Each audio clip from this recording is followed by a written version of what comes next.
What they saw made their eyes widen and their blood run cold. Both the bodies of their fallen foes had begun to glow with a dark black aura that radiated pure evil. Akane had tried to move back, but her legs had become frozen with shock. Ranma had noticed this and used his magic to teleport her to a position behind Shampoo and Ukyo. The twins, their fiancés and Akane all stood motionless as they observed Mousse and Ryoga undergo a horrifying transformation. Both the forms of the defeated martial artists floated up from the ground and became upright. Their auras became even more darker, which then enveloped the two in black cocoons of evil magic. The energies pulsed and throbbed with increasing intensity, and suddenly, they increased in size to about 20 feet in height and 12 feet across. With a final blast, they exploded and revealed Ryoga and Mousse. But one could not call them human anymore. What was once Ryoga Hibiki was now a 20-foot monstrosity that had huge, 6-foot-long tusks protruding from its lower lip. Its head was like a warthog's and it snorted viscously at the twins with red in its eyes. Its upper torso was bare, and like a human's. It was thickly muscled and its well-developed arms were as thick as small tree trunks. In each massive hand, it carried what looked like a huge bamboo umbrella, but when it swung each weapon to open it up, the sides revealed rows of spikes and sharp blades. When the umbrellas closed, the tips sprouted forth sharp blades that had double edges and were each 6 feet in length. The lower half of the monster resembled a warthog's back half, if it was standing upright. It was covered in great fur and the legs terminated in big hooves. The monster stomped its hooves with such force that the school grounds shook as if it was experiencing a small seismic tremor. Looking over to where Mousse was, the twins were equally dismayed as to what he had become. Like Ryoga, the once human hidden weapons master had his curse horribly amplified. Mousse's head resembled that of a duck, but underneath the upper portion of its bill were rows of jagged teeth. Its eyes also glowed with red fury as it stared at the chosen twins.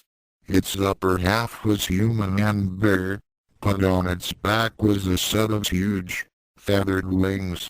Each feather seemed to be made of metal as the sunlight glinted off their surfaces. It was then that the twins noticed that the feathers were razor sharp. Its hands were covered in feathers and each finger had a long 4-foot talon protruding from their tip. The lower half of the monster also looked humanoid, but it was covered in white feathers and its feet resembled talons of an eagle's rather than the webbed feet of a duck's. Behind it was a feathered tail that completed the appearance. The only real similarity between the two transformed martial artists was the mark of a god that was etched on the abdomens. However, both Ranmas knew that it wasn't the same symbol they had thought before. Their suspicions were confirmed when each tattoo suddenly contorted and changed into a new design. The new symbols were bright red and had formed the kanji symbol of Akuma, the demon. It was then that they heard malicious laughter coming from somewhere above them. Looking above them, they saw two ghostly figures appear above them. Their eyes widened even further as they beheld the forms of Kataka and Makana. The replacements of Arkodos and Tsuruka smiled down at the twins and then introduced themselves. "Greetings, chosen twins. I am Kotaka. This is my sister Makana. We serve the almighty Shiroka. Welcome to your final battle. You're in league with Arkodos and Zuruka? Ranma Blue asked. HMPF. Makana snorted. Do not insult us. We are far superior to those idiots. We shall succeed where they had failed miserably. Turning her attention to Mousse, she nodded to him and gave out a silent command. Mousse spread his wings and flapped them once. The resultant backlash of wind sent Shampoo, Ukyo and Ukyo flying backward 20 feet from where the twins were standing. Since the two Ranmas had augmented strength, they managed to stay on their feet. Looking back to see if the girls were alright, they became surprised to see a transparent dome suddenly appear, blocking them off from the girls. Looking around, they saw that the dome covered an area of about 150 feet and was about 70 feet high. The two found themselves completely isolated from the outside. Worse yet, they were trapped inside with Mousse and Ryoga. Don't bother to try and blast your way out of that barrier. Makana cackled. It is one of our most powerful spells and I doubt you'll survive long enough to attempt it. Oh, and don't think those fools Soren and Taron will be able to help you either. Kotaka added. They're too busy with helping the deities of this world, in keeping the ultimate force system from crashing. And even if they weren't, the barrier is also cutting off all communication you have outside of the dome. Looking back at Ukyo and their fiancés, both of the Masaki twins strained to hear the three as they frantically shouted and pounded at the dome. When they couldn't hear the slightest sound, they tried using their telepathy skills. That too, also met with resistance. Damn. I can't contact them or anybody in the realm of infinity. Ranma Blue remarked. Same here. We're really stuck. Ranma Red said. Looking down at their expressions of frustration, the twin sisters laughed and then gestured to their monstrous pulpits. Both Dark Worlders uttered a single command, Kill. The two demons began advancing on the Masaki twins as Ukyo and Shampoo could only watch helplessly from outside the dome. There was no doubt in anyone's minds that the two former rivals of the two brothers were now beyond any hope. They were now driven by a single purpose. The deaths of the chosen twins. Things looked bleak, in the realm of oblivion. The small globe that Kotaka and Makana coveted began to increase in its brightness as the energies within began to take shape. Soon, its role in the future of the world would be played out. To be continued, offer single quote s notes. It's done. Chapter 22 is done. Ryoga and Mousse have become what they hated most. They have let vengeance take over their souls and are now slaves to their own curses. Will Ranma Red and Ranma Blue be forced to do the unthinkable? Will they actually have to kill their former rivals? Is it too late for any hope of bringing them back from the abyss? I'm not telling, yet. Mostly because I'm still debating as to whether or not the story will have more of an impact, if two of the supporting characters were to bite the big one. I spared Ukyo from that fate, but these two may not fare as well. How about it? Should they die or not? For those of you who are still wondering where soon Tendo is, he's nearby. For those of you who think you know where he is, write to me. I may let you in on the secret ! Dual Destinies4 disclaimer will be the death of me, yet Rumiko Takahashi knows what belongs to her. I know what belongs to me. The rest is all just a figment of my imagination. Less than greater than. Thoughts left curly bracket. Telepathic Communication Chapter 23 Weathering the Storm. Lookout Red. Ranma Red was just barely able to dodge a huge spout of flame, in which the demon duck shot out of its open maw. Damn. And people said that I used to shoot off my mouth. The red shirt Ranma made a tuck and roll and came up in a stance beside his brother. The twins looked at the huge monsters that had once been their former rivals. Ryoga and Mousse began advancing toward them with murder in their eyes. The giant big monster snorted with a vengeance as it brandished its umbrella weapons. The duck demon began exhaling small gouts of flame from its beak as it too approached in anticipation for the coming battle. Well, Red, any ideas? Blue asked. Not really. The other twin answered.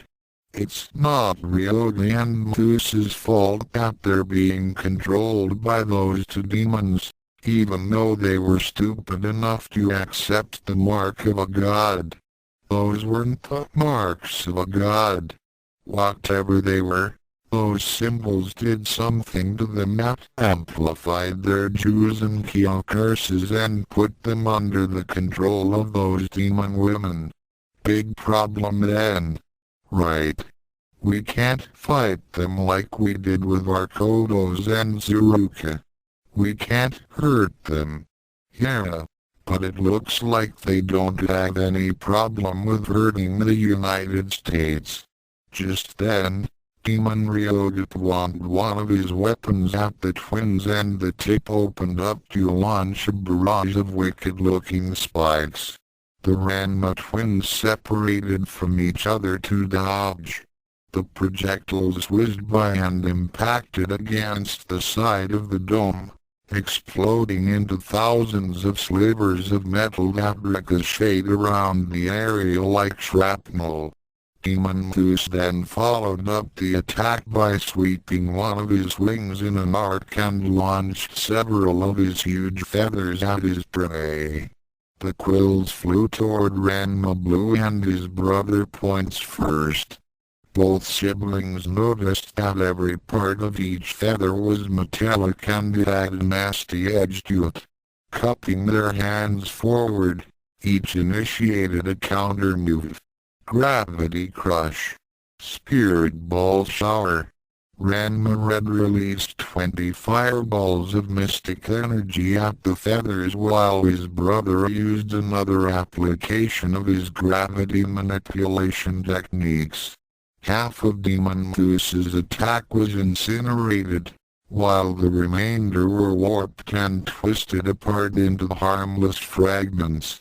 It was at that moment that the two Ranmas fell to their knees in pain. Hey, on the outside of the dome, Ukyo, Shampoo and Ukyo watched in confusion and concern as they saw the twins fall in pain. Ever since the battle had begun, the three female martial artists had been pounding away at the barrier in a vain attempt to free Ranma Red and Ranma Blue. Ukyo and Shampoo had been repeatedly smashing their respective weapons against the dome wall, but the energy field stayed firm. Ukyo's mallet also proved to be ineffective in breaking through. Even though they could not hear what was happening within the force field, They knew that the twins were in serious pain. What happened? I didn't see them get hit. Akan asked as she paused in her hammering. I don't know. Ukyo replied as her giant spatula rebounded off the barrier. Something's wrong. Think about later. Must get Aaron and brother out. Shampoo began redoubling her efforts and began smashing against the energy wall frantically. Her Bonburu made a rapid and furious beat as she continued her ministrations to the dome. Inside the dome, both Ranmas forced themselves to stand.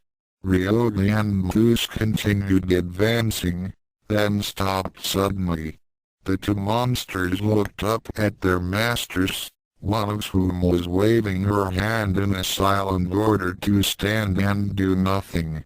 Both demons grunted with disappointment as they waited for their opponents to collect themselves. What happened? Ranma Red asked of his brother. I don't know, Red.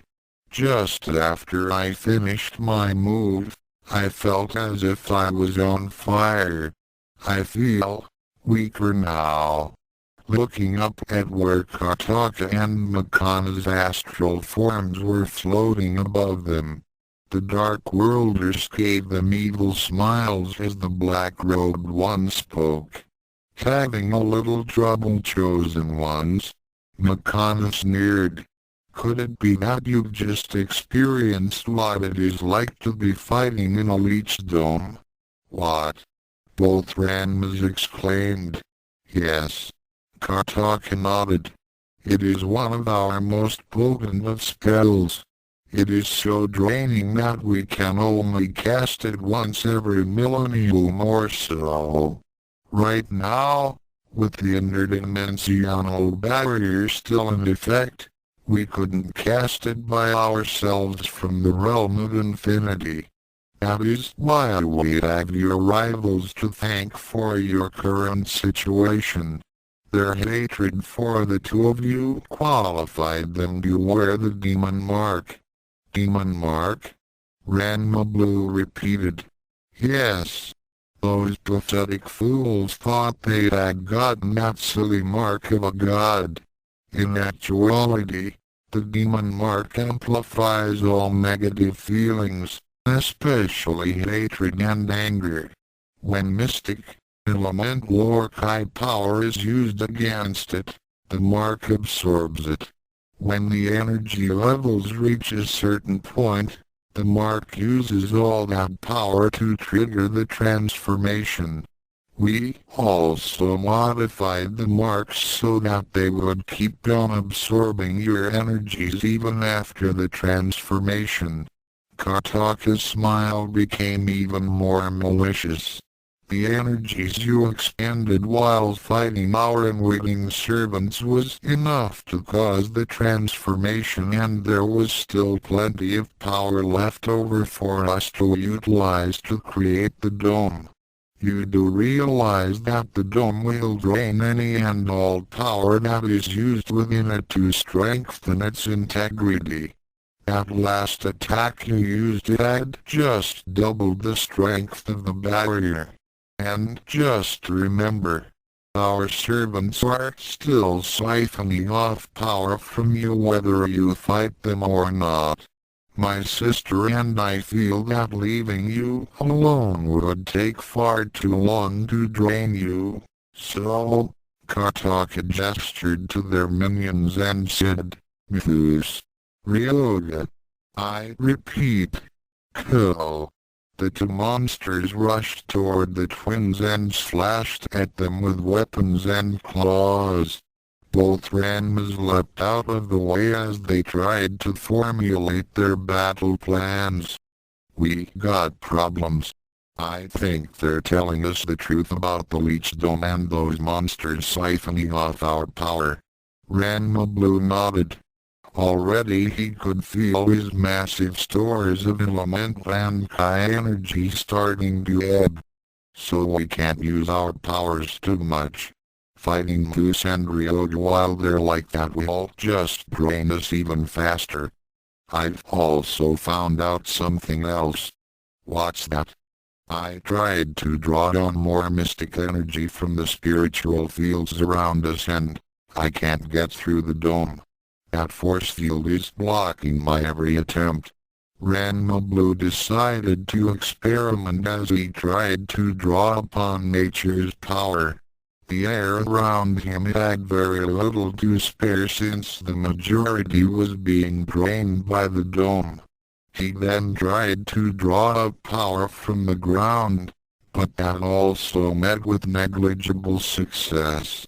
Apparently, the dome did not stop at ground level. No good here too. We're in trouble and come look out. Ranma Red had his attention on his brother and was caught unawares. Mousse had snuck up from behind and had the Ranma brother in the grip of his right hand. The monstrosity that was once the master of hidden weapons began to squeeze. Despite his new levels of strength and toughness, Ranma Red began to hear his ribcage creak and strain under the pressure. The magic-using Ranma struggled to free himself, but the inhumanely strong Mousse continued to close his fist even tighter, threatening to crush him to a bloody pulp. After enduring his grip for what seemed to be an eternity, Ranma Red finally freed one of his arms to try a desperate move. Power Blaster. The beam of Kai energy nailed Mousse right between the eyes. Although the monster did not feel any pain and absorbed the attack, the bright flash of light had startled him. Apparently, Mousse still retained some of his failings as a human, such as his sensitivity to bright light. Howling in surprise, the demon ducked through Ranma Red toward the other side of the dome. Ranma Red was relieved to be free of Mousse's grip, but soon regretted it when he impacted with the force field. The former Saotome screamed in agony as he struck the wall and his body flared up. He also felt more of his precious stores of energy drain away into the wall. It seems that direct contact with the leech dome would also speed up the siphoning process. These new discoveries barely registered in his mind as Ranma Red slumped down to the ground. A little distance away from him, Demon Mousse chortled with glee as he slowly advanced on his helpless prey. Ranma Blue was also having troubles as Demon Ryoga had started using him for target practice. His umbrella weapons had been continually shooting sharp spikes at him, just after Demon Mousse had grabbed the other twin. Ranma Blue had found himself hard-pressed to dodge the deadly projectiles, and several times, he had to resort to his Kai attacks and elemental powers to defend himself. With each usage, however, he could feel his strength waning. It wouldn't be long before he would have nothing left. Hayward Icy Spear. The blue bolt of elemental energy impacted heavily against the big monster's head, but had little effect, mostly because the leech dome had sapped much of its power in its flight. Demon Ryoga simply shook its head and continued firing. Outside the dome, the three girls became even more frustrated as their efforts to break through had proven to be futile. They could only watch helplessly as Ranma Red and Ranma Blue were being massacred. Hiya! Aaron and brother in very big trouble. There must be something we can do. Akan despaired. There's nothing we can do. We can't get through, and even if we could get in, We wouldn't stand a chance against those monsters.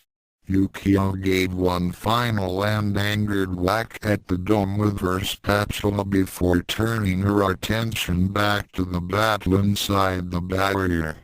Kotaka and Makana chuckled as they watched Ranma Blue get swatted against the barrier by Demon Ryoga's umbrella. The blue-shirt Ranma screamed as he felt more of his power being painfully sucked away.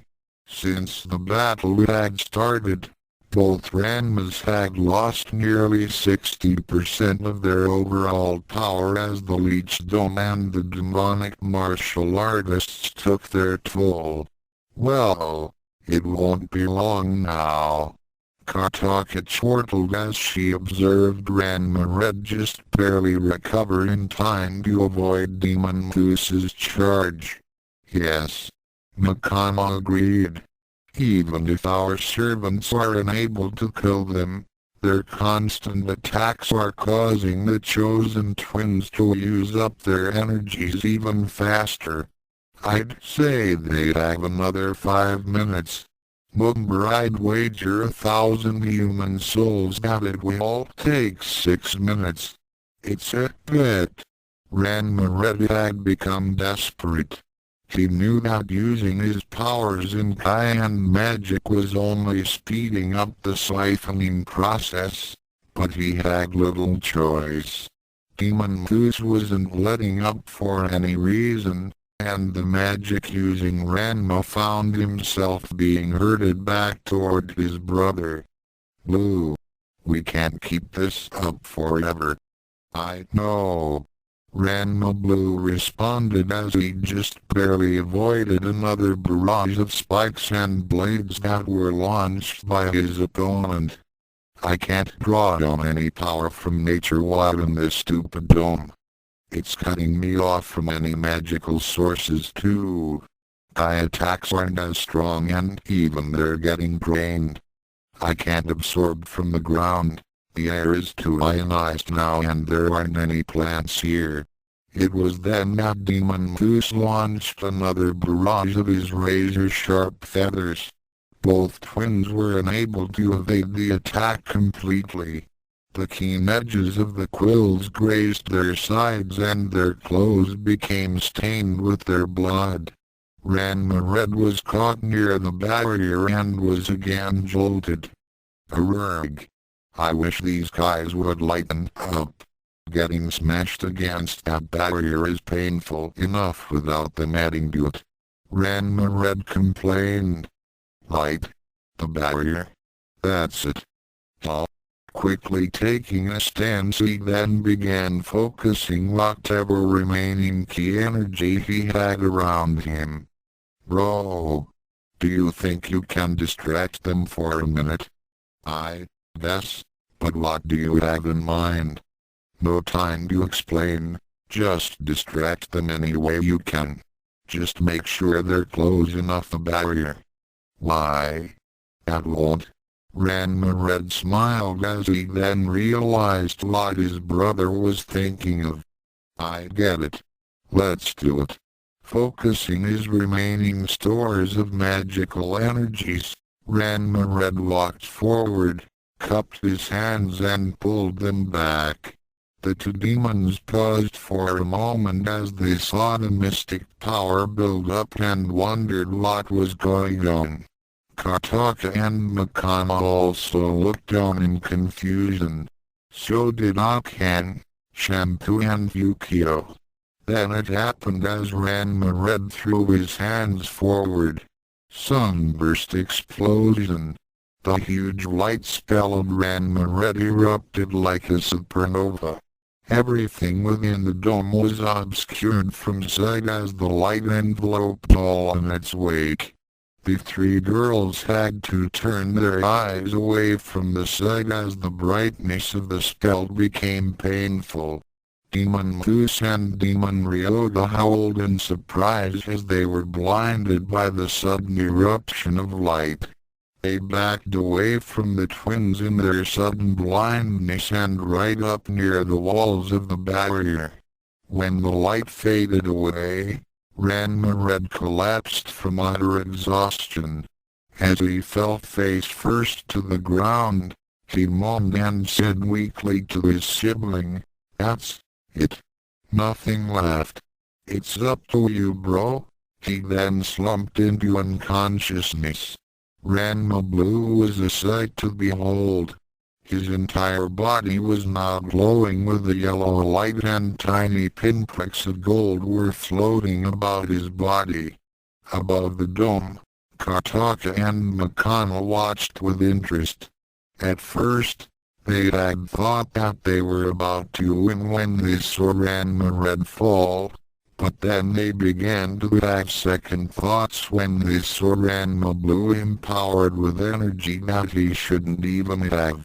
What's he doing? Doesn't he realize that the leech dome will simply absorb that energy? Makana queried. A better question is where he's getting that power. Kartaka replied. The dome should be preventing him from drawing from any elemental source. The white-robed demoness pondered for another moment, then frowned as she realized his plan. "Come, sister. We must leave." "Why?" "It seems that we did not cut off all access to elemental power when we created that dome." "What do you?" Makana then paled as she looked at Ranma Blue again. She also realized what was about to occur. Nodding to her partner, she and Kartaka disappeared from view, leaving their servants to their fate. Ranma Blue's body flared with an intense yellow light as he prepared to unleash his most powerful technique to date.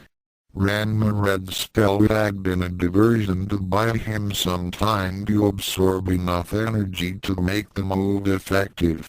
Since he was not expanding the power, the dome's siphoning effect could not keep up with the constant build-up. "Less than a single quote. I'm only going to get one shot at this!" Exclamation point greater than the elemental. Ranma took a final glance at his brother's body, then looked behind him. Motioning for Ukyo and the other girls to take cover, he then turned his attention back to Demon Ryoga and Mousse, who were just now getting their sight back. "Now!" Throwing his arms forward like a tuning fork, Ranma Blue let his attack fly. Sunfire beam. All the energy that he had amassed was let loose in a huge beam that tore into the demons and began burning away at their bodies. The monsters howled in rage as they were pushed back against the walls of the barrier. All the energy that they had absorbed during the battle, plus the energy leached off by the dome, reacted with the mind-boggling power of Ranma Blue's attack. This caused a chain reaction of unbelievable proportions. Energies began being thrown about wildly. Sparks and explosions became rampant as the end drew near. The dome tried to contain the cataclysm within it, but it was apparent that it had been pushed beyond its capacity. For a single moment, the world was silent. Then came the blast. The dome expanded to another 50 feet in diameter, then exploded like a soap bubble. Fortunately, Shampoo, Ukyo and Akane had heeded Ranma Blue's warning and had taken shelter in the school's main building. As they watched from within the front door, they were fascinated by what they saw. Just after the dome exploded, the energy within it had erupted straight up and created a fountain of raw fury. The mystic, elemental and chi energies rocketed skyward and it had created a geyser that made Old Faithful seem like a drinking fountain. For a full minute, The unleashed energies lit up the sky with a multitude of colors as it soared into the heavens. The clouds above parted and dispersed as the geyser blasted away at anything in its path. Finally, the geyser finally ran out of steam and began to die down. When the last of the energy had faded away, the three girls gazed upon the aftermath. There was a horrible crater that was more than 200 feet in diameter in where the front lawn of the school used to be. The depression was about 20 feet deep and the sides had been blasted smooth. In the center of the hole, Ranma Blue was sprawled alongside his brother. Both were exhausted and were barely conscious. Somehow, the blue-shirted twin had managed to protect himself and his sibling from being destroyed by the blast. At the far side of the crater, near the rim were two huge and black masses. Demon Mousse and Demon Ryoga had also survived the explosion, but were far worse off. The two transformed martial artists moaned, then tried to rise. The three girls became fearful as they watched the two demons attempt to get to their feet. Then they let out sighs of relief when the monsters fell face first and lapse into unconsciousness. It was at that time they ran out to where the twins were. Just as they came within 10 feet of them, the female martial artists stopped, as they were blinded by a brief flash of white light. As it faded, they beheld the forms of Soren and Taron. The immortals crouched down near the twins and began examining them. As they tended to the injuries of the Masaki brothers, Ranma Red and Ranma Blue started to come around.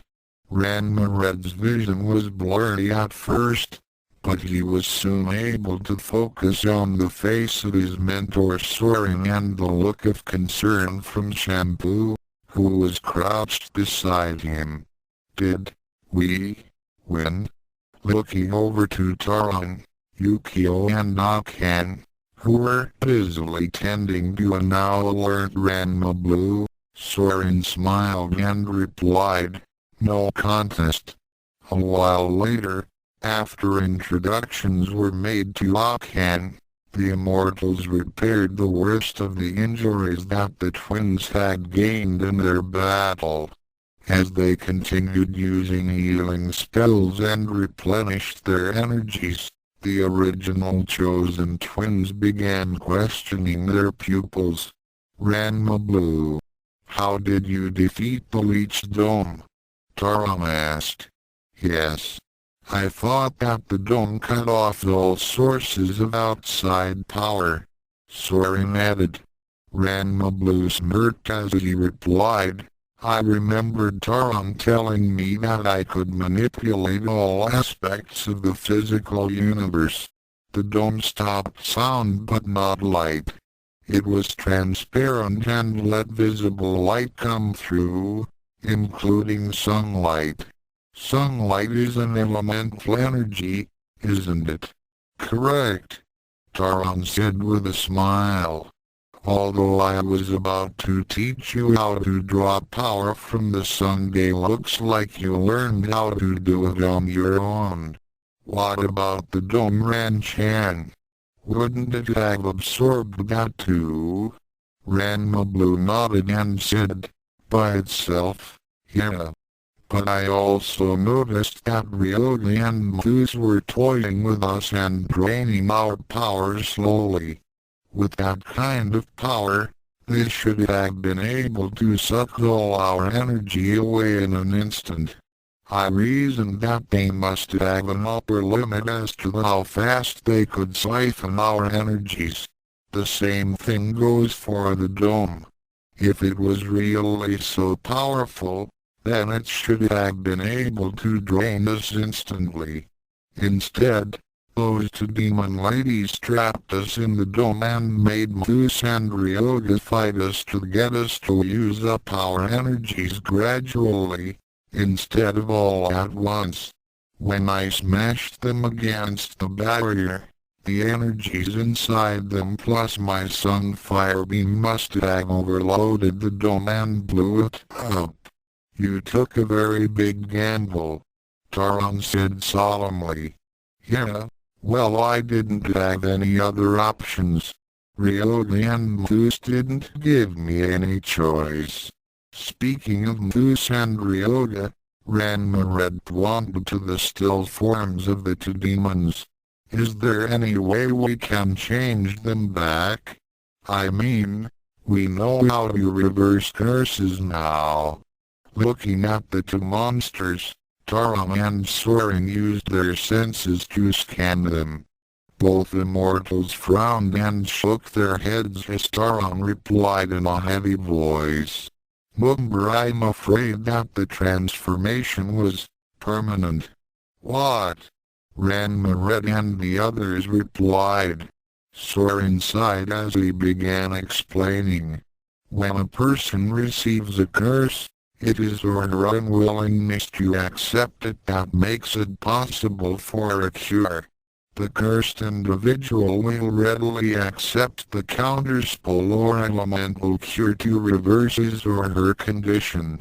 It is that psychological and metaphysical attitude that makes the cure effective.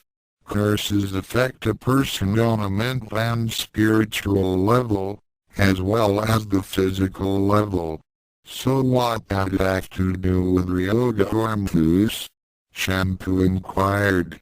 Ryoga and Mousse had accepted the mark of the demon. Taron replied. Even though they didn't know what they were getting, their anger and lust for vengeance had caused a strong bond to form between the mark and their very souls. Makana and Kartaka strengthened that bond. The energies they absorbed had triggered their transformation, and I'm afraid that when they were smashed against the barrier, the overload had pushed their metamorphosis to irreversible levels. Ranma Blue became shocked at the implication that he was indirectly responsible for Ryoga and Mousse's current state. I didn't know this would happen. I only know Ranma Blue. Soren, it wasn't your fault. You were acting in pure self-defense and you took the only option available to you. The only people that Ryoga and Mousse have to blame are themselves. They were so driven by hatred that they failed to consider the consequences of their actions. Just like before at duels and Ukyo. Taron added. Ryoga was always blaming you for his curse, even though it was his decision to follow you to China. It was his fault that he didn't show up on time for the duel, and what occurred afterward was an unfortunate accident. Just like now. We all make our own decisions and choose our own paths. Ryoga and Mousse had made their decision to dwell on the past. Don't blame yourselves. So there's nothing we can do for them? Ranma asked. How about altering their bodies so they will look the same as before? You did that with my cursed half by changing it into a boy. That won't work since there isn't anything left of the original Mousse and Ryoga to use as a blueprint. Taron declared. When we separated the two of you, we just used the incursed half as a template to create the other twin. The demon metamorphosis had totally altered their bodies beyond recognition. Their genetic structures are different from before, and without knowing the original sequences, we would just be adding to the problem by guessing. I'm afraid that they're stuck like that. The only thing that they will have retained are their minds, now that Kartaka and Makana aren't controlling them anymore. It was at that point that Demon Ryoga and Demon Mousse came around. The immortals took battle stances since they knew their students were in no shape to fight. Shampoo, Ukyo and Nakan also took up stances as they prepared to face whatever threats that came their way. The two monsters shook their heads to clear their dizziness. It was then that their faces contorted into what could be described as utter shock. Looking at each other, then at themselves, the two demons were silent for a moment, then let loose with inhuman howls as the realization of what they had become sunk in. They turned toward the Masaki twins in a red fury and began to advance toward them. It had then that Nakan and Shampoo stepped forward and stood between the demons and their prey.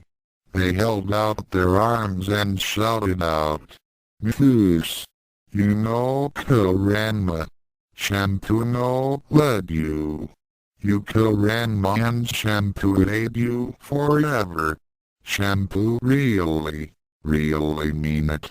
Ryoga, I know you're in there somewhere. I know that you're P-chan. I didn't like being lied to, but I can forgive you for that. If you do this, then I'll never forgive you. You hear that? I'll hate you forever." Both demons stopped in their tracks as these words were being said to them. As they looked upon the ones that they once loved, they could tell that they meant every word. They could see it in their eyes. Then the two girls delivered their ultimatums. You want to kill Ranma? Then you kill Shampoo too. No can live without our enemy. Shampoo loves him. If our enemy die, then Shampoo die. If Mousse really loves Shampoo, then he leave our enemy and Shampoo alone. Please understand. Shampoo no love you, but Shampoo still want you as friend. No want this. Please stop. Tears flowed down her cheeks as she waited for Mousse to respond. I swear OLGA.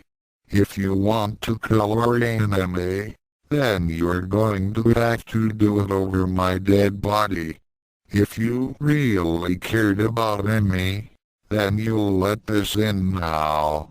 Please. Before you lose everything. Tears began welling up in her eyes as she finished in a barely audible voice. Don't do this. For one brief moment, it seemed as if the two demons were going to go through with their attack, but then they crouched down on their haunches. All anger within them drained away, and was then replaced with depression. They realized that Nakan and Shampoo were right.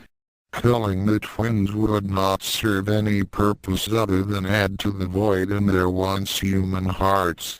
The girls had made their decision to stand by the Masaki twins, just as they had chosen to take the mark of a demon.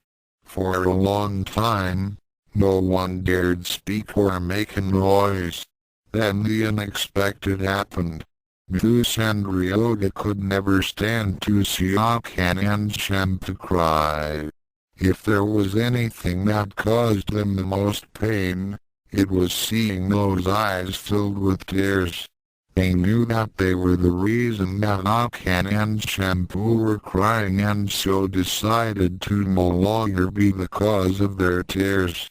Looking behind them, they spotted the charred remnants of Demon Ryoga's umbrella weapons. They were nothing more than blackened rods, but they still retained enough mystical power to suffice. They also had the pointed blades on their tips. Walking slowly toward them, they each picked up an umbrella and then turned to face the group. Looking at Shampoo and Ukyo with pained eyes, the two demons held out their umbrellas with the pointed ends directed toward their bellies. Everyone's eyes widened as they realized what they intended to do. Hey no! Don't do it! Ukyo and Shampoo shouted as they began rushing toward the demons. Demon Ryoga and Demon Mousse paid them no heed as they focused whatever energy they had left in their forms into their makeshift suicide blades. Each smiled a bit as they strained with vocal cords not meant for human speech. Goodbye. With a single motion, each demon thrust the point of their weapon deep within their abdomens. There were twin explosions of magical energies as Ryoga and Mousse were enveloped in the blinding flash. When it faded away, there was nothing left but a few wisps of smoke that marked the passing of the two martial artists. Ukyo and Shampoo fell to their knees in utter shock of what had just occurred. Then, their faces were in their hands as they began crying uncontrollably. Ukyo came up from behind to console them, but then decided that they needed to be left alone. Behind them, Soren, Taron and the twins also decided that Ukyo and Shampoo needed to be left with their sorrow. I never realized that things would go this far. Ranma said solemnly. Just you wait. Taron said.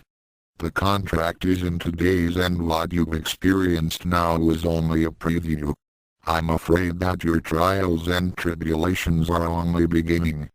I just hope you can weather the storm. Soren added. The twins nodded silently as they continued to watch Ukyo and Shampoo. They were so distracted that neither noticed the presence of a shadowy figure that observed the group from the corner of a nearby building. After a moment, the man disappeared into the darkness of the shadows out the realm of oblivion. Well, Kartaka, it seems that we did not plan for everything. Indeed, Makana. But we still have him. The white-robed demonist pointed to the sphere, which had quadrupled in size and was now radiating more power than ever. A pity that he will not be ready until the time of the contract renewal. It doesn't matter, no sister. The Dark World will soon have the victory that has eluded it for 10 millennia. Then nothing shall stop us. The two demon women smiled and then let off a blood-curdling laugh that echoed throughout the void. To be continued, offer single quote notes. Well, I did it. Ryoga and Mousse are dead. They had paid the ultimate price for their folly, and I suppose all you Mousse and Ryoga lovers out there are going to want to burn me at the stake. Things have become far more serious as the time of the contract renewal draws near. Ranma Red and Ranma Blue had just witnessed two of their rivals kill themselves. Shampoo now realizes the downside of finally being free of Mousse, albeit in a very drastic fashion. Ukyo has just seen someone whom she thought was a friend in his life, and I'm sure the biggest point of all is still, where is Soren? I'm not telling yet. The next chapter will deal with the aftermath of today's events as our party prepares to leave their usual locale of Nirima and head for China. I had planned to get the Sun and Ranma issue resolved by then, but I had just gotten some new ideas and suggestions from readers and decided to form some new subplots around the main story. With two of the supporting cast now defunct, things are only going to get more complicated. Stay tuned! Dual Destiny is Ranma. One half belongs to Rumiko Takahashi. Need I say more? Less than greater than. Thoughts Chapter 24 No Turning Back. It was the busiest night in the history of the Neko. Patrons formed a line 2 blocks long as everyone tried to get a final taste of the restaurant's superb food before it closed its doors forever. With prices reduced to half and special discounts awarded for large parties, the establishment was constantly packed to full capacity. Inside the cat cafe, Shampoo was working her hardest. She was especially grateful for the assistance being provided by Nodoka, Kasumi and Ukyo. The middle sister was tending the register, while the eldest was helping her great-grandmother in the kitchen. Many of the customers were surprised to see the proprietor of a rival business waiting tables, but Ukyo smiled and took their orders with just as much enthusiasm as Shampoo ever did. The purple-haired Amazon was glad for the constant activity, as it took her mind off the tragedy that had occurred earlier that day. She was grateful that her future husband had come to comfort her. 3 hours before at the Neko, Ranma had arrived at the restaurant a few hours before the great sale was to take place. He met his future-in-law at the door as she was hanging up a sign. "Son-in-law, are you here to see Shampoo?" "Yes, Cologne." "Is she home?" "Yes, she is, but she came in very distraught and she refuses to tell me what is wrong. I had thought she would have been glad that we would soon be leaving for China and that tomorrow is her wedding day. Do you know what's wrong?" "I'm afraid I do." Ranma then related the events that had occurred that afternoon, and he choked up when he told her that Ryoga and Mousse were dead. "No wonder she's so depressed," Cologne said after her son-in-law finished with his tale. "She thinks that she was the reason which drove Mousse to his unfortunate end. Yes. Although she didn't love him, I know she still thought of him as a friend. Seeing him commit suicide like that was a bad shock. She ran away after seeing him die and I was hoping to talk to her about it. She's in her room and refuses to come out." Cologne looked up the stairs and sighed. Turning back to Ranma, she looked at him with a softer expression. "Go to her son-in-law.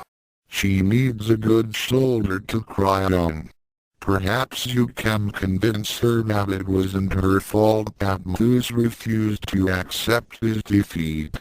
I will need her tonight. I expect business to be very heavy, and even with the Tendos and Ukyo assisting me, I will need Shampoo as well." "Oh, that's right. You don't know it yet." "Know what?" "Kasumi, Nodoka and Akan are now part of my family. My mother had decided to adopt them and the papers were just finalized today. They're no longer Tendos. They're part of the Masaki clan now and my sisters." "I see." One can see the irony of it all. The children of the Sotomes and the Tendos had been joined, but not in the way that Tendo or that fool father of yours had intended. By the way, have you seen either of them? Ranma Red's expression hardened as he related his previous encounter with his father. Although no one has seen or heard from Akan's father in over a week now. A pity, Cologne remarked, then looked back to the stairs. But enough small talk. Go to my great-granddaughter. I do not like to see her in this state. She is an Amazon and the only family I have. Besides you and your brother, of course. Nodding to the aged matriarch, Ranma Red headed up the stairs and toward the shampoo's room. As he stopped in front of the door, he leaned forward and listened. He could hear the faint sobbing noises from within the room. Taking a deep breath, he knocked on the door. After a moment, Shampoo answered in a quiet voice. Shampoo, no want to talk, great-grandmother. It's me, Ranma Red. You know, Aaron? In a flash, the door swung wide open and Ranma Red found himself crushed in a mega Amazon glomp by his fiancée. Aaron holds Shampoo. Never let go. Never, ever leave Shampoo. Shampoo's already lose Mousse. No can bear it if she lose Aaron too. The magic-using twin was still recovering a bit from the previous battle and was gasping for breath. Putting his arms around her, he managed to stammer out a word. See, come. Instantly, the two were bathed in a red energy and Shampoo's body relaxed. When the calming spell took full effect, Shampoo felt her legs give out from under her. Ranma Red knew he overdid it a bit and caught her as she fell forward. Sweeping her off her feet, he carried her back into her room and set her onto her bed. Sitting down beside her, he waited for his future spouse to compose herself. Shampoo, I know that you feel that you're the reason that Mousse killed himself, but it wasn't your fault. Why not? Shampoo said in a sad tone. Mousse was always obsessed with Shampoo. Never ever give up on her. Even after losing on her duel, he still ignores Amazon law and chases after her. He dead because of her. Shampoo, you have to understand. I feel kind of guilty myself. I thought that challenging him to an honor duel would make him give up on you. I didn't know he would come back as a monster. I certainly didn't want him dead. Shampoo no want him dead either. Shampoo always said that she better off if Mousse goes away and dies. Just like I can always say that she no want Ranma. But like I can, Shampoo no mean it. Can never love Mousse, but Shampoo still think of him as friend.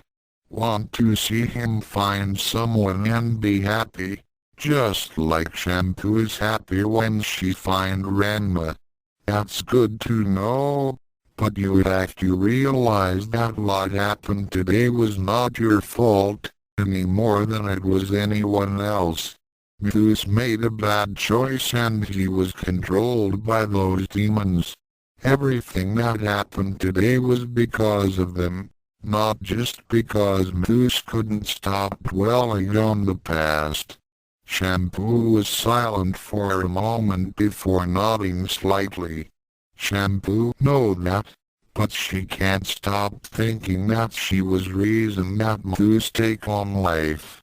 Shampoo treated him very bad because he not believe her, when Shampoo tell him she no loves him and never will. Shampoo hopes that Mousse finally give up on her when Aaron say he love her, but it no work. Now Shampoo wish she never met Mousse. If Mousse never met her, he no fall in love with her and never chase her. If he no chase her, he no be dead now. Shampoo, we all make our choices. Mousse just made some bad ones. But you can't hold yourself responsible for his life or death. He made the choice to end it. But I'm sure that he wouldn't want you to be feeling sorry for what happened. He would want you to get on with your life and be happy. I would have wanted you to do the same if I had been in his situation. Really? You bet. To honor his memory, you should live life to the fullest and never forget that he was your friend. I won't forget him. Even though we were rivals, I did respect him for his determination. You should respect him for that too. I'm sure that wherever he is, he'd be glad to know that you haven't forgotten him and you're happy. There was another long silence as Shampoo considered Ranma Red's words. Then she smiled a bit and nodded. Aaron is right. Shampoo will miss Mousse, but will not let it make her too sad. Mousse is at peace now. Best to let him at peace. Should be strong for Mousse like true Amazon. That's my Amazon. Ranma Red said with a smile as he embraced her. Shampoo returned the embrace and for a full minute, nothing was said. Her small smile gradually turned into a straight line as she remembered something else. Then in a quiet whisper, the purple-haired girl voiced out a request. Aaron, make love to Shampoo. Needless to say, this simple statement shocked Ranma Red as he pushed away from his fiancée with a shocked expression. What? Shampoo's eyes shimmered with tears as she looked deeply into her future husband's face. Please, make love to Shampoo. Shampoo need Aaron now. Mousse died in front of Shampoo and Aaron almost died too. Shampoo sad not only because Mousse died, but because she's scared. She is very scared that she lose Aaron too. No want to be widow before becoming true bride. But Shampoo, our wedding is tomorrow and Ranma Red felt his panic level rise as Shampoo placed a finger on his lips. For a moment, she paused to gather her thoughts before continuing. Shampoo no feel bad about Mousse now. He no can be hurt anymore. He is at peace. But that not only reason why Shampoo feels sad today. Today, Aaron almost died. If not for brother, Aaron Sikami-sama now. No can bear it if Shampoo lose Aaron. Shampoo very scared that Aaron fight monsters.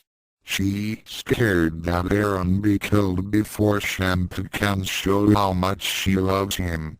But Shampoo know that Aaron is scared about making love to her. Shampoo scared too. Will be first time for both of us. Shampoo, if you are so afraid that I'll die, then don't be. I won't die. I promise you. Ranma Red said in desperation.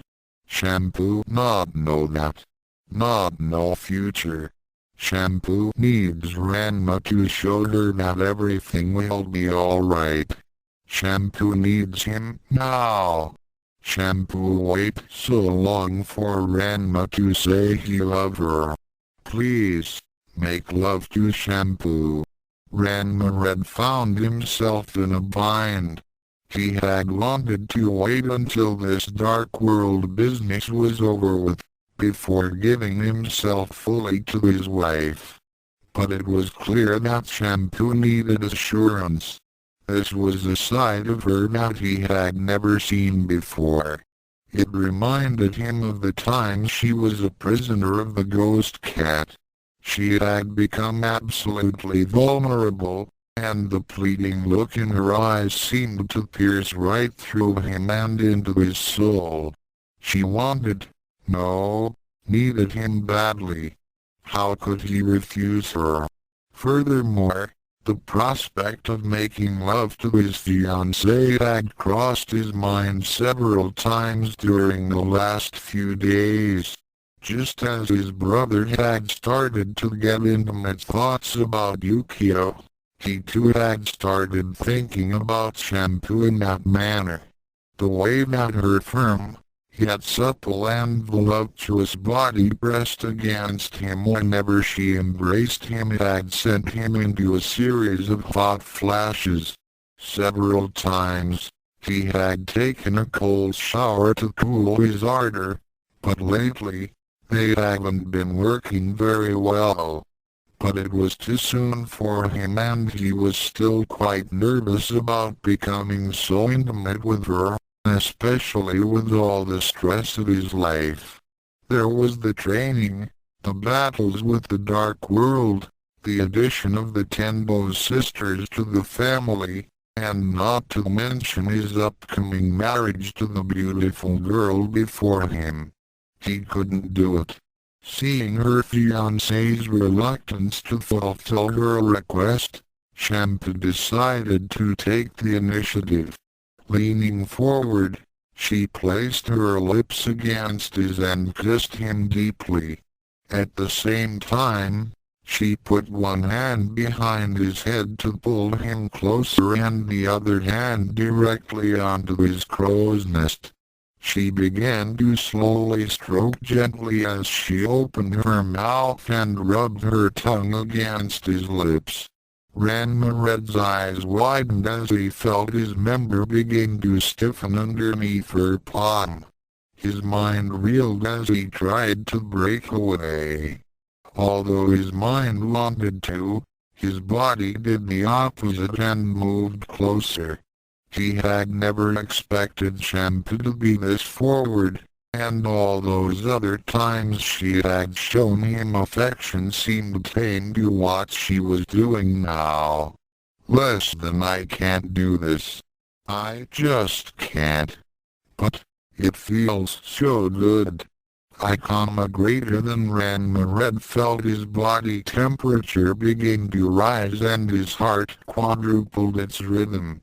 He became extremely aware of every curve of her body pressed up against him.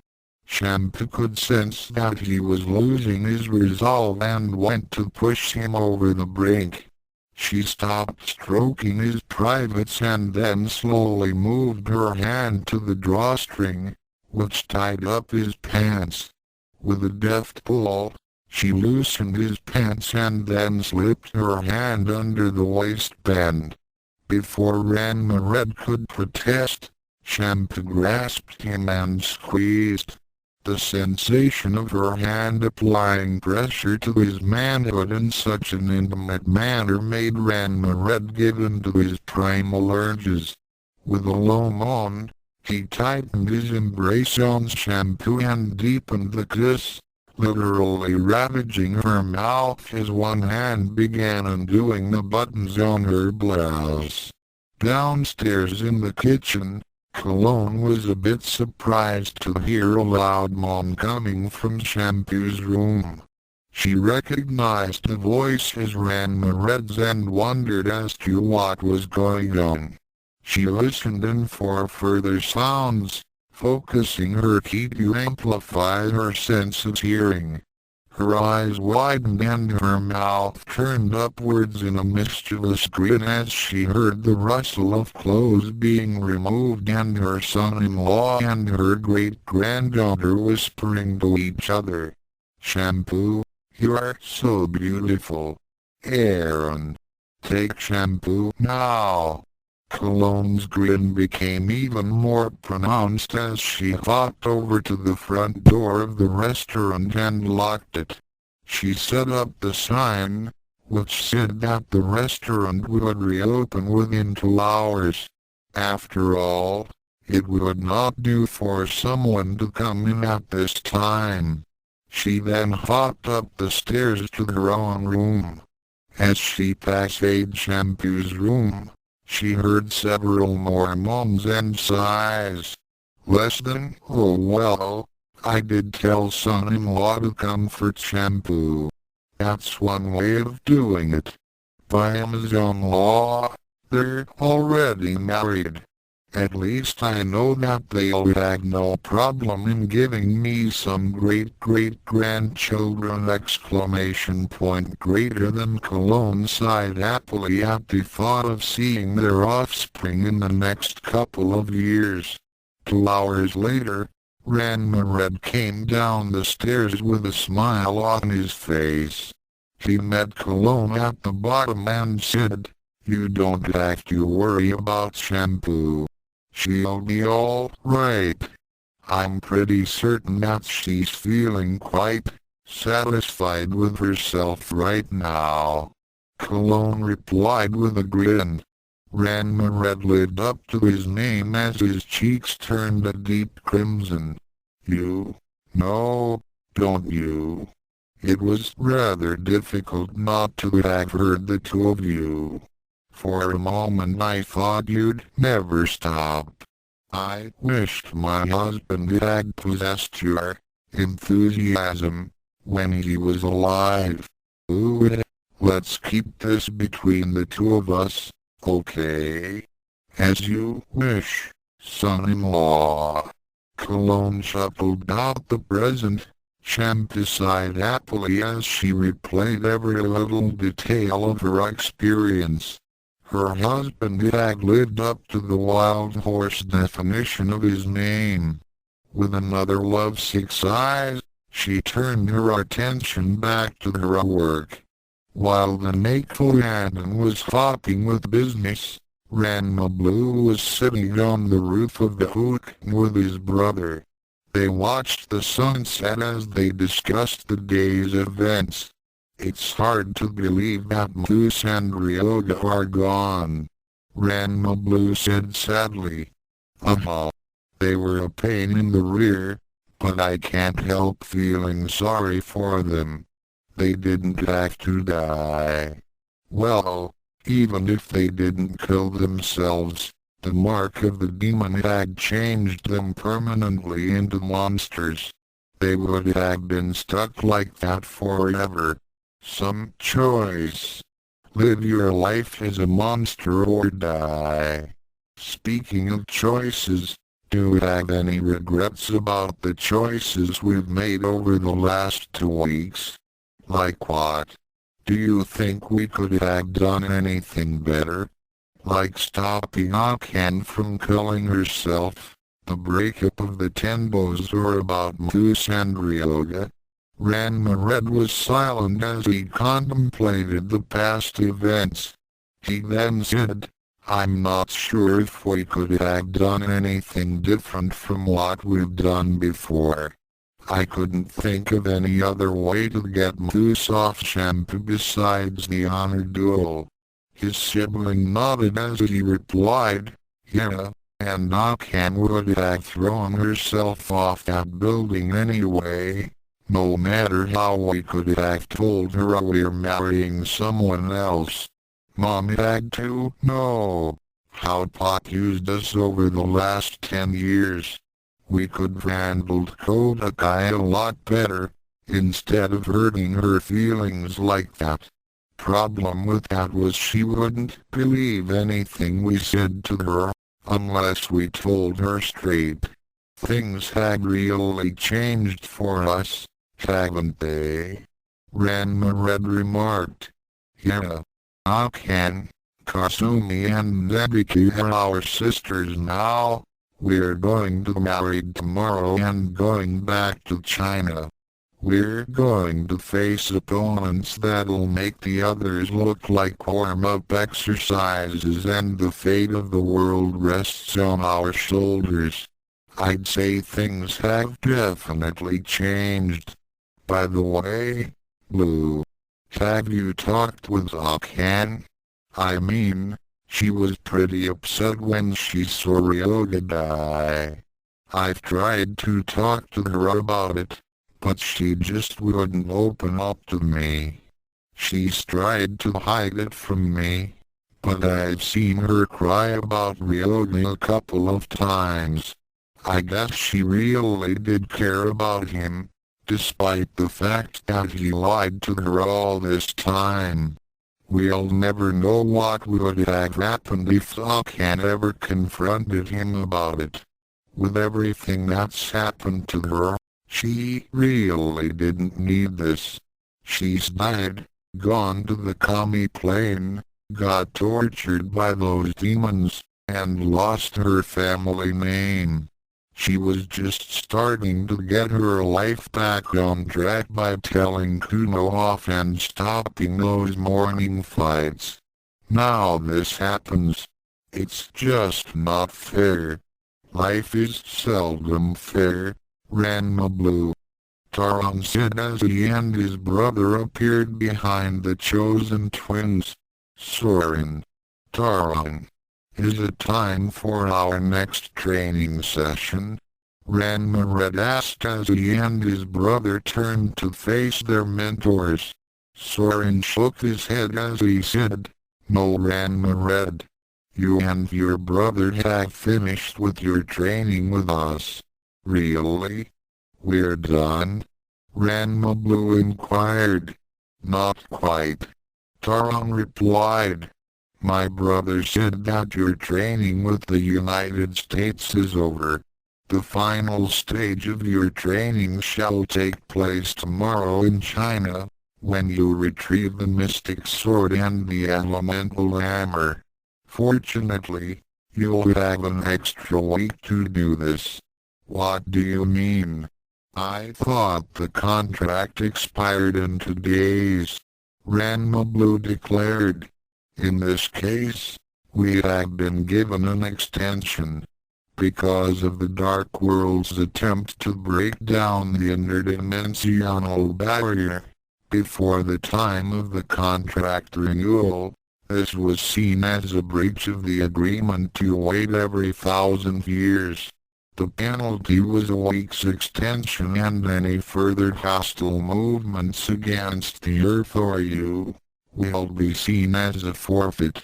After you have gained the weapons of power, you will have a few days to rest and prepare for when the contract is to be fulfilled." With a smile, Soren added, "This'll also give you some time to enjoy the pleasures of married life, but I'm sure that Ranma Red has already found that out. See you later." Before Ranma Red could respond to that remark, both immortals disappeared. Ranma Blue turned to his brother in confusion. What did he mean by? His eyes then widened as he realized the implication of Soren's words. Seeing his brother's cheeks redden with a crimson hue, confirmed his suspicions. "You didn't, did you?" The other half of the Masaki twins became even more embarrassed as he twiddled his fingers and said, "Ooh. Well, yes. You son of a gun," Ranma Blue said as he smiled and pounded him on the back. "Well, Shampoo was feeling bad about what happened today, and one thing led to another. And did you use any protection?" Ranma Blue asked in concern. Ranma Red nodded as he replied, "Soren had taught me some spells that weren't battle-related. One spell in particular was a method of birth control. It was supposed to make it more pleasurable, but it also stopped Shampoo from conceiving. Ranma Blue nodded in understanding. Then his smile became mischievous as he asked, "So, do you have any regrets?" Ranma Red thought for a moment and replied, "Other than the fact that we jumped the gun, not really.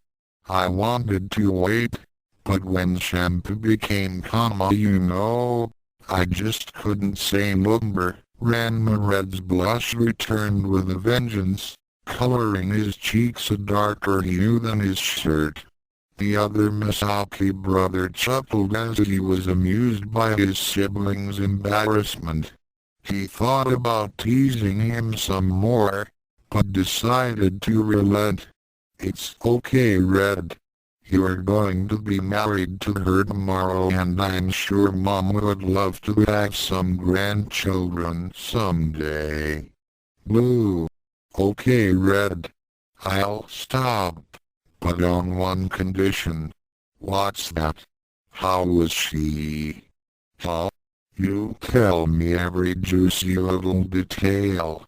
Don't hold out on me. I might want to try that stuff on you someday."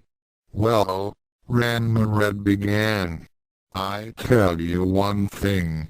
Shampoo's legs have one hell of a grip. She could crush a boulder between those legs." When early morning came the next day, the Neko had been boarded up and the signs removed. Inside the building, Cologne handed the keys to the real estate agent and the sale was complete. There were several crates that was stacked near one corner of the now empty restaurant. The tables had been cleaned with their chairs placed upside down on their tops. Everything had both been removed and stowed away, or had been sold off. There was nothing left to show that the Amazons ever existed in Japan. As the real estate agent bid Shampoo and Cologne farewell, the two Amazons took one last look at the place, which had served as their means of livelihood and their home for almost a year. They had not expected to stay in Japan for so long a time, but the events which followed their arrival had left them with a feeling of accomplishment and satisfaction. They had done it. After many months of agonizing failures, missed opportunities and embarrassing setbacks, Ranma would finally join the ranks of the Amazons. At least one of them would. The magic using Misaki would more than certainly strengthen the bloodlines of the warrior women. Even if he did not possess the staggering power of one of the chosen twins, his martial arts skills and innate ability to learn techniques quickly put him far beyond the skill level of any of his generation. As of now, the aged matriarch considered his martial arts to be on a par with Soren and Taron's, whom she considered as her betters. Furthermore, Cologne was satisfied that her great-granddaughter would be happy, if the previous day was any indication. Although Ranma Red still refused to teach her the magic spells he had learned, just having him in the tribe made him a valuable commodity. The efforts put into getting him to become part of the Jutsuzoku had reaped great rewards for Shampoo and her tribe. After a moment, the two warrior women nodded to each other and left the building, heading toward the Misaki home. Each was carrying a heavy backpack. The rest of their belongings had been packed into crates and were to be picked up and shipped to China later. Shampoo had a large smile on her face, as she was eager to meet with her soon-to-be husband. At the Hoken, Ukyo was also finalizing her preparations to leave. After setting up the sign, which said that her restaurant would be closed for a few weeks. She then set about putting some final items into her own pack. After the last piece was neatly stowed away, the daughter of Haruka Kwanji put on her bandolier of many spatulas, then slung her large spatula over her back. She hefted her luggage over one shoulder, left her establishment and headed to meet with her fiancé. An hour later, the front of the Misaki home had become crowded, as the family of the Ranma twins and their respective fiancés and future in-laws stood on the front lawn. Shampoo was clinging onto Ranma Red with more amorous affection than usual. When she whispered something into his ear, his cheeks became flushed with crimson. Shaking his head while smiling, Ranma Red gave his fiancée a peck on the cheek, then walked over to his brother, who was standing at the front of the group. Kasumi, Nebiki and Akan were carrying packs and were standing beside the Nodoka. The three girls were very nervous, because not only they were about to travel to a distant land, but they were also going to witness the weddings of the chosen twins. After all that had occurred, it was a bit unnerving to see Ranma marry someone else other than Akan. Akan was deep in thought at this time. So much had happened to her in the past 2 weeks. Ranma was no longer her future husband. Her greatest rivals will become their wives in just a few short hours. She had died and had gone to the Kami plane. She had undergone inhuman torture to her soul and later her body. She had witnessed the deaths of 2 people, one of which who she had considered as a good friend. Although she was still angered over the fact that Ryoga had lied to her for a long time, his death had made her realize that Ryoga did not deserve her resentment, but rather her sympathy. It was all an unfortunate coincidence that he had become cursed, then tricked into becoming a monster. With a sigh, Akan put away her thoughts and turned to face the twins, who were at the time addressing the rest of the group. Both of them also had large packs strapped to their backs. "Well, is everybody here?" Ranma Red asked as he looked around. "I hope everyone has all of their affairs in order, because once we get going, we won't be coming back for anything." Ranma Blue added. There was a collective nod as each person signified their readiness to depart. "By the way, what time does our plane leave for China?" Akan asked. "Who said anything about a plane?" Ranma Red replied. "But your brother said that we would be flying to China today."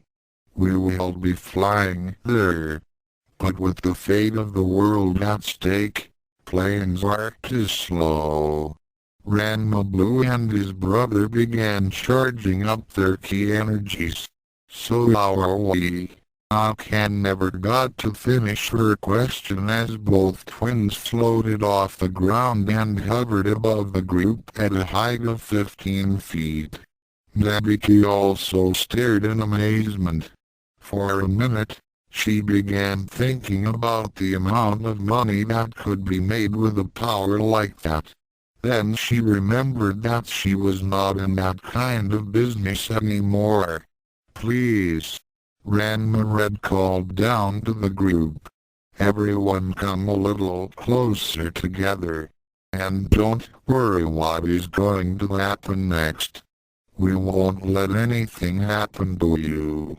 The others did as they were asked and moved closer together. Ranma Red began focusing his power and invoked his spell. His palms glowed with a white light as he directed them toward the people below. There was a sudden explosion of light as Ranma Red released his spell. Crystal shaping magic. The Masaki family, the Amazons and Ukyo found themselves inside a large bubble that was transparent and seemed to be made of glass. Akan became a bit edgy as it reminded her of the times she had been trapped in a similar structure in the Kami plane. She closed her eyes and willed herself to be calm. As the sphere formed around the group, Ranma Blue invoked his gravity-altering powers to levitate the orb into the air. With a nod to his brother, the twins streaked off in the direction of China, closely followed by the crystal orb. There was a sound detonation that echoed through Nerima as the twins and their passengers broke the sound barrier. They were on their way out to be continued, offer single quotes notes. The Masaki twins are now bound for China, as the story begins to build toward a climax. They have left virtually everything that connected them to their former life as Ranma-Saotome. Next chapter will deal with the twins getting hitched and their quest for the mystic sword and elemental hammer. Dual Destiny is Rumiko Takahashi owns Ranma 1/2. I made Dual Destinies. Please don't sue me! Less than greater than. Thoughts Chapter 25 Soon story in a small bar on the south side of Nerima. A lone martial artist was drowning his sorrows in his third bottle of sake of the day. His clothes were disheveled and it looked like he hadn't washed in several days. His hair was unkempt and his expression was fixed in a state of absolute despair and depression. He had been drinking himself into a stupor every day for the past week, and had been kicked out of several bars whenever he passed out from the booze or was unable to pay his tab. Usually, it was because of the latter. Not that it mattered. For all he cared, the world had long since abandoned Sun Tendo, formerly of the Anything Goes martial arts. It had been more than a week since he had lost his family. Correction, he did not really lose his family. In a fit of anger, he had disowned his children. In short, he had thrown them away. All for the sake of honor. Less than honor. Now there's something to laugh at! Greater than soon thought bemused as he drained his glass and refilled it. Less than this whole mess was supposed to have been a pledge of honor. What a joke! Greater than the bartender watched Soon drink the sake with a vengeance. The man had been drinking steadily for the past 2 hours and it didn't seem that he was going to stop for anything. Already, the bartender could see that Soon was already way past his limit. Shaking his head, he walked over to where Soon was sitting and firmly took the bottle from his hands. Soon looked up in irritation at the man and slurred, "What you doing?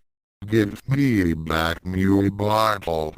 He then tried to stand up to get into a fighting stance, but all the booze that he had drunk had shot his reflexes and coordination to hell. He shockily rose from his seat, then toppled forward to the floor.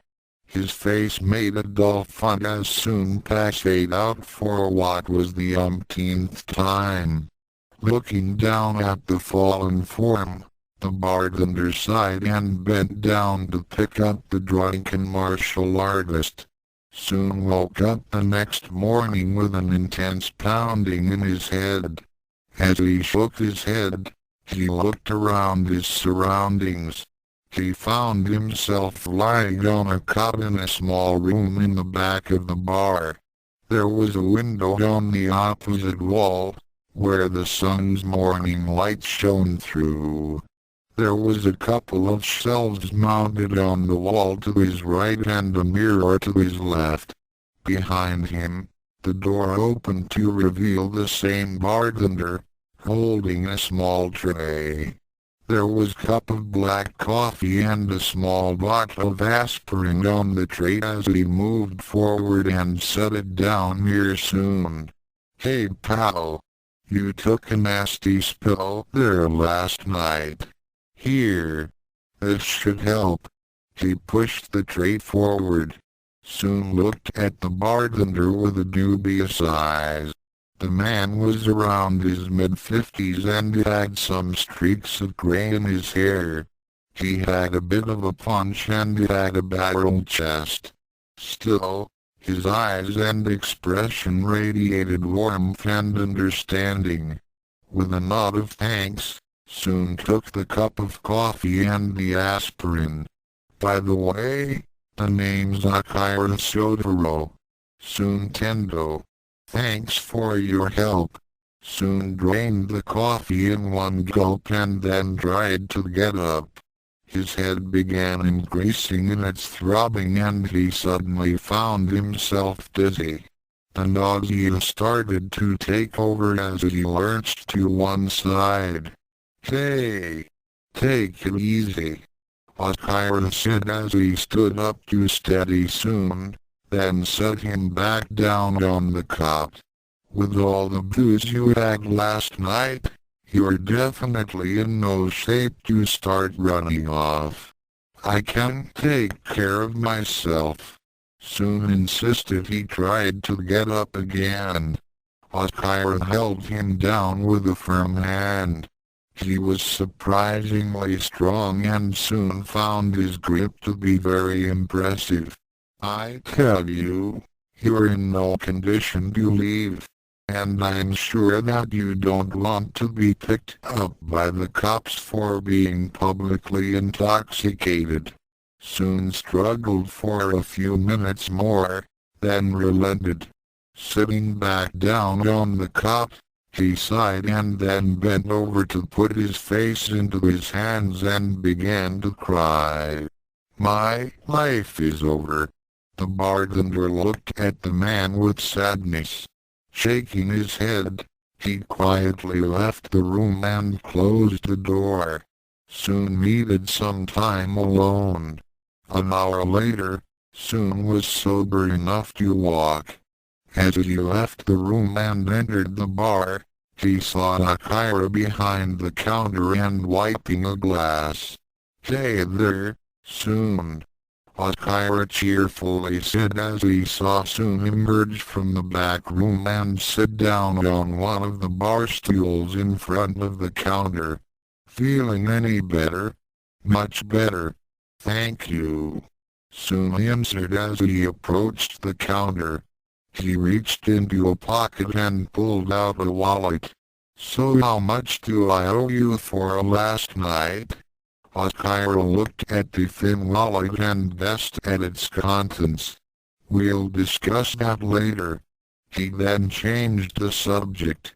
"So, do you want to talk about it?" "Talk about what?" "Talk about why you think your life is over." "No, I don't want to talk about it." "Hey, I won't pressure you. If you don't want to talk about it, that's okay. But last night, you looked so sad that if got any more depressed, and I would have driven myself to get drunk. You looked like someone who had been betrayed and lost his most prized possession." The former father of Akan, Nebiki and Kasumi looked at Akira with a suspicious eyes, then sighed. He was only trying to help. What was the harm in telling him? "You could say that I do feel betrayed. And losing my family could be the same thing as losing my most valuable possession. You lost your family? It's a long story.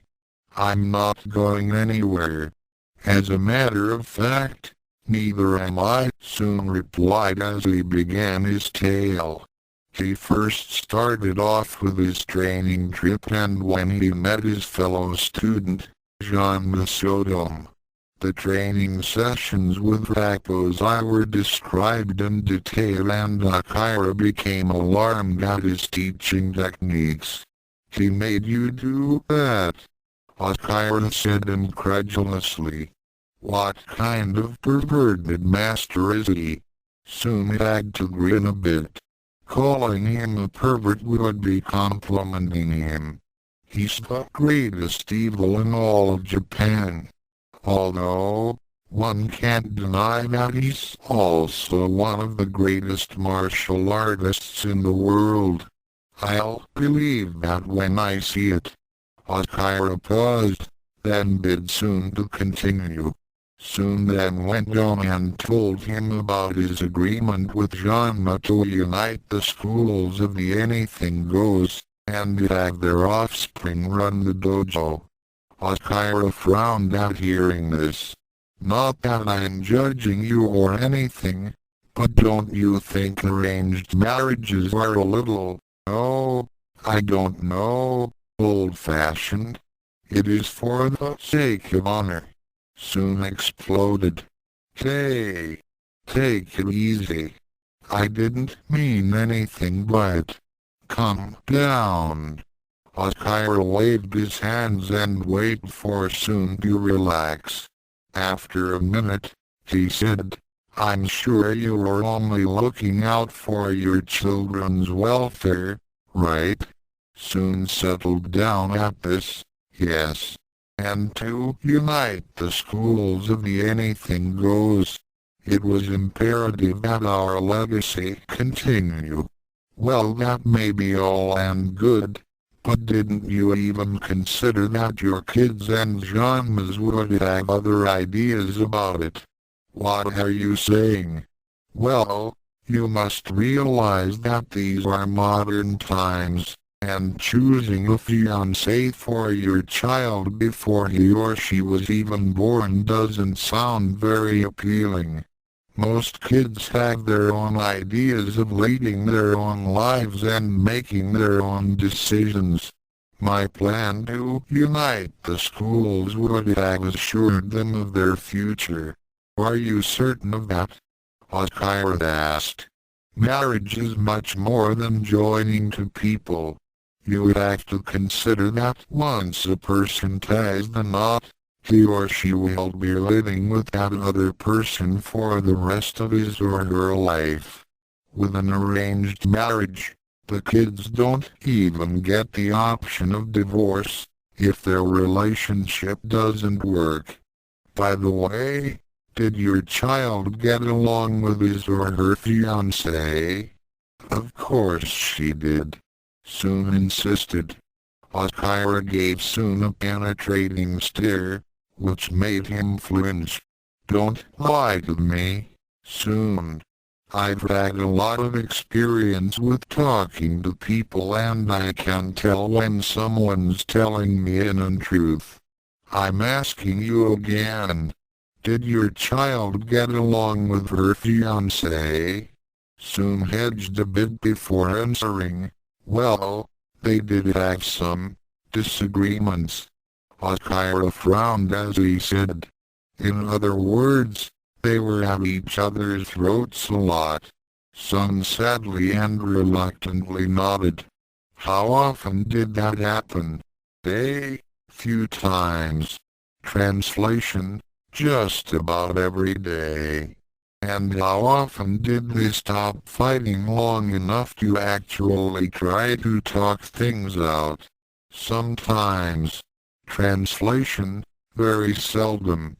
Am I getting things right so far? Soon again nodded reluctantly. It seems to me that it was a very unlikely match.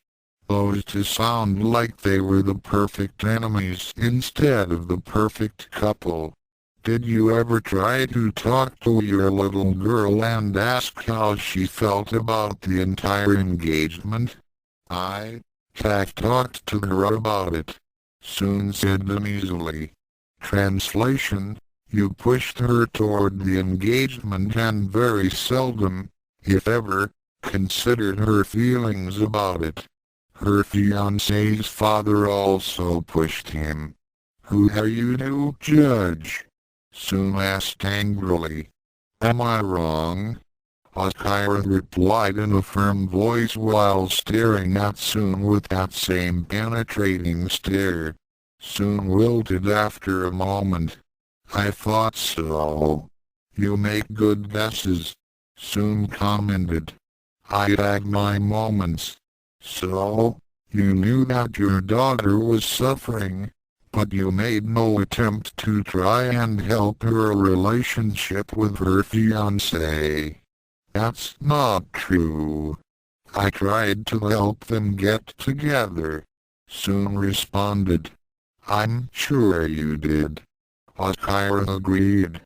I suppose that you tried to set them up on dates without their approval, always reminded them that they must marry for the sake of honor, and kept on saying that their fights were only a phase that they were going through. Less than a Z-psychic ? Greater than Soon thought. Akira looked at Soon's confused expression and smiled. No, Soon. I'm not psychic. I've seen this kind of thing happen lots of times. What your daughter and her fiancé went through had happened before with other children who had been put into an arranged marriage by their parents for the sake of honor. More often than not, one or both children end up miserable. Many times, it was due to their parents and their constant prodding. Soon winced at that statement, but he couldn't deny it. There were countless times that he and Ranma had tried to make things work between Ranma and Akan, despite their objections to their interference. Less than still, it was for the good of the school and their welfare, right? Greater than Akira then continued.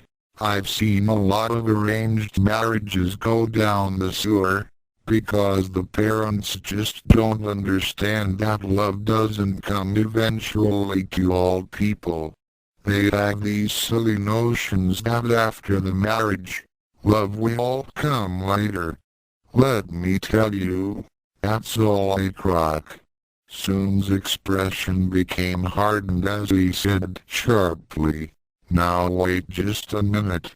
I'm sure that Ranma cared about my Akan and she had some feelings for him too. They were just too stubborn to admit it. Oh, I'm not saying whether they had some feelings for each other or not. However, I'm willing to bet that you and your friend constantly tried to get them to admit their feelings, and did everything you could to keep them together, despite the fact that they were too busy being angry at each other to ever come to a consensus.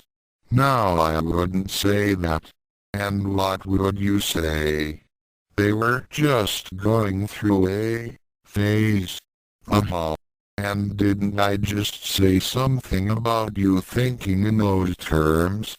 I think that is one of the problems.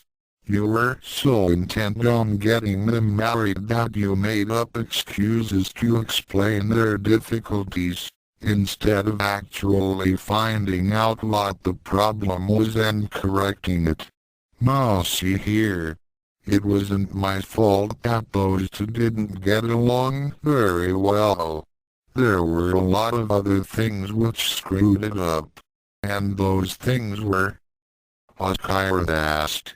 My former best friend was idiotic enough to engage his son to several other girls, despite the fact he made them out of me first. My pledge had the right of seniority. Say what? Your daughter's fiancé had other girls engaged to him. At least 4 others. He had sold his son off to their families in exchange for food. Soon fumed a bit as he thought of Ranma. I see. Akira said thoughtfully. And exactly what did you do when you found out about it? Well, naturally I still held to my claim. The schools were to be united, of course. You mean to say? And despite the fact that after your friend had violated his honor and your trust, by engaging his son several times, you still intended to go on with the promise he made to you. Why not? I have just as much right, if not more, to having my vow with Ranma be fulfilled. Not to be insulting, but it appears you have a very narrow field of thinking. To me, the honor of the agreement had been completely destroyed when Ranma started using his son as a means to get something without earning it.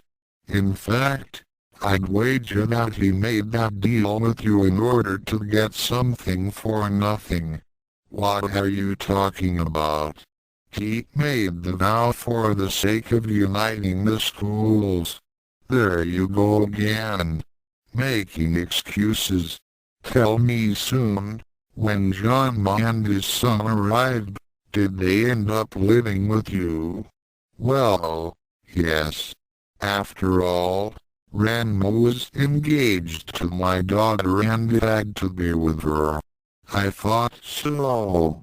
And did they pay for anything? Did they help with the chores or pay for the food they ate? How about the bills? Did they do anything to make your life and the lives of your children any easier while they were staying there? Well, Ranma did keep me company and we played many games of shogi. Oh, that'll help, Akira said sarcastically. Looks to me that Ranma and his son were nothing but a couple of freeloaders. They were just using that vow to take advantage of you. That's not true. When all those girls came by to stake their claims on Ranma, Ranma stood by his promise to me. If he truly wanted to keep his promise to you, he wouldn't have made all those other agreements in the first place. The way I see it, he wanted to keep the vow to you, because it was the one in which he could profit the most from. What are you saying? Think of it. What would have happened if Soren and Ranma ever did get married? That would have meant that Ranma would have been set for a life living off the dojo. Come to think of it, you would also reap the same benefits. You could retire early and live a life of leisure. Now don't tell me that thought hadn't crossed your mind. Are you accusing me of arranging a marriage for my children, just so I could selfishly retire early? Now. No need to get hostile. Let me ask you this. As a martial artist and owner of a dojo, you must be teaching some classes now, aren't you? Soon became silent at this. Akira nodded and then asked, well, you must at least have a job. I mean, it must get expensive to feed 3 daughters and 2 houseguests. Soon remained silent. I thought as much. Akira nodded. You don't have any regular income and you don't teach any classes. Yet you were still intent on getting Akan married to Ranma. I think that answers my question. It seems that there was another reason why you wanted the engagement. not only for your daughter's future, but for your own as well. How dare you? Soon said as he threw a punch at Akira's face. To his surprise, the bartender reacted with amazing speed. He simply raised an open palm and stopped the fist with no effort. He then clenched down on Soon's hand and applied pressure. This made Soon wince as he felt his hand being slowly crushed. Ow! Let go of my hand. Certainly. Akira said evenly as he looked at the Tendo patriarch with that same penetrating stare. However, you should be more careful with your anger. Looks to me that you and your family have a problem with keeping your tempers in check. With these words, Soon froze up. He first thought back to all the times that his youngest daughter had lost her patience with Ranma. Then he remembered how angry he was during that last time he had seen his family. That was when he made a startling realization. You are right. Please forgive my behavior. This is not how a martial artist should act. That's better.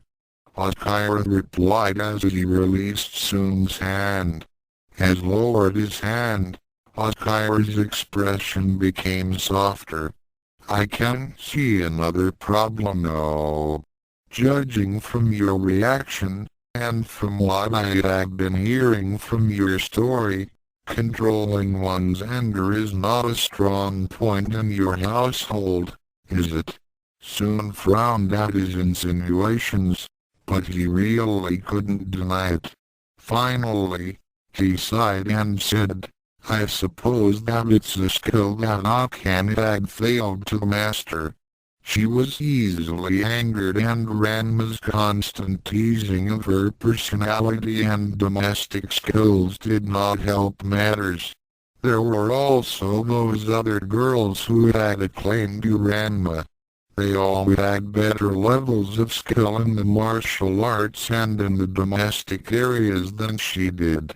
Akane would try so hard to improve, but every failure made her even more frustrated and she did take out her anger on the nearest person. It was usually Ranma. I thought as much. Akira nodded as he continued. And did you ever help her improve her martial arts? And did she ever get someone to teach her how to cook, sew or give her proper bridal training? My eldest daughter Kasumi has tried on several occasions to teach her how to be a proper wife. I had given her some training in the martial arts. Aha! And did she get any better in either fields? Soon was silent as he thought back over the events of the past year. He then said in quiet and sad voice, Mumbarak proved to be too impatient to properly go through the correct procedures. The other girls began to ridicule her lack of skill and this only made her more angry. I see. So the fact that no one would take her seriously and take her own feelings and thoughts into account, is what led to her bad relationship with her fiancé. Soon nodded as he added, that's part of the reason. I'm afraid that I too added to the problem. Oh really? I'm afraid that I had neglected to properly train her in the ways of the Anything Goes School of Martial Arts. I had trained her in the basics, but when Ranma showed up, I had involved myself in helping him train. I had begun to neglect my little girl. Akira said nothing as he watched Soon's expression become sadder. And that's not the only thing I regret, now that I think about it. I did not tell her about the secret of one of her admirers, hoping that Ranma would become jealous.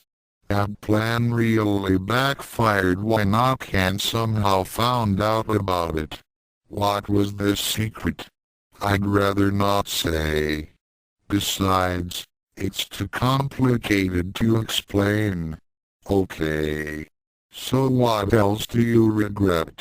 Akan had been having some problems with the boys at school. They would always attack her for dates. Huh?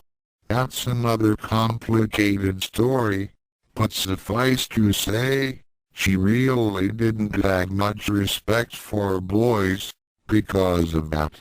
In fact, she went so far as to openly say she hated boys. She became very angry when I announced the engagement.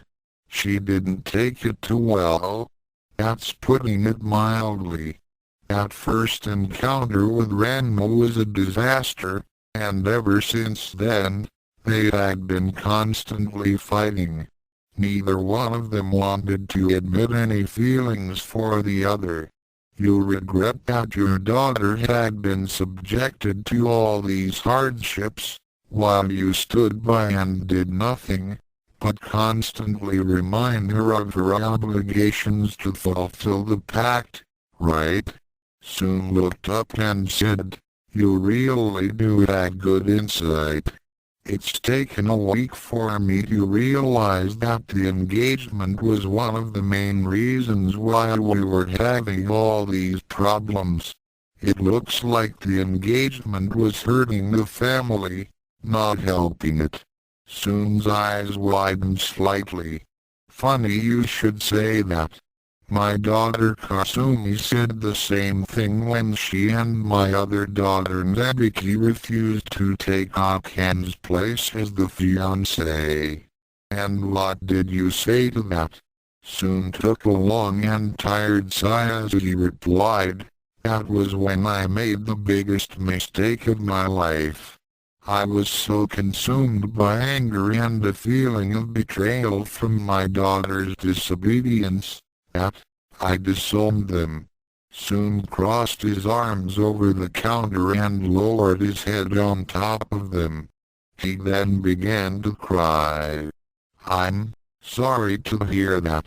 It must be terrible to have lost your family like that." Soon cried for a minute before raising his head. "The only thing that had made me feel this bad was when their mother had died. Now, I'm alone. I'm too ashamed to face them now, and I've lost all the respect they had for me. I've lost the only thing that truly mattered to me. My family is gone. I don't know what to say. You have my sympathy. This past week has given me time to think though. I've thought long and hard about the past year. My daughters accused me of being obsessed with the pact and ignoring the real problems of the family. They said that the thought of getting Akan married to Ranma was the only thing that I was concerned about. After all that's happened, I have to agree. They were right. I did let my obsession get the better of me. I was so intent on fulfilling the vow that I completely became blind to the difficulties that my poor Akan was facing.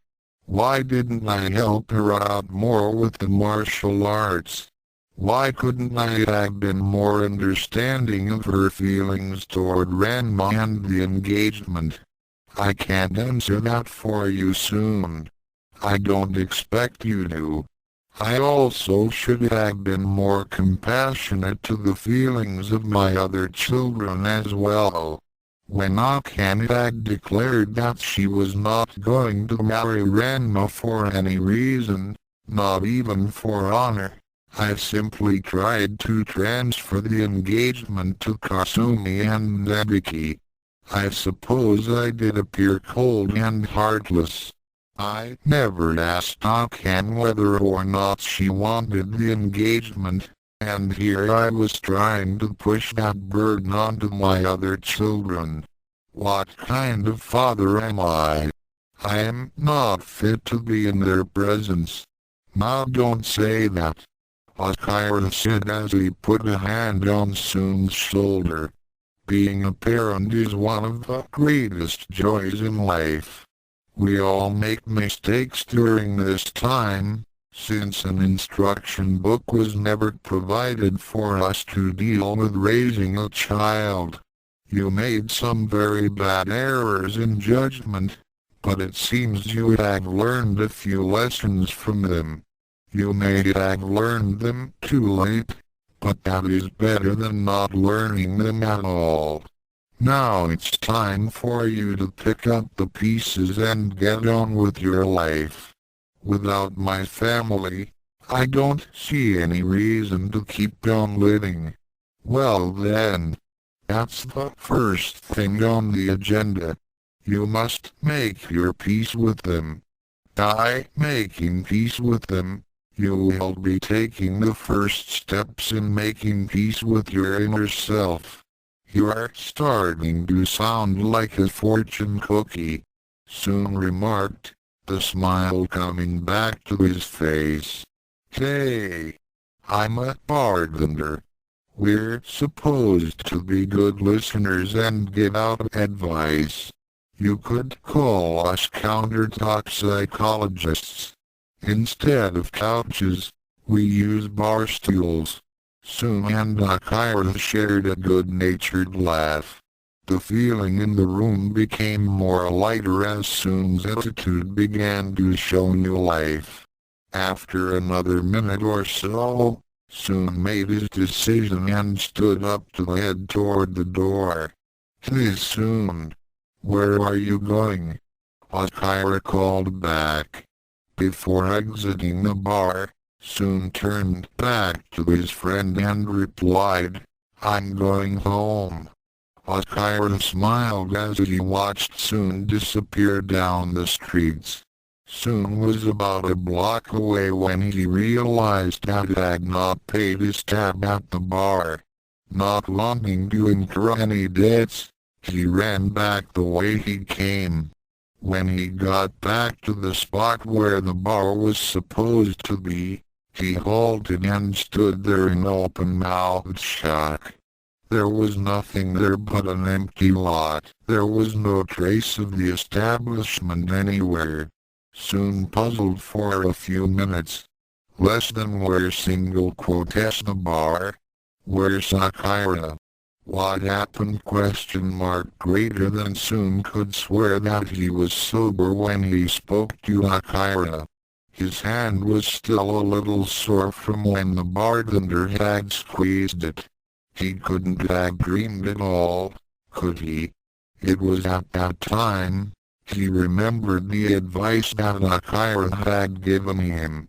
Less than you must make peace with them. By making peace with them, you will be taking the first steps in making peace with your inner self! Greater than those words rang in Soon's head like the tolling of a church bell. Soon nodded and said to himself, Thank you Akira. Wherever you are, whoever you are. He then ran in the direction of the dojo. When Soon reached the dojo, he was eager to embrace his children and tell them that he loved them. He had also planned to tell them that the engagement was off and that they were free to choose whomever they wished to marry. He was so giddy at the thought of seeing them again that he was unprepared for the shock. He ran past the front gates of the compound and into the house shouting, Girls! I'm back! I love. Soon stopped in mid-sentence as he noticed a foreboding silence that smothered the house. Looking around he saw that there was no one to greet him. The wall that Ranma had smashed through while running from him had not been repaired. The floors had not been swept in over a week and a thin film of dust covered all the furniture. Soon's mood quickly deteriorated from joy to fear as he began to frantically search all the rooms. However, try as he might, he could not find a single trace of his family. All their belongings were absent from their bedrooms, and it was clear that no one had been living at the dojo in over a week. When he came to the den where he and Ranma had played shogi every day, he noticed a small package with an envelope on top. Looking closer to the package, he noticed that the envelope was addressed to him. Picking up the note, he slowly opened it and began reading it. "Too soon, Tendo. If you are looking for your daughters, then you will not find them here. Enclosed you will find a plane ticket and a set of instructions on how to find them when you reach your destination. The box also contains several thousand yen for travel expenses. Good luck. Your friend, Akira Shotaro PS. Don't worry about your tab. Less than Akira. How did he know I lived here? ? Greater than Soon thought. Less than how does he know where my family is and what does he have to do with all this ? Greater than with his mind reeling with so many unanswered questions. Soon decided to look inside the package. Sure enough, there was a round-trip plane ticket to China, a page of instructions and a fortune in yen. Soon's eyes widened as he counted it. The amount totaled 500,000 yen. He couldn't believe it. He began to suspect that this was some kind of elaborate trap. But then he thought about his family. He had no idea where they were or what had happened to them. This was probably his best and only chance to reunite with his loved ones. With that in mind, he ran up to his room to make preparations for the long journey.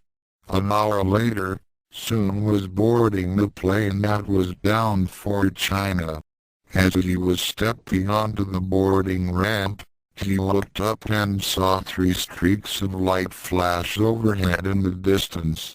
One was colored blue, the other was red and the third was white. For a moment, he pondered what those lights were, then shrugged as he entered the plane. As he sat down and waited for the plane to take off, he thought back to the conversation he had with Akira. He owed a great debt to that bartender and still pondered what connection he might have with Kasumi, Nebiki and Akan. Less than I have so many questions. Who was that man? What's his part in all this ? Greater than try as he might, Soon could not think up an answer. As he recalled everything he could about his conversation with Akira, he suddenly remembered the name of the bar. Less than come to think of it, that was an unusual name for a bar. I've never heard of a bar called the Infinite Realm ! Greater than the Realm of Infinity. Soren looked with satisfaction as he and Taron watched the viewing portal as it depicted Soon's plane taking off. Well, I'm glad that worked, Taron said to his brother. Yes. So what do you think? Should I try for Hollywood? Soren smiled as he was enveloped in a flash of light. When the light faded, Akira Shotaro stood with a smile. Don't give up your day job, Taron replied. Out the Earth realm, at the airport terminal, another figure was watching Soon Tenbo's plane fly off into the distance. The person stayed in the shadows for a while longer then stepped out into the open, heading toward the ticket counter. Excuse me, The man asked the attendant. Where was that last plane headed for? Its destination is Beijing, China.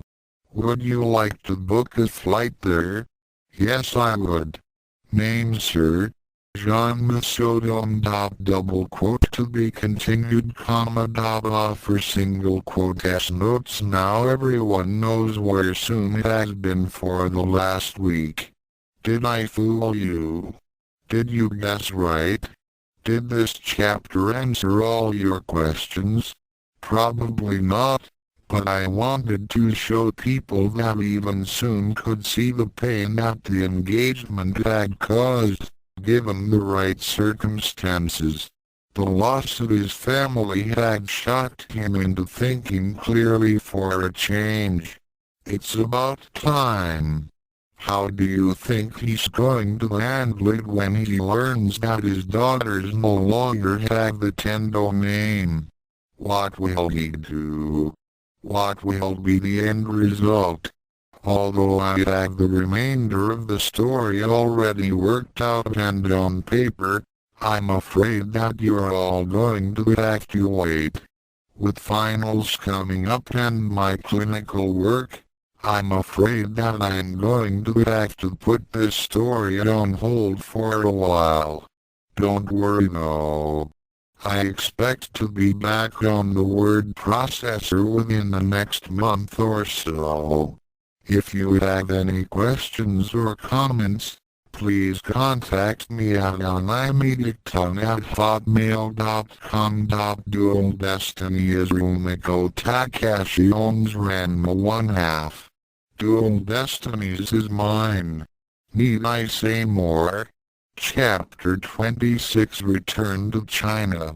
A few kilometers south of the Amazon village of Shampoo's birth, a strange trio of lights streaked over the skies. As the sun was approaching its zenith, the three lights began to make their descent. In less than a minute, the lights came to a stop near a flat strip of land, near the foot of the Bayankala mountain range. With a great flare, the lights winked out, leaving in their wake a small group of people. Wow! That was some ride! Nebiki Masaki commented as she looked around her surroundings. Nodoka was also feeling awestruck at having crossed the vast distance between China and Japan in less time it would take the fastest jet in the world would have done. Oh my! That was a quick trip. Kasumi agreed. I must admit, I am very impressed with the two of you. Cologne said as she turned to Ranma Red and his brother. No problem. Ranma Red replied as he walked over and put his arm around Shampoo. The Amazon happily drew herself closer to her love. Ranma Blue followed suit and was soon embracing Ukyo. A short distance away, Akan sighed and watched the two couples wistfully. Less than that could have been the exclamation point greater than shaking her head. She hefted her backpack and began to follow the group, as they headed toward the Amazon village. After a few minutes the group stopped. Cologne turned to the twins. Before we proceed any further, we would like to discuss something with the two of you. Like what? Ranma Red asked. During our journey here, your mother and your fiancés have asked me to perform the ceremony in the village, instead of doing it before we arrive. Why?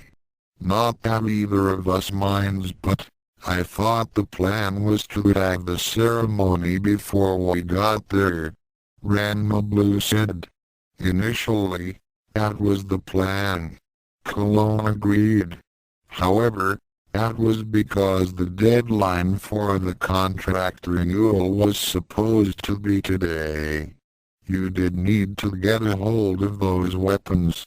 However, With the extension of the deadline, there is not as much pressure for the two of you to take your vows.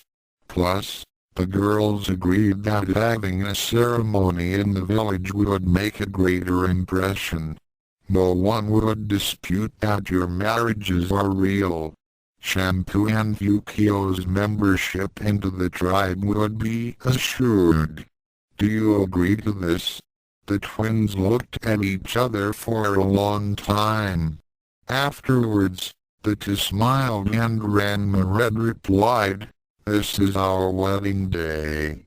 Let's make it one to remember." An hour or so later, the Shampoo shouted out with glee as she saw the walls of her village over the horizon.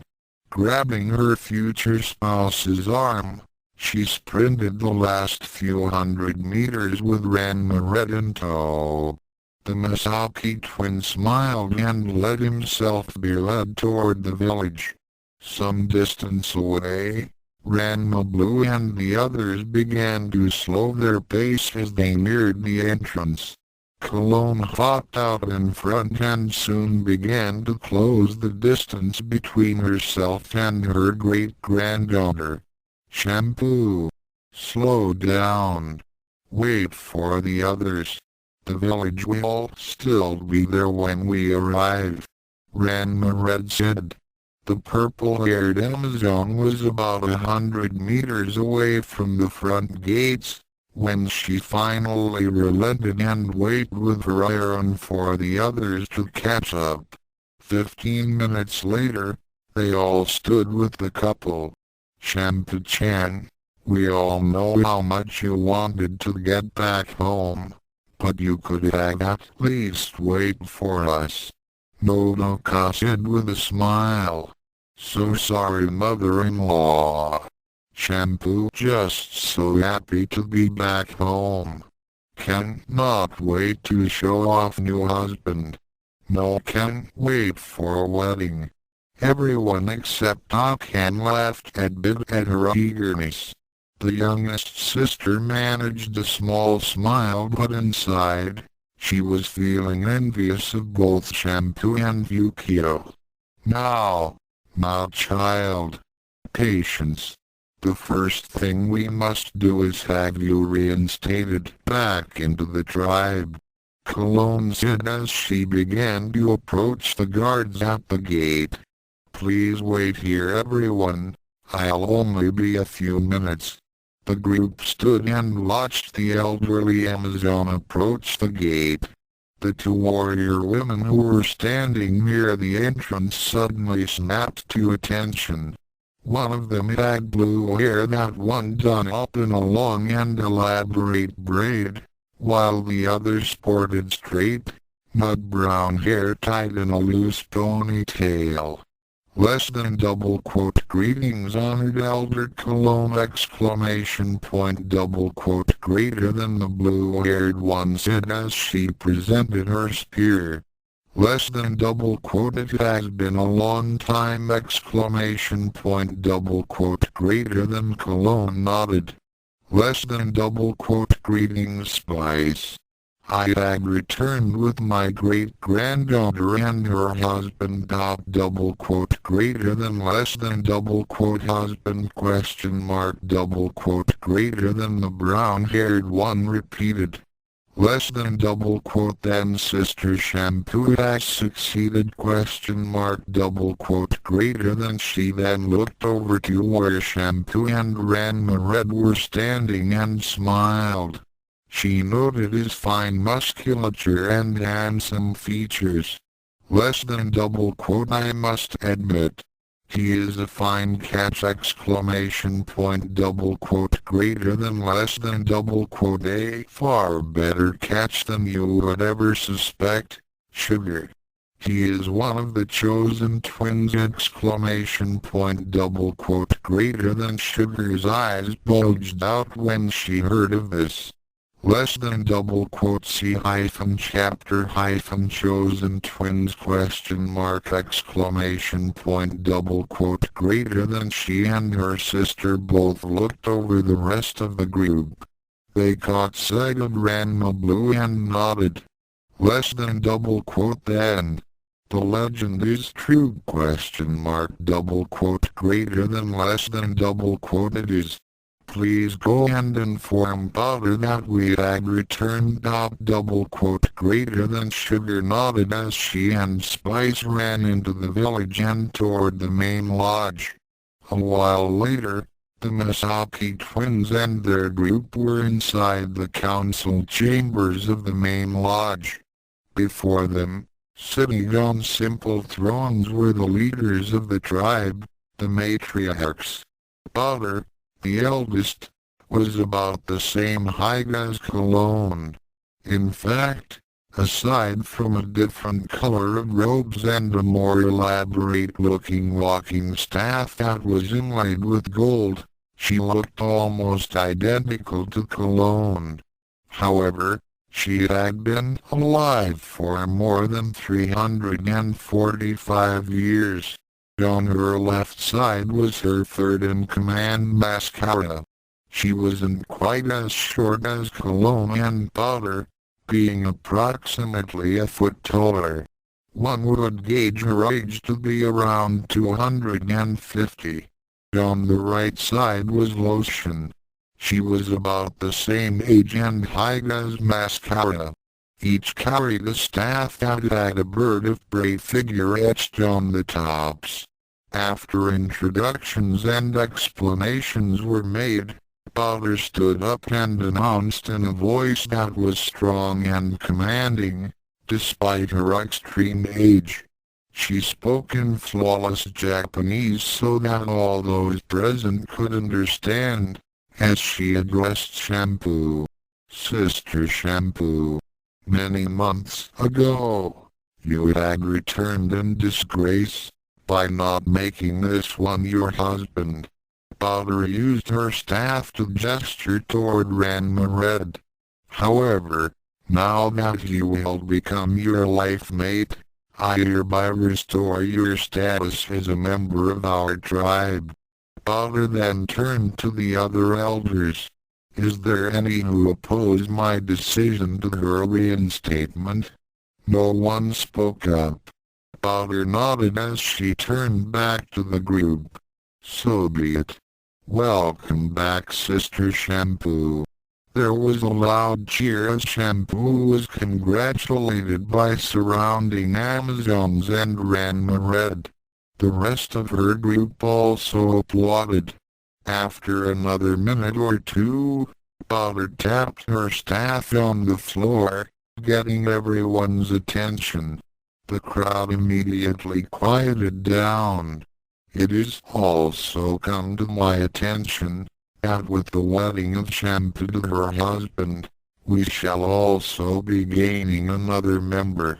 She then turned her attention to Ukyo. The young Okonomiyaki chef stepped forward and nervously stood in front of the elders. As she looked into Powder's eyes, she couldn't help but be entranced by her penetrating gaze. Her stare could even make Cologne flinch. Your name, young one? Ukyo Kwanji, inner elder. Do not fear. I don't bite. Powder assured. Cologne told me that you are a formidable fighter in your own right. She has told me of your battle prowess and would make an excellent addition to our tribe. She has also informed me that you will marry the brother of Shampoo's husband, hereby becoming her sister-in-law. Correct? Yes, ma'am. So be it. If Cologne vouches for you, then I will also accept it. With your marriage to your husband tonight, I shall hereby grant you honorary membership in our tribe. Are there any who oppose my decision on this? Once again, no one said a word. Powder nodded her head to Cologne. Sister Cologne, you shall conduct the ceremony. As you wish. Powder nodded and then addressed the rest of the group.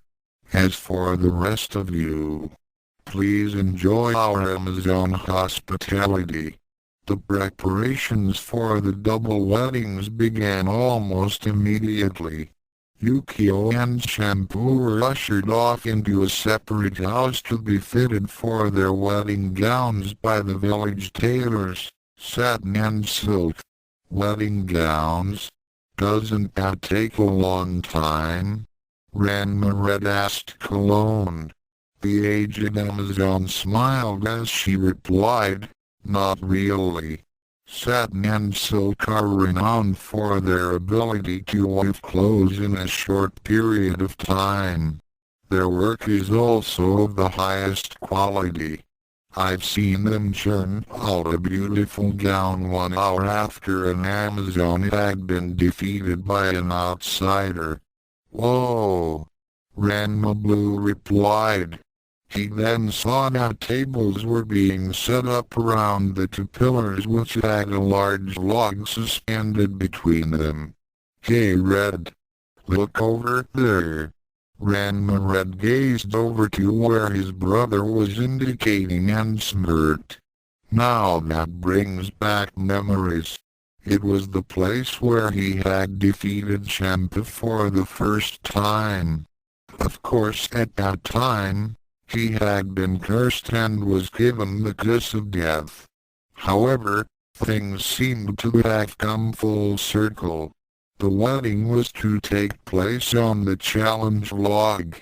Already, many male and female Amazons were setting up large banquet tables.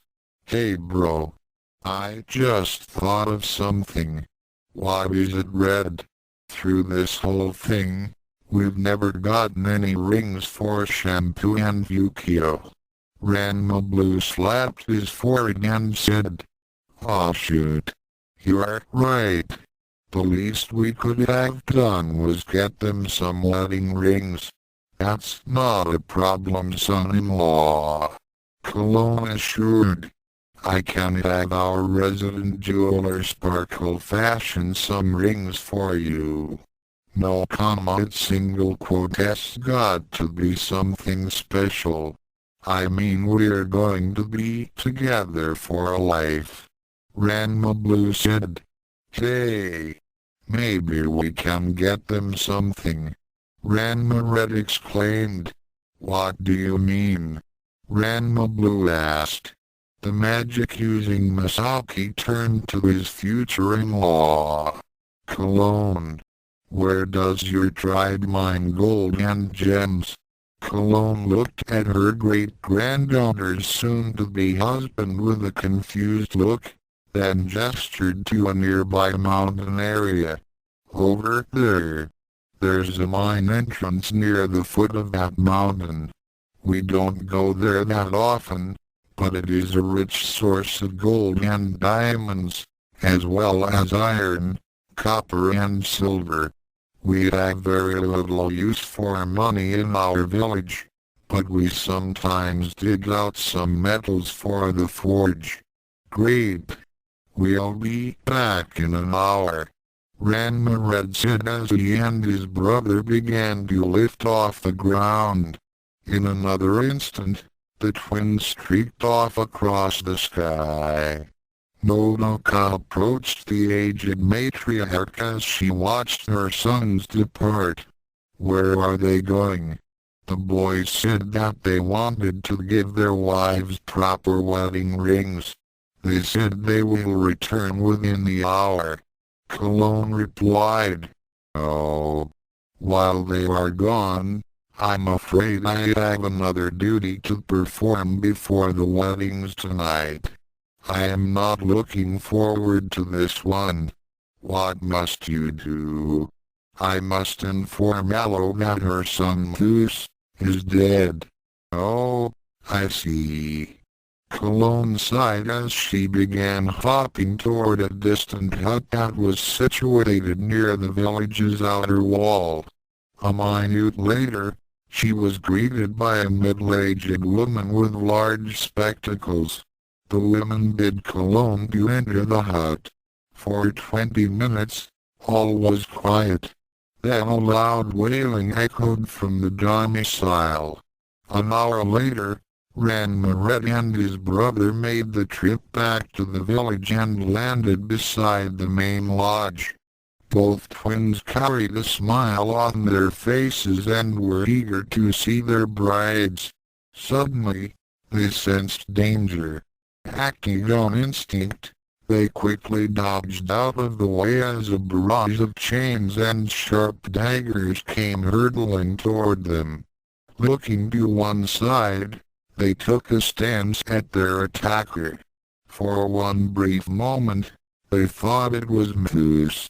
The assailant was not the late myopic master of hidden weapons, but someone who was also very knowledgeable in that fighting style. Standing before them in a flowing red robe was his mother, Aloe. Both twins looked at their attacker. Aloe had on her face the same large and thick glasses that their former adversary had worn. They figured that Mousse's nearsightedness was inherited. She took a stance before them with her arms held out before them and hands concealed within the sleeves. She glared at the two with an intense fury. Her cheeks were red and it looked as if she had been crying for some time. She then addressed the twins in a low and menacing voice. You are the one responsible for my son." She threw her hands forward and launched 20 daggers at the Masaki brothers. Ranma Blue reacted calmly by raising an arm and released an elemental countermeasure. Gentle Gust. Unlike his normal wind attack, Ranma Blue only used enough force to cause the projectiles to blow off course. The knives harmlessly embedded themselves into the ground. Before Mousse's mother could launch another attack, Ranma teleported behind her and jabbed several pressure points on her back. Aloe found herself frozen as the muscles on her arms, legs and back suddenly locked up. Her expression quickly turned from shock to hatred as she spat out, "So are you going to kill me just you did to my son?" Both Ranmas sighed. This was one confrontation that they could do without. Slowly approaching the now motionless Aloe, Ranma Blue said, "I take it you are Mousse's mother?" "I am." Aloe replied in a menacing tone. "I am Ranma Blue and this is my brother Ranma Red. It is quite apparent that Cologne had told you of the death of your son. She has. And I blame you for his demise. We did not kill him." Ranma Red protested. "If it was not for you, my son would still be alive. How do you figure that?" Ranma Blue asked calmly. Aloe's brow furrowed. "My son was a good boy. Even though I did not approve of his obsession with shampoo, I did hope that he would succeed and return to me. Because of you, my son had been driven to his death. Your son lost that honor duel. The terms clearly stated that he gave up all pursuit of her." The twins and Aloe looked over to their right when they heard Cologne's voice. The 300-year-old Amazon approached the three on her feet, instead of hopping on her staff. She glared at Aloe.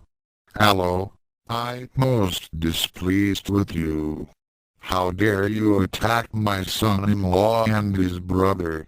It is because of your son-in-law that my Mousse is gone." Aloe shot back. Mousse had no one to blame but himself for his end. Cologne said. Ranma Red was well within his rights to challenge him for shampoo. Your son had completely disregarded our laws for years. in his attempts to win my great-granddaughter. You yourself had been lax in teaching him to recognize those laws. I will brook no further argument. And what about my son? Must the crime of his death go unpunished? I demand that these two pay for his demise. There was no crime. Cologne replied in an even tone. Mousse willingly ended his life. It seemed that he had finally realized the futility of his pursuit and the folly of his actions. He took an honorable way out. The end result was in no way the fault of the twins. When he last attacked them, they simply defended themselves.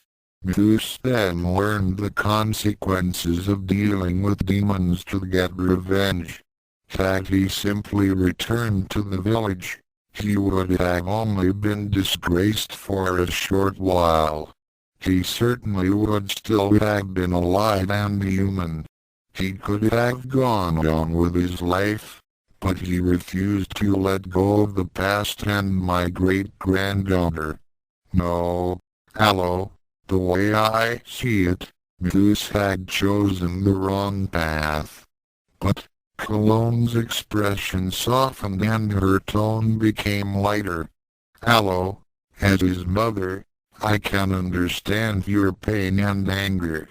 However, Mousse had made his choice and followed his dreams.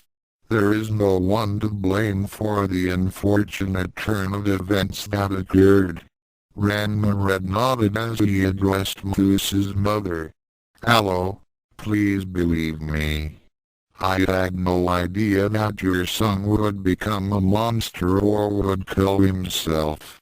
If I had known, I might have handled things differently. However, since this was an Amazon matter, and I was in love with Shampoo, the only way to make Mousse give up on her was to challenge him to an honor duel, as according to your tribe's law. So it was your doing that my son is dead. Aloe snarled. Ranma sighed. Time and time again, I've often wondered if I could have handled that situation better. Each time that I thought about it, I couldn't come up with an alternative. You must believe me. Although Mousse and I were rivals for Shampoo's heart, I had no malice against him or you. Things just happened and soon got beyond anyone's control. Mousse is gone and no one can change that fact. For all my power, I cannot undo what has happened. I do feel that I was in part to blame for his death. Shampoo has also told me of her regrets. However, what's done is done. I have accepted the fact that he is no longer with us. Shampoo has accepted it. Now, you must accept it. Aloe's face became even more enraged as she heard those words, then it suddenly broke into tears. She began weeping as Ranma walked around her and hit the release points to unfreeze the grieving mother. She fell to her knees with her face in her hands and wept. Cologne moved toward her and placed a hand on her shoulder. She then glanced at the twins and gave them a look. Her expression said it all. Without a word, the sons of Nodoka left the Amazons in silence. As they walked away, a bright flare of light appeared before them. Taron and Soren stood before them. It wasn't your fault, boys, Soren said. He's right. There wasn't anything you could have done differently. Taron added. We know that. Ranma replied. He let off a sad sigh. It doesn't make us feel any better, no. Not something for us to think about. especially on our wedding day." His brother added, "We know how you two must feel." Taron said, "We're no strangers to tragedy either." "Oh?" Ranma Red asked. "That's right," replied his mentor. "For 10,000 years, we have seen many innocents die because of the dark world. On one occasion, our chosen twins had died in order to save this world." Really?" Ranma Blue said, a bit disturbed at this revelation. "I'm sorry, Ranma Blue." Soren apologized. "That did not instill confidence, now did it? We're very certain that you two will be able to defeat the Dark World. You two are the greatest pupils that we have ever trained." "Thanks," both Ranmas said in unison. "So, are you two having second thoughts about any of this?" Taron asked. Both twins were silent for a long time as they considered what had occurred and what was yet to come. Finally Ranma Red spoke up. "Well, things had changed. Some of it was good and some of it was bad. We're finally cured of the curse. We've met our mom." Ranma Blue started counted off the pluses. "Ryoga and Mousse are dead." Ranma started to count off the minuses. "We're going to be married to Shampoo and Ukyo. We're going to be fighting demons from hell. We're more powerful than we've ever dreamed possible. Akan and her sisters are part of our family now. And the fate of the world rests on our shoulders." Both twins said in unison. "Yeah, I'd say that things have definitely changed." Ranma Blue said. "So come on, any second thoughts?" Taron repeated. Both twins glanced at each other, then at the immortals. Each Misaki put on a small grin and said simultaneously, "If we had any second thoughts, we wouldn't be here right now." 7 hours later, the wedding preparations were complete and the entire village gathered to watch the joining of the chosen twins to Shampoo and Ukyo. Flowers and elaborate decorations adorned the challenge log and the banquet tables were heavily laden with exotic foods. Kasumi and Nodoka had helped in their preparations, and had politely turned down Akan's offer to pitch in. Kasumi had become very nervous when she heard that Akan had wanted to try some new recipes. Fortunately Nodoka had come to her rescue by suggesting that she could help Nebiki hang up some decorations. Kasumi breathed a sigh of relief. Paper lanterns were strewn about, lighting up the area with a soft, warm glow as the sun had begun its evening descent over the horizon. The tables were arranged in a large circle and in the center, a huge bonfire was being prepared. Several sides of pork and beef were being prepared for roasting. The 3 former Tendo sisters sat with Nodoka, Taron, Soren and the other matriarchs on benches near the challenge log. Behind them, the rest of the Amazon village were similarly seated as they wait for the ceremony to begin. Standing on a small altar that was erected on the challenge log, Cologne was dressed in an elaborate, red robe that had her family's crest emblazoned in silver thread on the front. Instead of her usual wooden staff, she was balanced on a solid gold cane that was capped with a dragon figurehead, made of pure ivory. The eyes were adorned with large rubies, which glinted in the sunset like a pair of red stars. She then looked to a nearby hut and saw the door open.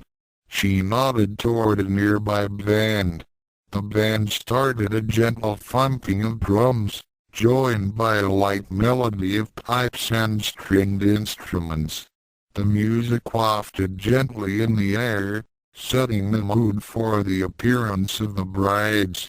Ukyo and Shampoo emerged a moment later.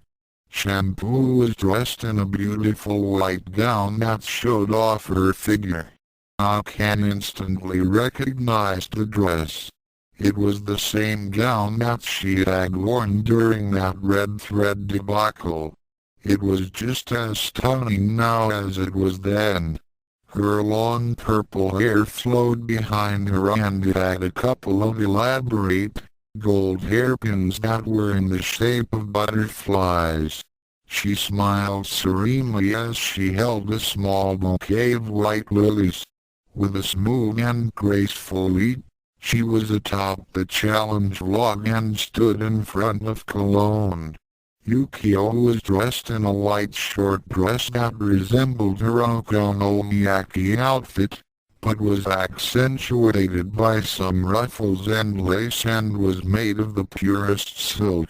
She wore ivory nylons that showed off her legs and simple white shoes. Jeweled earrings and a white ribbon with sparkles in her hair completed the appearance. She also had a calm and peaceful look about her as she too ascended the challenge log. A moment of silence passed as the audience took in the bride's appearance. The two future wives of the chosen twins radiated a sense of joy that could be felt throughout the village. The audience then waited for the grooms to appear. A gentle wind wafted through the area, catching the attention of all those present. A moment later, a child called out, "Less than double quote look mommy." Up their exclamation point double quote greater than the crowd looked upward and a collective gasp came over them. They had good reason to be surprised. This was the first time ever that a groom literally flew to the altar. Both twins were glowing with warm light orbs as they descended from above. The village tailors, satin and silk had fitted the two of them with white, sleeveless tunics, inlaid with gold thread stitching and loose ebony pants. They still wore their usual kung fu shoes, but each brother now sported their hair in loose ponytails, instead of their trademarked braids. Each Misaki twin had tied their hair with a simple cloth that was dyed in their respective colors. Ranma Blue and his brother lightly landed beside their brides and took their hands. With a gentle nod to Cologne, the ceremony began. Amazons, honored guests, my sister elders, we are here today to bear witness to the joining of these people. The ceremony went by smoothly as the twins, Shampoo and Ukyo, exchanged their vows that would bind them for all eternity. When the ritual neared its end, Cologne asked that one fateful question. If there is any person who has sound reason that these people should not be joined as per our laws, let her speak now. There was an ominous silence as everyone held their breath and waited. Ahem. The crowd heard the voice and turned toward the direction of the sound and saw the person standing at the front gate. 3 people gasped at the same time as they recognized who it was. Father. Daddy. Dad. Soon Tendo smiled sheepishly as he slung his backpack over his shoulder and strolled toward the challenge log. He then placed his pack onto the ground beside Kasumi and looked up at the grooms and brides. His expression became a bit saddened, then he nodded as a smile crossed his face. He then glanced at his 3 daughters and winked at them. Taking a seat next to Nodoka, he looked back up at Cologne and said, "Sorry about the interruption. Please, continue." The three sisters stared in disbelief at their father's attitude. He was actually smiling at the fact that both Ranmas were marrying someone other than them. He was making no move to voice out any protests. He simply sat there and waited for Cologne to complete the ceremony. Cologne's eyes gazed at Soon with a bit of suspicion. When she saw that he had no intention of interfering, she turned to the grooms. The rings. Ranma Red and his brother were a little shocked to see Akan's father present, but Cologne's gentle prodding shook them back to reality. With a brief nod, each withdrew from their pockets a tiny object. Shampoo and Ukyo's eyes widened when they saw them. Both twins smiled as they presented their brides with rings that were made of solid diamond. The bands were flawless and glittered in the fading light of the sun. On Shampoo's ring, there was an engraved design of a cat on it. Below it, she saw two hearts intertwined. The Amazon looked at her love, as he gave her a silly smile. Shampoo smiled back as they shared the private joke. Ukyo stared at the ring that was being placed on her finger. Like Shampoo's, hers was made entirely of blue-white diamond. On top of it she saw tiny twin spatulas crossing each other inside a heart. She looked up with teary eyes. "Oh Ran-chan, it's beautiful. Not as beautiful as you, Fuken." Cologne then presented the brides with two more rings on a pillow of soft purple velvet. The rings were simple gold bands, with silver inlaid. The two girls took them and placed them on the fingers of their grooms. With this done, Cologne proudly said, "I now pronounce you Amazons and husbands."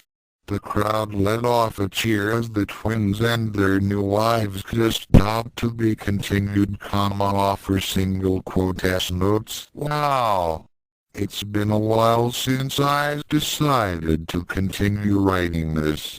Now Ranma Red and Ranma Blue are truly over the fiancé mess.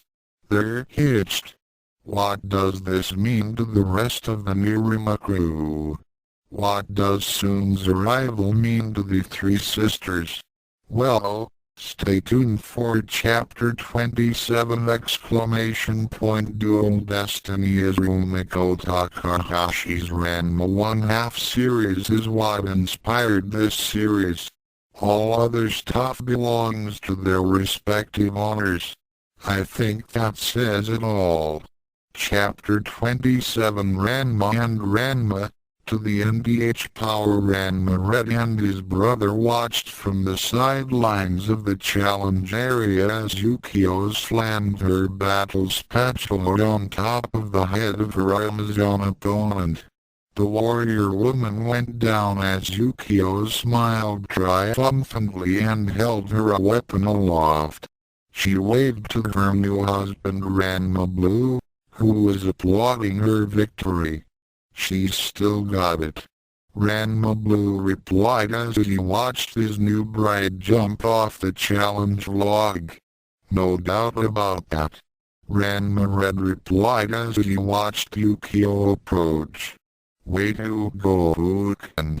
Ranma Blue swept up his wife and swung her around, giving her a deep kiss. "No problem, Ran-chan," Ukyo said as her feet touched ground once more. Ukyo had shed her wedding dress and was now in her normal okonomiyaki outfit. "I really didn't want to fight on my wedding day, but, yeah, I know. These Amazon customs are kind of off the wall, But you did have to prove that you're good enough to be part of the tribe. Speaking of being part of the tribe, Cologne told me where to find that elemental hammer. Oh? Ranma Blue replied as Ukyo leaned forward and whispered something in his ear. His eyes widened and then he took on a bemused smile. That's where it is. Well, I'll be damned. Ranma Red was about to ask when he saw his wife approach them. Like Ukyo, Shampoo had changed from her wedding gown to her normal attire, which in her case, consisted of a short pink dress and sandals. Leaping forward, she promptly glomped onto her husband and gave him a passionate kiss. "Oh Taron, Shampoo had news for you." Ranma Red smiled as he said, "Great-grandmother told you where the mystic sword is." Shampoo nodded as she whispered into his ear. Ranma Red nodded as he took in the information. He then kissed his wife again. The newlyweds decided afterwards that they all needed some time alone. The two couples left the scene as the great celebration continued. Some time later, Kasumi, Nebiki and Akan were delighted at the entertaining displays before them as they sat at the banquet tables. Fireworks lit the night sky in bright colors and sparks. In the center of the ring, a huge bonfire was lit as sides of pork and beef were roasted over the flames. Many Amazons displayed their agility and skills in acrobatic demonstrations. Some of the tribe members put on some circus acts, juggling flaming torches and sharp knives as easily as if they were toys. There were displays of martial arts on the challenge log after Ukyo had completed her initiation into the tribe. Akan had wanted to join in on the impromptu tournament, eager to show off her improved fighting skills, which the twins had instructed her in. Akan's sisters had begun to get nervous at her desire to fight the warrior women, fearing that she would again receive the kiss of death should she defeat one of them. Cologne, however, had come to the rescue.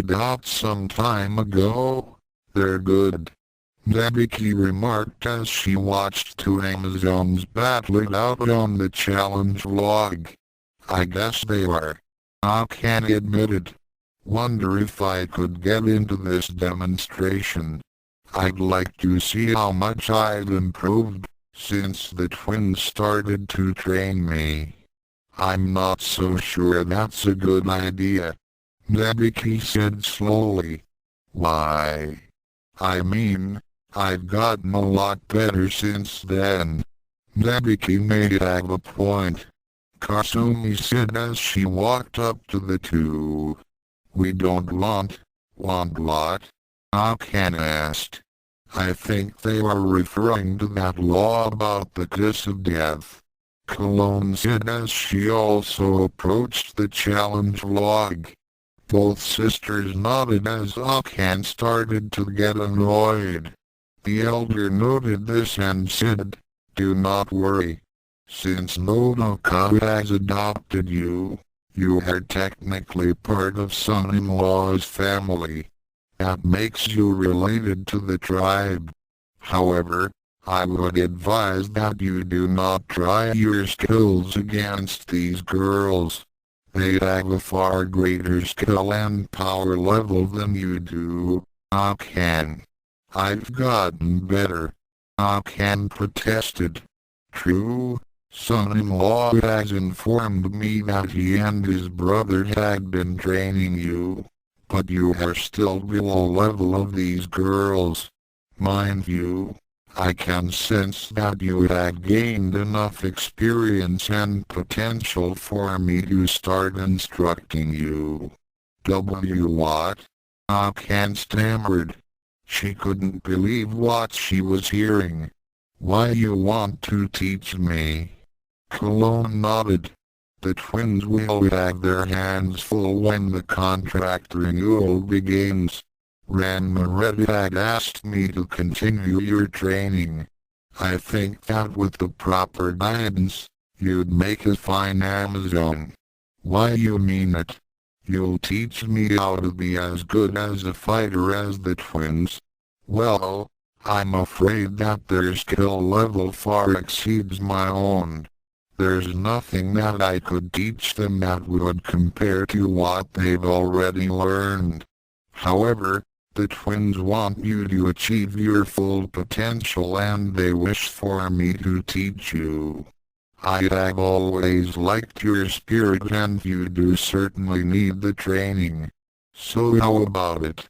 Akan thought back to all the times that Cologne had schemed to get Ranma.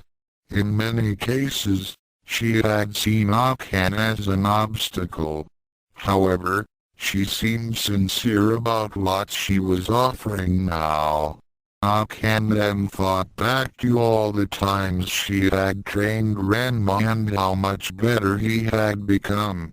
She then smiled at the thought of finally being able to show Ukyo and Shampoo that she was a force to be reckoned with, despite the fact that they were now married to both Ranmas.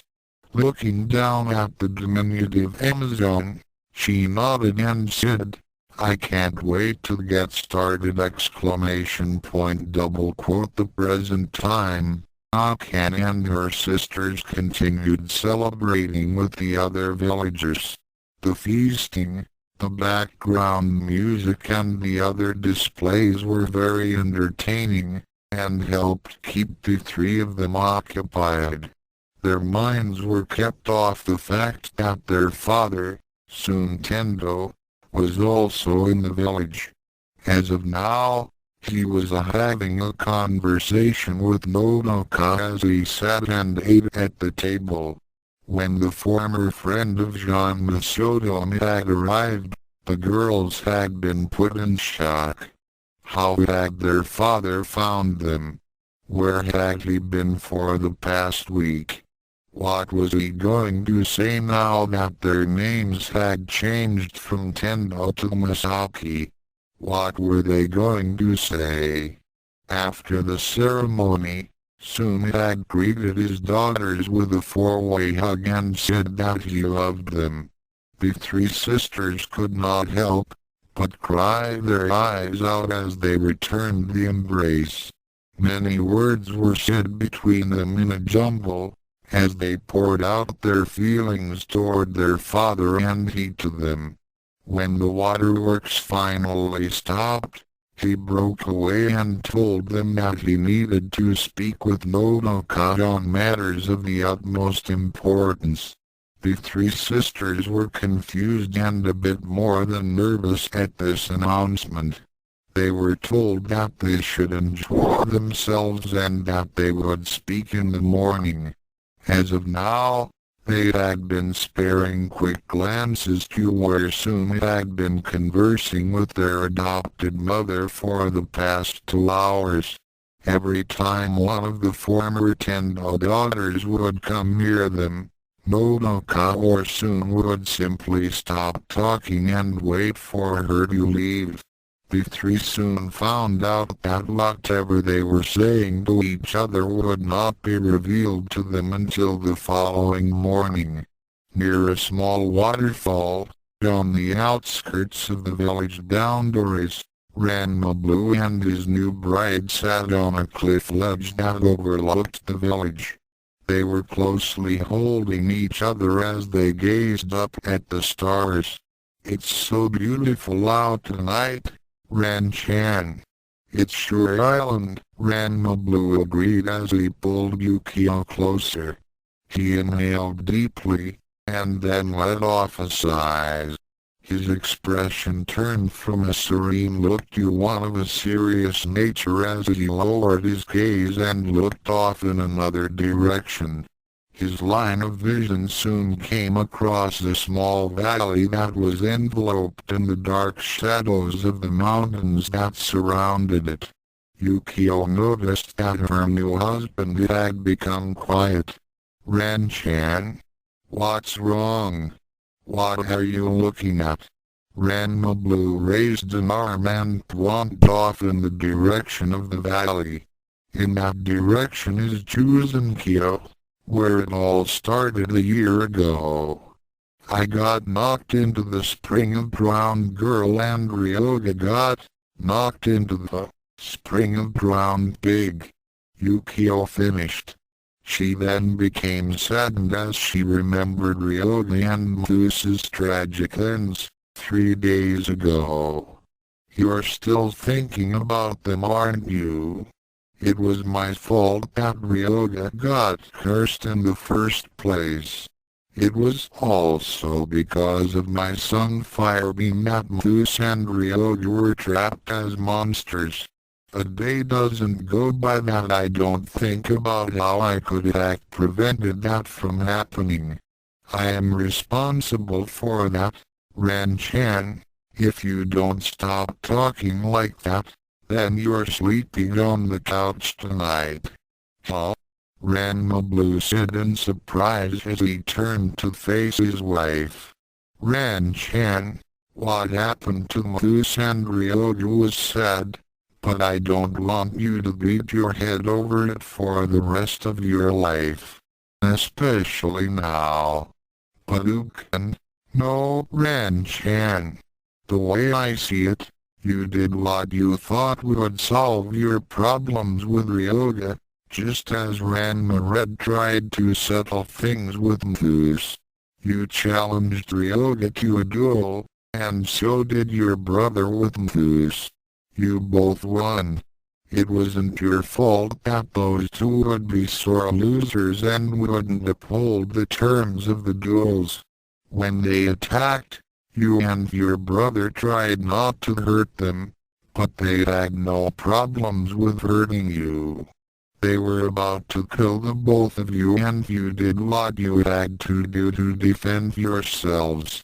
But they were being controlled by those demons," Ranma Blue said. "That may be right, but they had made the decision to accept the demon mark. They had decided to commit suicide. They just couldn't let go of what had happened. We all make our own decisions, Ranma, and we must deal with the consequences of our actions. The fact that you haven't forgotten about them shows that you do care and honor their memory. No one could ask any more from anyone." Ranma Blue looked intensely at his wife. After a long moment, he gave her a small smile and said, "Pukan, I could always count on you to say the right thing." "Hey, what are wives for?" Ukyo said as she drew ever closer. "Well," Ranma Blue said with a mischievous grin. "How about this?" He leaned forward and kissed her full on the lips. Ukyo deepened the kiss as her tongue met with his. After a long while, they simply enjoyed each other's lips. Then Ukyo took the initiative.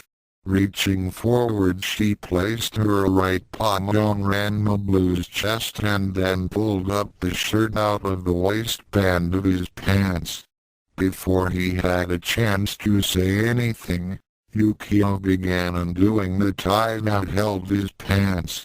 Before she untied the knot, he placed a hand over hers and stopped her. Gazing into her eyes, Ranma Blue saw the passion and need in her green depths. "Pukan?" Ukyo was silent for a long while, then she nodded as she said, "I thought I could wait, but..." Ranma Blue nodded as he asked, "Are you sure?" Ukyo kissed him again in reply as she continued undoing his pants. Ranma Blue was overwhelmed by her desire and was soon aiding her in removing her clothes. reunite. In a secluded little cave that was behind the waterfall, Shampoo cried out as her third orgasm ripped through her body. She collapsed atop her husband's muscled chest and held him tightly. She never wanted to let go. Ranma red moaned as he spilled his seed into her. Shampoo had wasted no time in getting their marriage off to a good start. No sooner had she let him into this secret place, than she literally jumped him and had him on his back. They were both divested of clothes in an instant, and Ranma could do nothing but to ride the wave of passion that was his wife. Now, after a full hour of non-stop pleasure, she was breathing heavily as she lay across her mate with her head snuggled under his chin. She sighed as she lazily traced one of Ranma Red's pectorals with an index finger. Her husband's training with Soren and his brother had caused him to gain more muscle mass, and his body had become sharply defined. There was not an ounce of fat on him. Ranma Red's breathing had slowed down during this respite as his arms embraced his passionate Amazon. He absently began stroking her long purple hair as he stared at the ceiling of the cave. Although the scent of their lovemaking still lingered in the air, his thoughts were a million miles away. Aaron? The magic-using Masaki looked down at his bride and gave her a small smile. Sorry, darling, I was just thinking about something. What you thinking about? About? Ranma Red began. About Mousse and Ryoga, yes? Shampoo said, her expression becoming serious. Her husband was about to deny it, but then sighed. I guess there's no point in hiding it. Yeah, I've been thinking about them. How did you guess? Great-grandmother told Shampoo about meeting with Aloe, Mousse's mother. The student of Soren nodded as he sighed. I'm sorry to be such a wet blanket, especially today of all days. Is okay, Aaron? Want to talk about it? Shampoo sat up and faced her husband, who also sat up. Man, I thought I had this all behind me. Ranma Red began. I managed to talk to you about Mousse's death not being your fault, but I can't seem to convince myself of the same thing. After meeting with Aloe, Shampoo understand. The Amazon placed a finger on his lips. Shampoo saw how sad Aaron looked before wedding. Great-grandmother told Shampoo what happened. Shampoo thought that making love to Aaron helped him forget pain.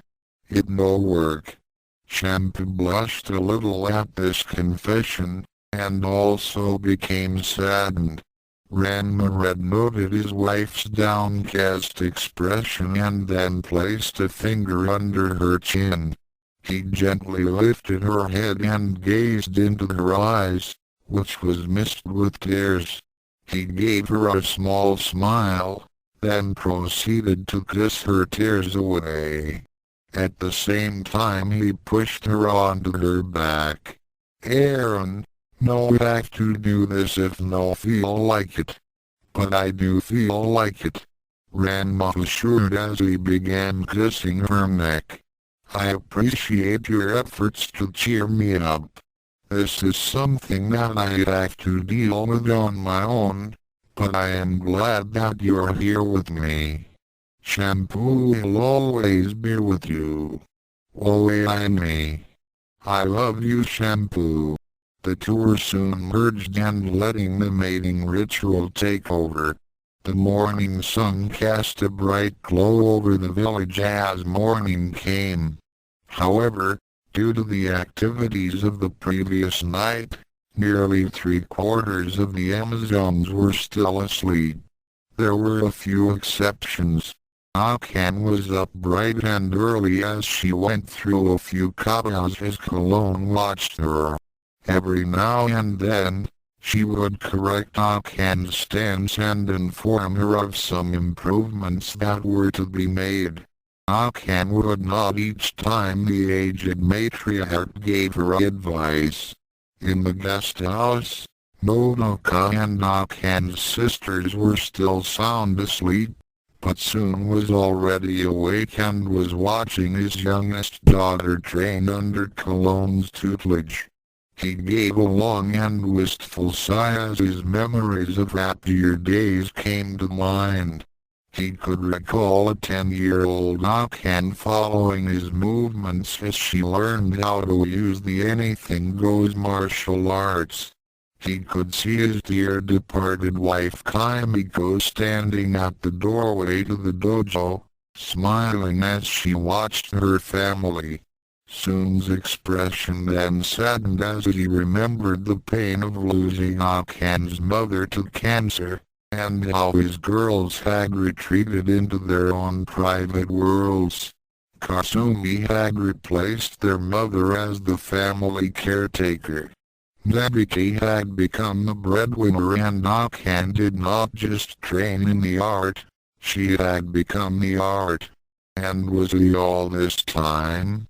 He had isolated himself from the outside world and without even realizing it, he had also isolated himself from his family. It was the vow to unite the schools of the anything-goes martial arts that had kept him going for the past 6 years since Kimiko's death. Less than a foolish dream! Greater than Soon thought. Less than I should have been more involved with my family than trying to force something like that on them. They were right. I was obsessive about it. I was so intent on joining the schools that I never even saw the troubles the engagement caused. It was so obvious. Why didn't I see it? I was able to see the troubles about as well as Akan could see that Ryoga was P-chan. My short-sightedness had caused everyone so much pain. Well, no more. From what Nodoka has told me, my girls have a chance for a better life. Far be it from me to stop something like that. Greater than with that thought in mind, Soon made a decision, just as his other two daughters began to stir from their beds. In another house, Shampoo and Ukyo awoke to find Ranma Red was gone. During the night, they had eventually returned to the village and had retired to the house where Shampoo had grown up in, since her mother had died. That is, they had retired after another 5 hours of intense lovemaking. Her husband had used his spell of silence to keep the sounds of passion from being heard from beyond the walls. When they had finished, Shampoo fell into a deep sleep, totally spent from their late-night activities. Shampoo looked around for her absent maid and soon found a small note on the kitchen table. She smiled as she read the Chinese script. Shampoo, gone to the cave to get the mystic's sword. Be back soon as I can. Love you. Ranma read in another guest house. Ukyo Misaki also awoke to find her husband missing. She sat up from her bed and saw the note on a nearby dresser drawer. She walked over to it and read it. Fuken, gone to Juzenkyo to get the elemental hammer. Be back as soon as I can. Love you. Ranma blew. Ukyo smiled as she held the note close to her chest. She then went to prepare for the day. Somewhere in the Bayankala mountain range, Ranma Red flew upwards, searching for the place where the weapon of power was hidden. There were thousands of caves that littered the landscape. One could spend his whole life searching, and would not even come close to exploring half of the caves. However, Ranma Red Misaki knew what he was looking for and where it was located. As he came toward the center of the mountains, he noticed a solid rock wall that was in the shadow of one of the mountains. His enhanced senses were scanning the area, trying to detect even the slightest emanation of magic, which would indicate the sword's position. A minute later, his expression brightened as he felt a strong source of mystical energy calling to him. It was coming from the bare rock wall. In the valley of Ukyo, the guide yawned as he made his daily rounds among the cursed pools. He looked up to see the sun make its usual climb from the horizon and then blinked. His expression turned to shock as he saw a familiar figure float down toward him. His eyes became the size of saucers as he recognized the individual. "Oh, sir, I know you. You fallen spring of brown girl a year ago. How you fly in air like that? Hello again." Ranma Blue greeted as he landed beside the guide. "Yes, it's me. But I'm not cursed anymore. That flying power is a new technique I learned." "Oh, sir. You find cure?" "Yes, I did. But that's not the reason why I'm here." "Oh? Tell me. Where is the Naniakwan double quote in the Bayankala Mountains?" Ranma Red landed in front of the rock wall and ran a hand across it. It seemed solid enough, but with his knowledge of magic, he knew that things were not always what they appeared to be. He then focused his senses toward the wall. Sure enough, he could detect something beyond the wall. He backed away from the wall and began focusing his power. If there were not an opening to be found, then he would make one. Immortal. Ranma Red stopped focusing his ki when he reconsidered his actions. A blast of Kai energy would have absolutely zero effect on anything magical. Whatever was protecting the sword was magical in nature, and his usual Kai attack would do nothing but cause an avalanche. With his increased Ki ability, Ranma Red's normal Kai attack would have the same effect as a perfect Shishihokoden. He didn't want to go devastating the landscape if he didn't have to. This required some thought. In the village, soon Tendo had gathered with Nodoka and his daughters in the guest house. The time had come. They all sat around the dining table. Akane and her sisters wore extremely nervous expressions as they wait for Nodoka or Soon to speak. Finally, after a long stretch of silence, Soon cleared his voice.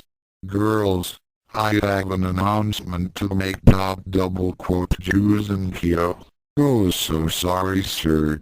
No can tell you where Naniakwan Island guides of Ukyo take oath never to tell anyone which spring is which.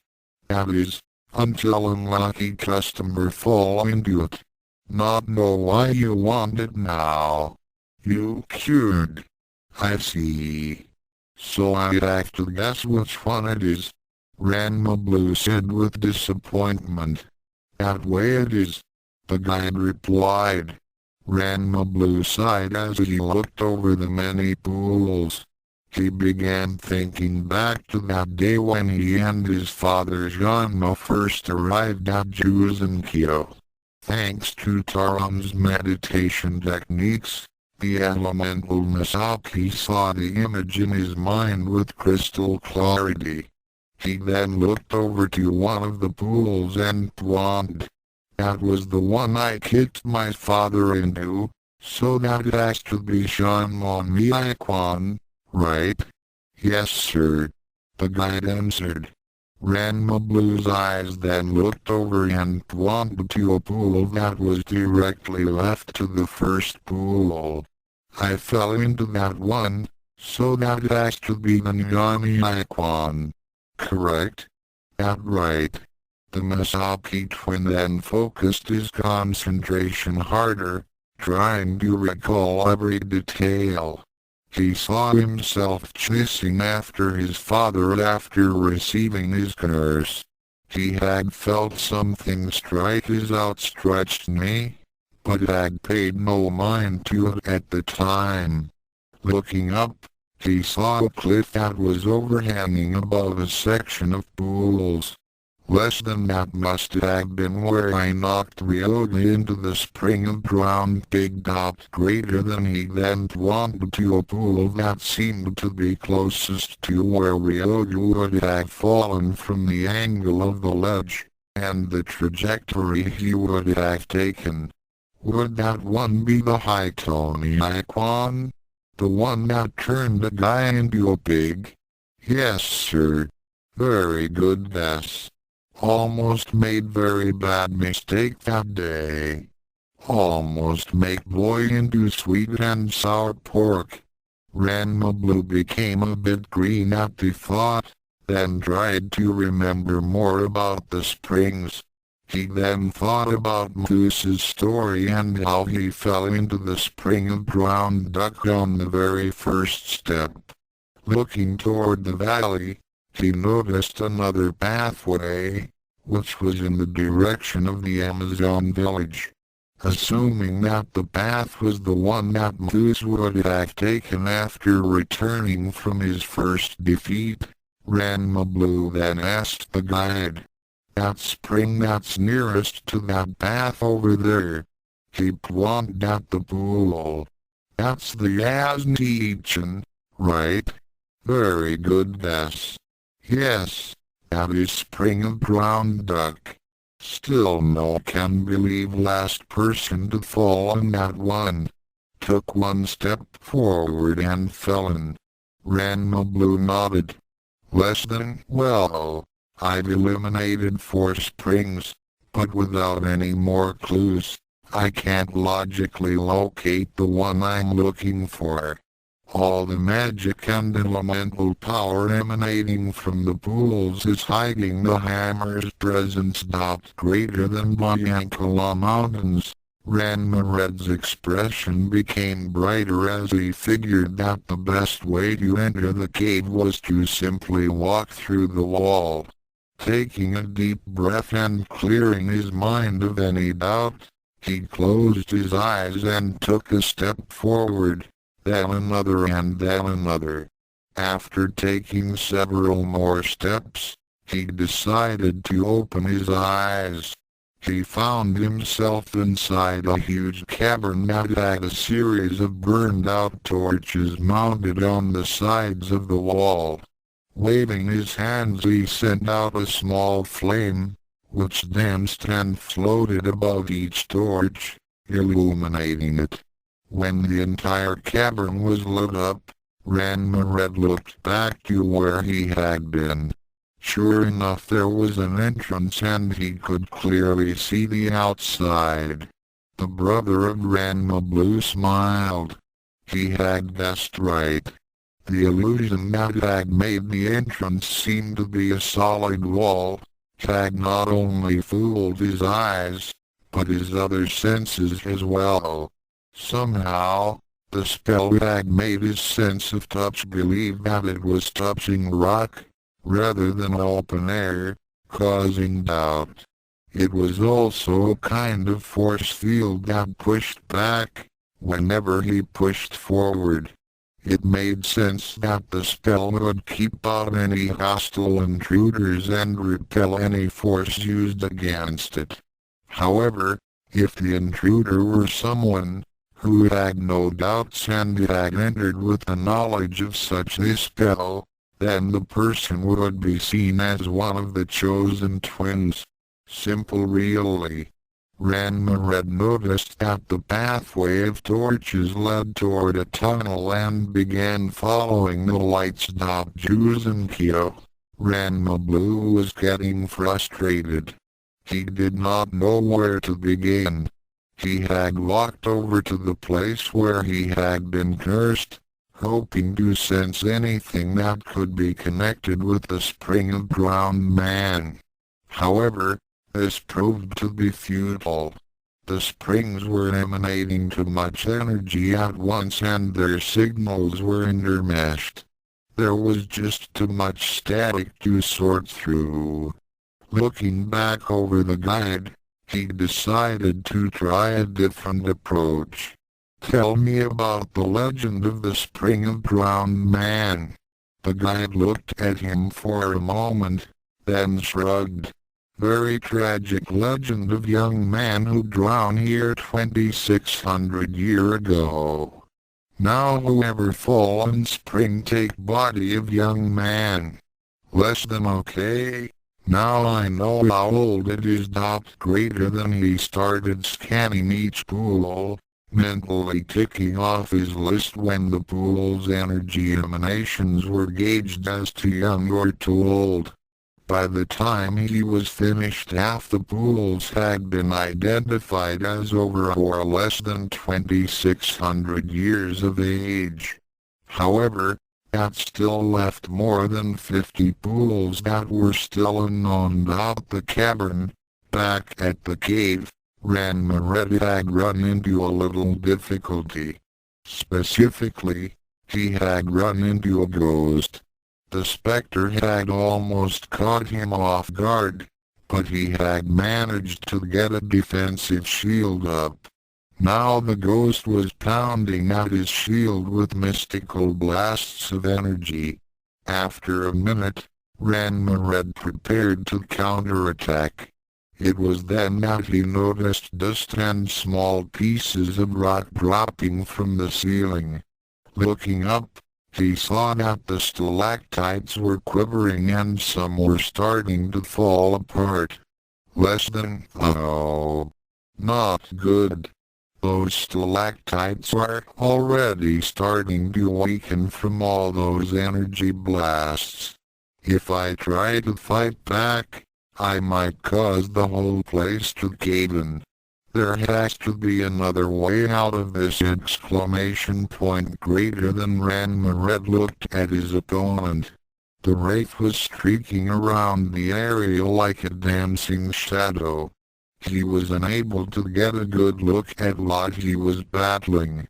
All he could discern was that it was humanoid and looked female, from its curves. It had long silver hair and moved with grace as it made several passes at him and fired blue bolts of light at him. It made no sounds, other than a whooshing sound as it darted about. Less than. Shampoo never told me about this. Wait a minute. Could it be? Greater than. Ranma decided to gamble. Pulling down his shield, he took a neutral stance and waited. The ghost immediately began to dive at him when the shield disappeared. As it glowed and was about to fire off another blast, Ranma shouted out, his voice echoing in the vastness of the cavern. Clone! Suddenly, the ghost stopped its attack and hovered in midair, as if confused. It then floated upright toward Ranma and landed in front of him. It gave off a soft white glow and the magic-using martial artist got a good look at his attacker. His eyes widened as he saw the resemblance. She had her eyes and the same thoughtful look that the aged matriarch had whenever she was contemplating. Her height was the same as Ranma's and he gauged her age to be about around 90 or so when she had died. He then reached out with his senses and smiled. The ghost emanated an aura, which was very similar to the present-day colognes. Definitely related. Less than double quote, who are you? How do you know my name? Question mark double quote, greater than the ghost asked in a soft tone. Less than double quote, I am Ranma Red Misaki. I know of you, because your descendant is the great-grandmother of my wife, Shampoo, also one of your descendants. Double quote, greater than less than double quote, I see. Why are you here? Question mark double quote, greater than less than double quote, I have come to retrieve the weapon that was once held in your hands during the 9th contract renewal with the Dark World. Soren had told me that he had given it to you. Double quote, greater than less than double quote, you know of Soren? Question mark double quote, greater than less than double quote, he is my teacher, and yours I believe. Double quote, greater than less than double quote, then you are one of the chosen twins? Question mark double quote, greater than less than double quote, I am. Double quote, greater than less than double quote, then you must forgive my attacks on you. It was my duty that I guard the Light Star Blade until the time of the final contract renewal. As I see the auras of my descendants about you, I know that you telling me the truth. With your arrival, I can at last rest with my ancestors. Go now. Double quote, greater than the Wraith Cologne gestured to a wall, which then faded away, revealing another passageway. Before Ranma Red had a chance to thank the spirit, it disappeared into the shadows. With a final look at where the ancestor of Shampoo and Cologne had been, he pressed onward. Duels and Ukyo. As Ranma Blue had been zeroing in on the right pool by process of elimination, he had begun to glow with a soft blue aura. His senses were being pushed to the limits as he began walking in the general direction of the Naniakwan. He then smacked himself on the forehead as he realized something. Less than you took. The spring of drowned man is a human curse! Exclamation point, greater than, so that eliminates all animal curses. Refining his senses so that he would only detect pools that had people drown in them, he systematically crossed off 30 more pools. He smiled as he also began to feel the emanations of something else. The cavern. Ranma Red wiped his brow. He had been feeling increased amounts of heat as the tunnel steadily sloped downward. Pausing for a moment, he held his hands up as if praying. Cold spirits. Instantly, Ranma Red's body was surrounded by eerie mists, which swirled briefly around him. Immediately, his body temperature and the surrounding air around him cooled down to comfortable levels. He then continued onward. Within another 5 minutes, he entered a large cavern that was the size of a football field. He increased the glow of his aura to dispel the shadows. That was when he saw it. A huge monolith of black onyx rock was situated in the center of the space. Atop the 50-foot stone was a large pedestal of pure quartz. The pedestal had something sticking out of it, which glinted in the dim light. Ranma Red could feel the immense magical power that was coming from the object. Powering up his flight abilities, Ranma Red floated up toward the boulder, landing lightly on top of the monolith. With wide eyes, Ranma Red stared at the object that was partially embedded in the quartz. The object looked like the hilt of a medieval, two-handled sword. The hand grip was about 8 inches in length and it had a circular pommel at its end. The crossbars were richly engraved and each arced from the midline of the blade into graceful curves. The blade itself was about halfway embedded into the quartz and was about as long as the hand grip. It was shaped like a narrow triangle and it had a double-edged hilt. Less than is this it. Pretty short blade for a sword. Looks more like a big dagger than a sword. Oh well, greater than Ranma Red closed his eyes and focused his senses on the blade. The sword seemed to beckon to him. He began hearing faint voices and he felt urged toward it.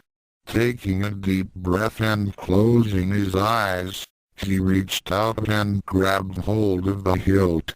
Instantly, he felt his body flare with power as his ki energies literally flooded the cavern. With a firm pull, he wrenched the sword free of its quartz prison. The light star blade glowed with an intense white light, which further dispelled the shadows. Ranma Red opened his eyes and saw that the blade suddenly began to glow with a blue-white light. Suddenly, the blade let off a bright flare and shot forth a beam of light. The light then tapered off into a point and narrowed down to a width of about 2.5 inches. In an instant, the light had formed a double-edged energy blade that was 2.5 feet in length. Its blue-white energy pulsated and shimmered like a living thing. Ranma Red stared in awe at what he held in his hands. The light star blade reminded him of that foreign movie he once saw. Less than what was the name of that movie again? Oh yeah. Star Wars ! Greater than he then began to hear those same voices as before, urging him. With unconscious grace and skill, the magical twin began swinging the sword in graceful arcs and cuts. The blade emitted a quiet hum, which changed its pitch each time it was moved in a different direction. He moved the blade in gentle intricate motions that would have taken a master swordsman years to perfect. He began to swing the sword faster, marveling at its balance. The energy blade felt as if it was made of metal, but it did not have the clumsy weight of a broadsword. Instead, Ranma Red felt as if he was wielding a katana. He then suddenly stopped as he thought of something. Less than wait a minute. I've never handled a sword in my life. But when I hold this sword, I know how to use it as if it was instinctive. Heck, I'm handling this sword better than Kumo could ever hope to do. And these voices in my head got greater than they seem to be telling me things, giving me information. Ranma Red closed his eyes and began reaching out with his senses, focusing on the source of the voices, the light star blade. All of a sudden, a flood of images began pouring into his mind. The deluge of information was staggering and he almost passed out from the sensory overload. However, he gritted his teeth and took it all. After a full minute of mentally swimming through the tidal wave of information, the voices became silent. It was then that the magical half of the chosen twins opened his eyes and smiled. He then looked at his weapon and gave it a silent mental command. The energy blade silently faded away to nothingness as he released his grip on the sword. However, the mystic weapon did not clatter to the floor of the cavern. Instead it hung in midair, then flew toward his right hip. It then stopped and turned its blade downward and pressed itself against his body. It then flared with a bright white light, and when it faded, Ranma noted that the sword now rested in a small blue scabbard that was attached to a leather belt across his waist. Ranma stood as he replayed everything that had just been implanted into his mind.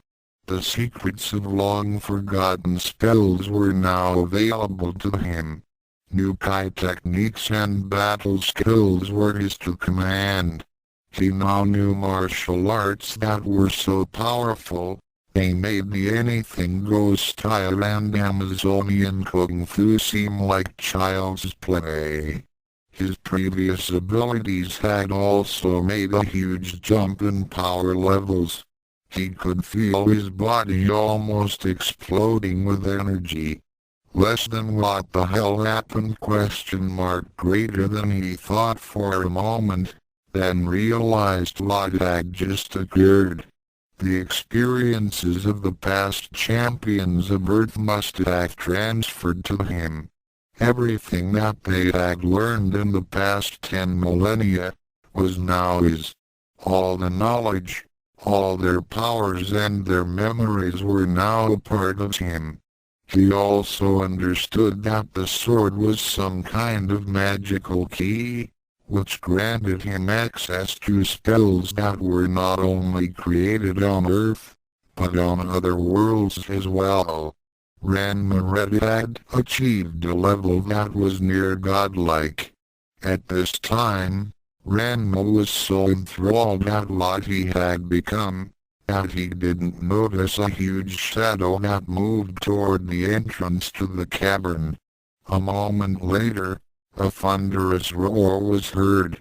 The ground began to tremble as huge footsteps echoed, signaling the approach of something big. Ranma turned around and his eyes widened as he saw what just entered. Less than, so that's where all that heat was coming from! Greater than the dragon was huge. Its length measured more than 250 feet from the tip of its snout to its tail. Its green scaly body took up more than half the space in the cave. It had large bat wings folded across its back. Its huge, green eyes narrowed as it caught sight of the Masaki brother. Apparently, the cavern was its den and it did not take kindly to intruders. Drawing back its head, it began to deeply inhale. Ranma was pretty certain he knew what was going to happen and prepared to teleport out of the cavern. However, before he was able to invoke his spell, the dragon let loose a huge bout of flame from his mouth. The magic user had no choice but to use a defensive spell. Power Reflector. The magical mirror sprang forth and began absorbing the mystic flame. However, it was like trying to stop a raging river with a small piece of sheet metal. The reflector buckled under the strain of the incendiary blast and shattered into fragments, which then faded away. Luckily, it had deflected enough of the fire to keep Ranma from being roasted into a cinder. He tried again to invoke his teleport spell, but was caught off guard when the dragon suddenly flapped his wings at him. The hurricane winds caused by the sudden motion swept him up, slamming him against a cavern wall. Ranma moaned in pain as the dragon began to advance on him. The hit had greatly injured him. It was like being hit by a bullet train that was going at 100 mph. His back howled in pain and he dropped down to the ground. Forcing himself painfully back on his feet, Ranma knew that even if he were to escape from the cavern, this monster would still be after him. He had to stop this dragon cold, and that required something special. Reaching into his newfound knowledge, he searched for the right way to stop his attacker. A second later, he took a stance and began his spell, just as the dragon was preparing to let loose another fiery blast. Ranma formed a small ball of orange energy in front of him with his hands cupped. He chanted the first part of the spell. Darkness beyond twilight. The dragon's eyes took on an evil gleam as it opened its mouth. Crimson beyond blood that flows. The orange ball began to glow more intensely as it doubled in size. Air was sucked into the dragon's mouth as smoke rose from its nostrils. Buried in the flow of time. That's where your power grows. He raised his hands a little, letting the energy begin to swirl. The dragon's mouth opened wider and one could see the fire build up down its throat. I pledge myself to conquer all those who stand. Ranma began pulling his hands back. The dragon's eyes began to glow as it sucked the last of its breath. Against the mighty gift, bestowed in my unworthy hands. Ranma couldn't hold it in any longer. The dragon then exhaled, letting loose enough firepower to burn down all the forests in Japan. Ranma thrust out his hands and released the spell. Dragon Slave. The orange ball of light shot forward as a beam of light, which impacted with the stream of flame. For a moment, the two opposing forces looked like they were going to cancel each other out. Then the flames were pushed back as the energy beam blasted forward and struck the dragon in the head. Then the entire mountain was engulfed in a huge explosion. Duels and Ukyo. Ranma Blue smiled as he stood at the edge of a pool. After focusing on just human cursed pools, he had also sensed the presence of the elemental hammer. Now he had found it. After confirming the identity of the pool from the guide, he gazed at the cursed spring with a whimsical smile. Less than kind of ironic. I spent almost a year searching for this spring to cure my curse.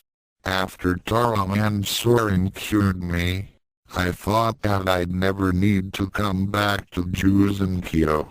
Now here I am again. Now, how to get it out?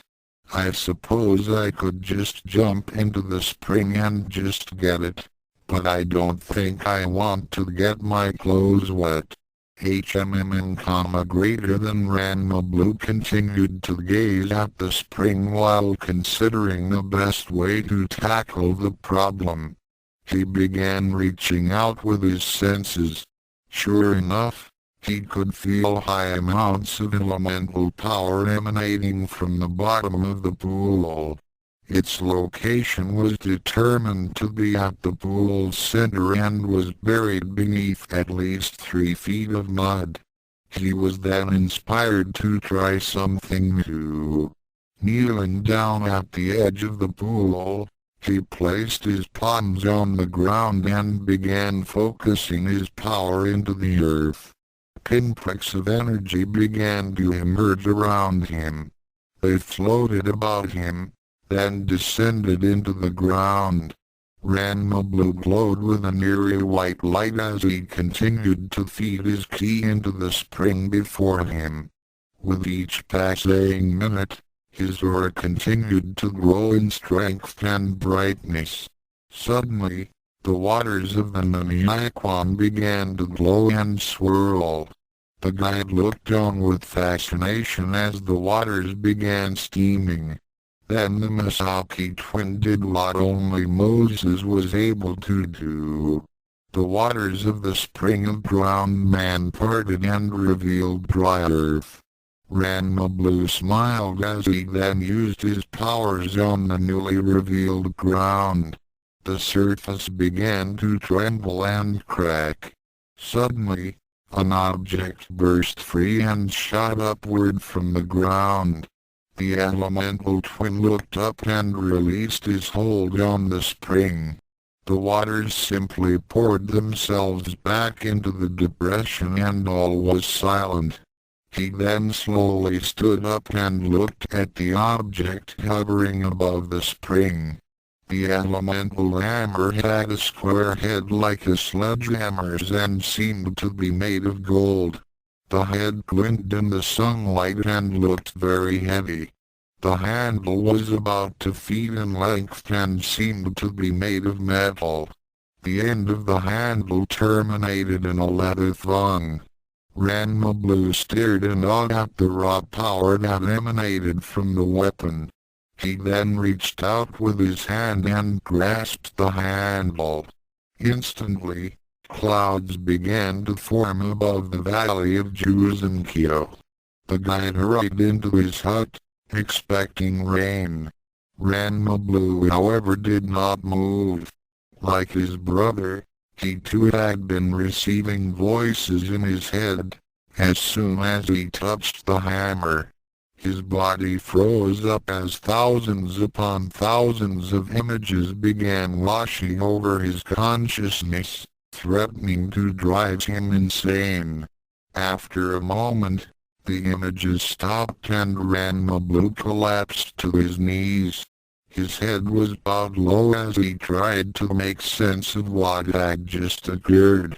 He then felt his body begin to feel more power coursing it than ever before. His senses were alive as they took in every aspect of his surroundings. He felt stronger and more alive than he had ever felt before. Then he noticed an eerie light suddenly appear over the spring. Looking up, his eyes widened as he saw her. She was floating perhaps a meter above the springs and looked identical to the wraith that attacked Ranma Red. Except she was glowing red instead of blue. She smiled down at the other half of the chosen twins, then faded from view. Her centuries-long watch at an end. Less than was that, Shampoo. The first one ? Greater than Ranma Blue thought as he looked down at the hammer. He then noticed something appearing on the face of the head. Looking closer, he noticed that it was some kind of ancient language that he was not familiar with. However, the longer he stared at it, the more he began to understand it. He began reading it out loud. Less than you who hold the mighty storm striker had been deemed worthy. Greater than. As soon as he read the words, he smiled as he thought back to all those confusing images that he had received before. It all made sense now. Like his brother, Ranma Blue's abilities had been raised to the NDH power. He had gained all the knowledge and experiences of the previous champions. With a look of satisfaction and confident that he could face the dark world, he turned to leave the training grounds of Cursed Springs for the final time. Out of a feeling of nostalgia and respect, he decided to visit the springs of Drowned Pig and Duck. However, when he got to the edge of the Hitone icon, he stopped suddenly. His new enhanced senses had detected something within the pool. He crouched down and stared at the waters. Then his eyes snapped wide as he realized what he was sensing. No way! It can't be. Ranma Blue double-checked his findings, then looked over to the spring of Drowned Duck. He focused his senses on that pool and his expression became pale. Less than I don't believe it. But if what my senses are telling me are true, then greater than Ranma Blue's train of thought was broken when he heard what sounded like a volcano erupting. Turning around, he looked toward a nearby mountain range and saw one of the peaks suddenly become enveloped in a blast that looked like a nuclear bomb had been dropped on it. Ranma Blue wasted no time, silently making a note to return to Ukyo. He decided to use Storm Striker to get him to the site quickly instead of using his flight powers. He then leaned back and held the heavy hammer in his right hand, dropping the hammer until he was holding it by the thumb. He began spinning it around in a circle. Storm Striker began to pick up speed as it whirled about, making a high-pitched noise. Then Ranma Blue threw it forward in the direction of the exploding mountain. However, he did not let go of the thong. Instead, the forward momentum pulled him upward and the Masaki brother was launched skyward. To be continued, offer single quotes notes. Well, Chapter 27 is done. What did Ranma Blue discover in those pools? What did Soon Tendo decide? Is Ranma Red okay? Give me comments and stay tuned for Chapter 28! Dual Destinies. All online characters depicted in this story belong to their respective creators. I think that covers everything. Chapter 28 Family Matters. The villagers of the Joksuzoku were quite surprised when one of the Bayankala mountains suddenly blew up. They dropped whatever they were doing and looked toward the horizon. In the distance was a huge column of smoke, which was all that was left of the mighty formation of rock. Many wondered just what had happened up the Bayankala mountain range. The mountain, which had contained the light star blade for 1,000 years, had been reduced to a smoldering and blackened crater. The depression's radius measured more than 200 feet and was about 100 feet deep. Somewhere near the center stood Ranma Red Masaki. He was still in his battle stance, with his hands thrust forward and cupped. His body was smudged with dirt and grime, and his clothes were slightly singed. His expression was a mixture of shock, accomplishment, and he had a sheepish smile.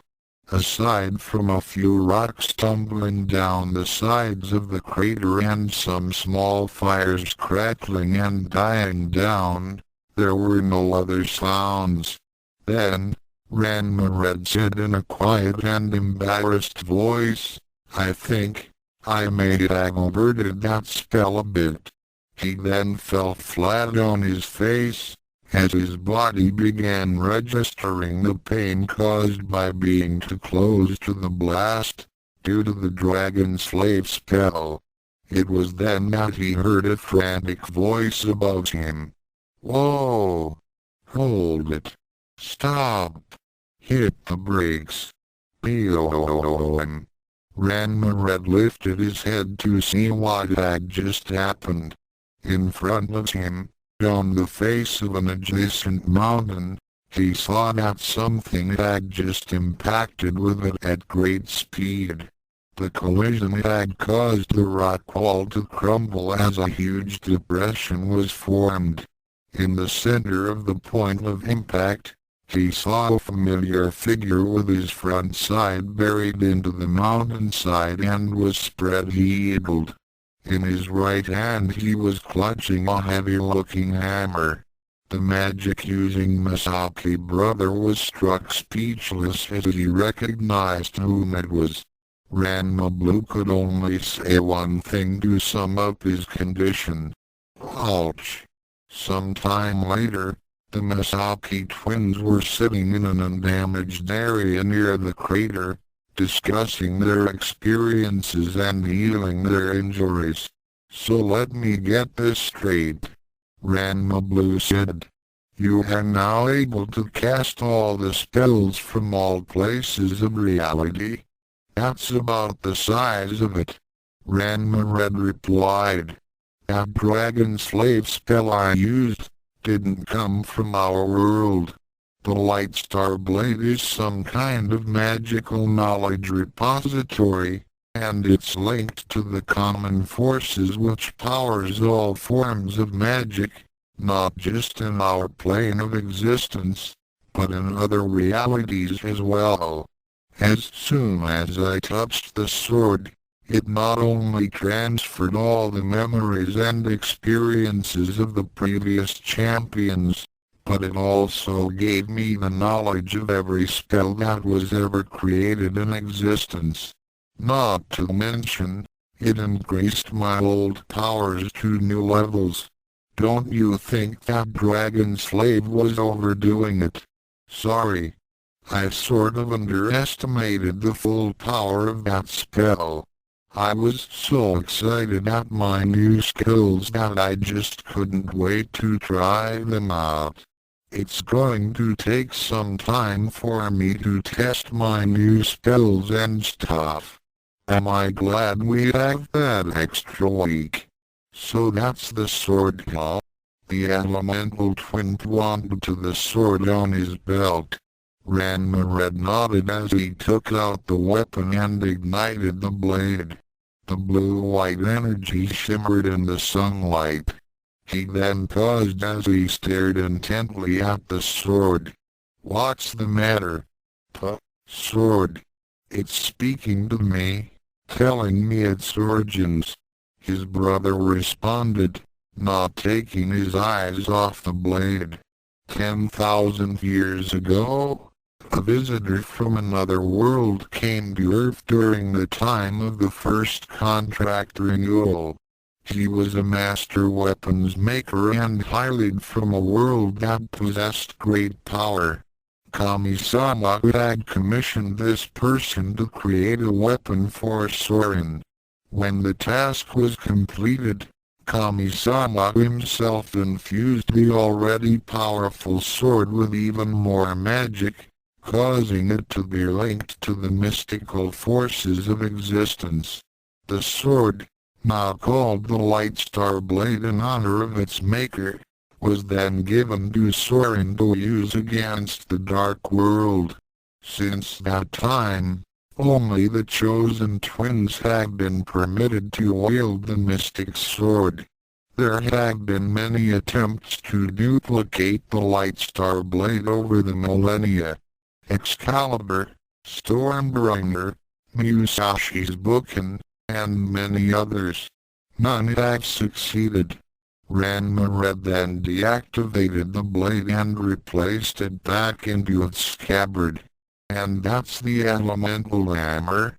He pointed to the weapon that was in Ranma Blue's hand. Ranma Blue nodded as he also stared at it. Like Ranma Red, he began to hear his weapon speak to him. 10,000 years ago, during the time of the contract, the Norse god of thunder and the storm, Thor, bequeathed his legendary hammer, Mjolnir, to Taron. After the battle was won, the king of the Norse gods, Odin, had commissioned the dwarves of Isgard, the original creators of Mjolnir, to make a second hammer. This second elemental weapon, called Storm Striker, was given all the powers of the original. It is directly linked to the powers of nature and the physical aspects of the universe. Odin had also placed upon it several enchantments and awarded it to the next champions of the earth. In addition to all the memories and experiences of the previous champions, I now have complete control over the physical aspects of reality.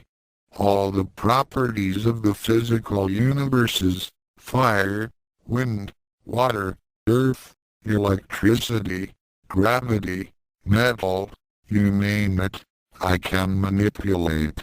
My old powers have also been increased too. Aha, replied his brother.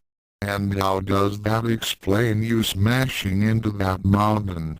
Ranma blew about his head, his cheeks glowing crimson in embarrassment. Well, one the hammer's powers allows me to fly, without using my gravity manipulation techniques. All I have to do is throw it and hang on to the thong. I guess I misjudged the distance and overshot the place where I wanted to land. Both brothers looked at other with amused looks, then laughed. After a minute or so, Ranma Blue's expression became serious. Bro, are you up to teleporting us to somewhere? I guess so. Where do you want to go? Back to the village? No, there's something that I'd have to show you at Jews and double quote in the Amazon village. Soon Tendo, Nodoka and the three sisters had opted to take a stroll around the village. As they made their way, they engaged in quiet discussion. Father, Daddy, Dad. Soon Tendo looked at his three daughters and nodded. I have had a long discussion with your mother. He looked toward Nodoka, who gave him a nod. Nabiki, is it true that you and your sister Kasumi are planning to enroll in college next year? Yes, father. Kasumi replied quietly. I have already sent my application to enroll in a nursing program. Mrs. Sodom, Ms. Masaki has already offered to pay for my tuition. I'm heading to a business college. Nabiki added. I think they've already received my application. I begin my programs in the fall semester of next year. Soon nodded as he turned to his youngest child. And lot of you Akan. Akan bowed her head a bit as she summoned up the courage to speak with her father.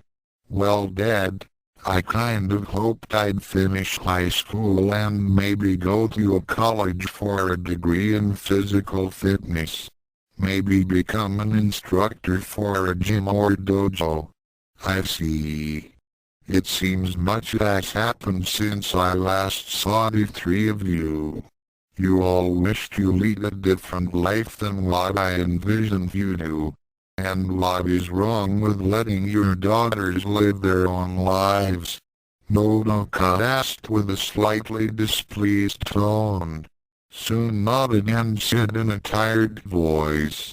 No, I'm not against this. I have learned much in the past week. It was thanks to a kindly old bartender, and I saw the error of my obsession.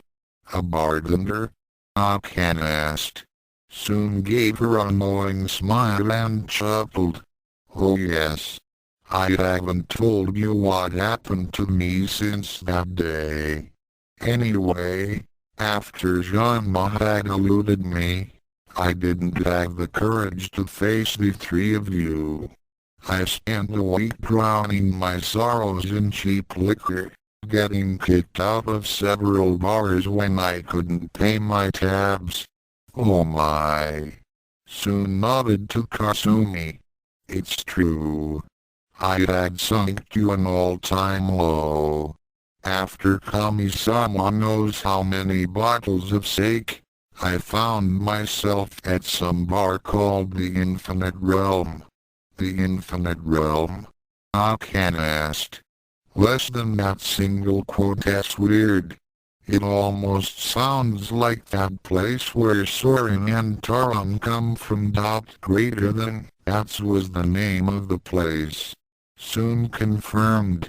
I met an old man who ran the bar. He and I had a long talk. He gave me some very good advice after listening to my story. He showed me that the engagement did not really help the family at all. What good would it have been, if any marriage had taken place?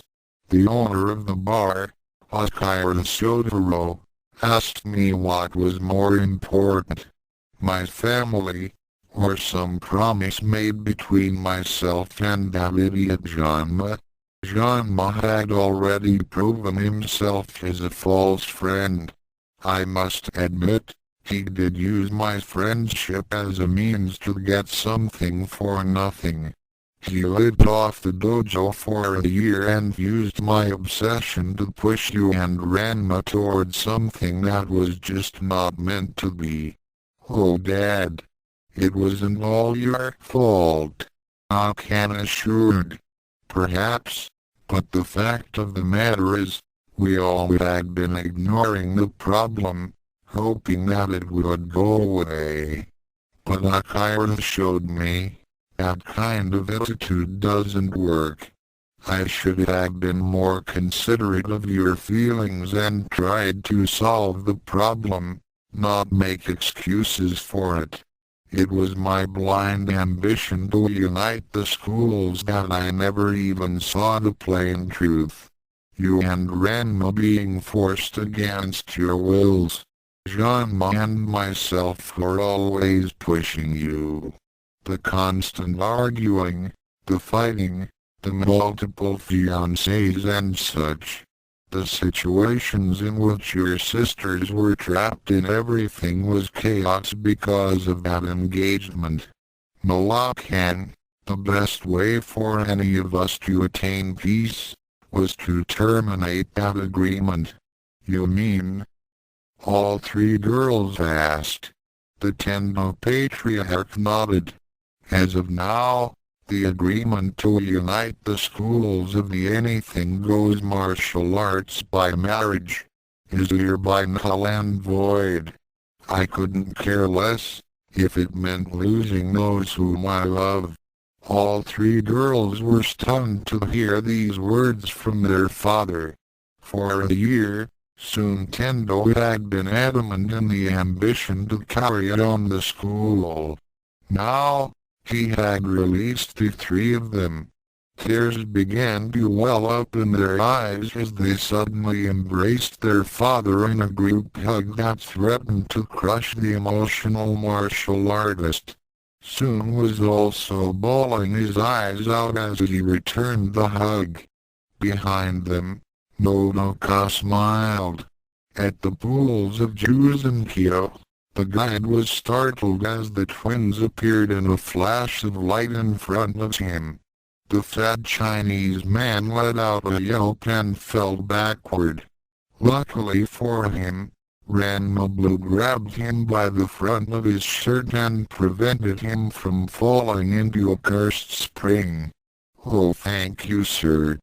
Almost fallen Fashionai-kwan. There. Very tragic story of young priest who drowned there, 999 years ago. Now whoever fallen spring take body of young priest. No problem. Ranma Blue said as he let go of the guide's shirt. Oh sir. Where you come from? And who is that? The guide pointed to Ranma Red. I'm his twin brother. Ranma Red replied as he turned toward his brother. So what did you want to show me? This way. Ranma Blue gestured for his brother and the guide to follow. A minute later, they were standing at the edge of a large pool. He pointed to the pool's surface and asked, "Now, do your senses feel anything?" Ranma Red looked at the pool for a moment, and then his eyes widened as his enhanced senses informed him of what was in that pool. No way. This has got to be some kind of joke. He then turned to the guide. This wouldn't happen to be Oxniakwan, would it? Oh yes sir, Spring of Drowned Duck. Very tragic legend of, yes, I know about the legend. Ranma Red interrupted as he turned back to his brother. Does that mean? Yes. Hi Tony Iquan. I sensed them as soon as I got Storm Striker. You are not thinking of... Hey! You are the magic expert in the family. You tell me. Now wait a minute. Don't go there. Sure I know a lot more spells now, but you don't expect me to resurrect them. We're talking about some serious repercussions here. I might even get into trouble with Kami-sama, who's resurrecting anyone. Technically, since they haven't crossed over into the Kami plane yet, they're not yet considered dead. Since when did you get philosophical all of a sudden? Us first? What you talking about? The guide asked. The twins ignored the guide as they continued to argue. Oh come on Red. You know that if we do this, we'll be able to clear our consciences. Is that what this is all about? You want to bring these two back for that? Oh don't tell me that you've already gotten over them. Well, no. But you're talking about playing God here. And even if I do have the ability to do this, I don't know how yet. All that magical knowledge was crammed into my head like a computer downloading into a disk. It'll take me a long time to sort through those files. The first files are of course, battle-related spells, to help prepare me for the contract renewal, and there's a lot of them. That dragon slave was just the tip of the iceberg. Now you want me to go through and look for a complicated spell like resurrection? Red, you know we have to do this. Ranma Blue said in a stern voice. It was because of us that they're like this now. We can't just leave them here. Ranma Red glared back at his brother, then a moment later he sighed. His expression saddened as he nodded. I know. Damn it. Why did life have to get so mixed up? Life's seldom simple. So how do we go about doing it? Well, Ranma Red closed his eyes and concentrated. A minute later he opened his eyes and said, according to the sword, I'm not ready yet to cast such a spell, since it requires massive amounts of energy. However, it did tell me of how to extract them from the pools with your help. Oh yeah? Yeah. Ju's and Kyo's springs are a mixture of elemental and mystic power, so it will require both of us to get them out and contain them. Just as Ranma Red said these words, a huge cloud formed overhead and a huge bolt of lightning appeared and struck the ground in front of them. The cloud then disappeared, leaving clear skies. The twins were somewhat startled at the sudden change in the weather and then they noticed something on the ground where the lightning had struck. They cautiously approached it and saw that it was a message inscribed in the dirt. What's it say? Ranma Blue asked. I don't know. I'm not familiar with the language. Hold on. The Masaki magician held up a hand and invoked his spell of comprehension. His eyes widened and his face whitened as he read the message. What is it? Who's it from? Ranma Blue asked. It's from Kami-sama. Say what? It's really from him. So, what does he want to tell us? He's, what does it say? Ranma Blue asked in an exasperated tone. He's giving us permission to do this. He is. He's also saying that after we get them out of the springs, we should head to some place called the Misaki Shrine. He told us to ask our mother about it. Anything else? Mumber, that's it. The two looked at each other in silence as they pondered the ramifications of getting permission from Kami-sama himself. They then looked at the spring before them. With a final nod to each other, they approached the pool's edge and began powering up their energies. At the Amazon village, you don't want us to take up the Tendo name? Akan asked. Soon nodded. It doesn't matter what name you three have. You'll always be Akan, Nebiki and Kasumi. My little girls. Nodoka and I have discussed this and we think it would be best that the three of you make a fresh start from all this. I certainly won't be helping much if I were to drag the three of you back home. I really don't have much to offer you. I have no job or any other ways of supporting you. But father, no Kasumi. It is actually for the best. As Nodoka's wards, you three have a far better chance of making a good life for yourselves. The three of you should be free of the past year, and far be it from me to deny you this chance. But what about you, Daddy? If we leave, you'll be all alone. Not quite, Nodoka said. Last night I had given your father a chance to make a new start as well. The Misaki family also has ownership of several training dojos in Japan. With his permission, we'd like to hire him as an instructor. The Tendo training hall will be where he will train new students. But Dad can't be an instructor, Akan said. He single quotes comma too. Akan looked back at her father. Emotional?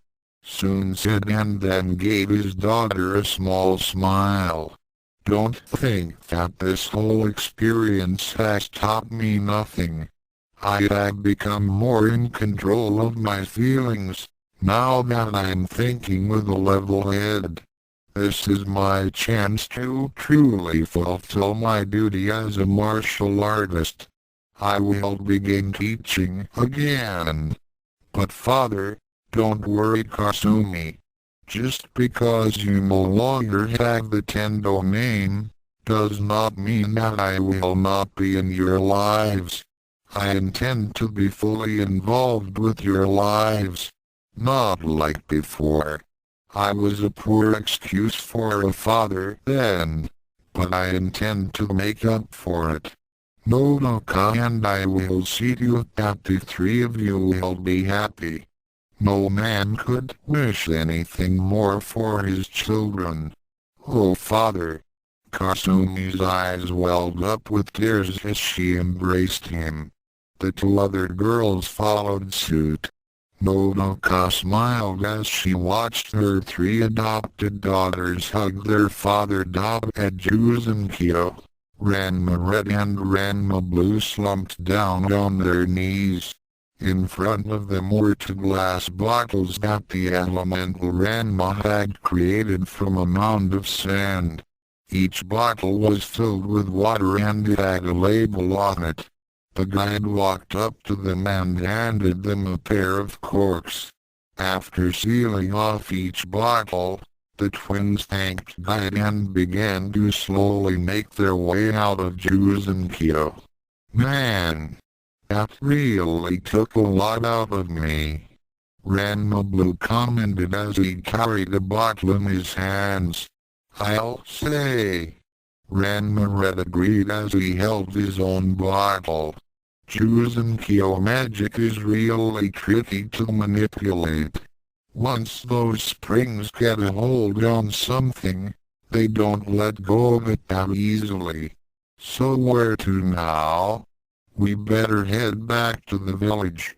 It'll take us a day to get our strength back. First thing tomorrow, we'll head to the Misaki Shrine.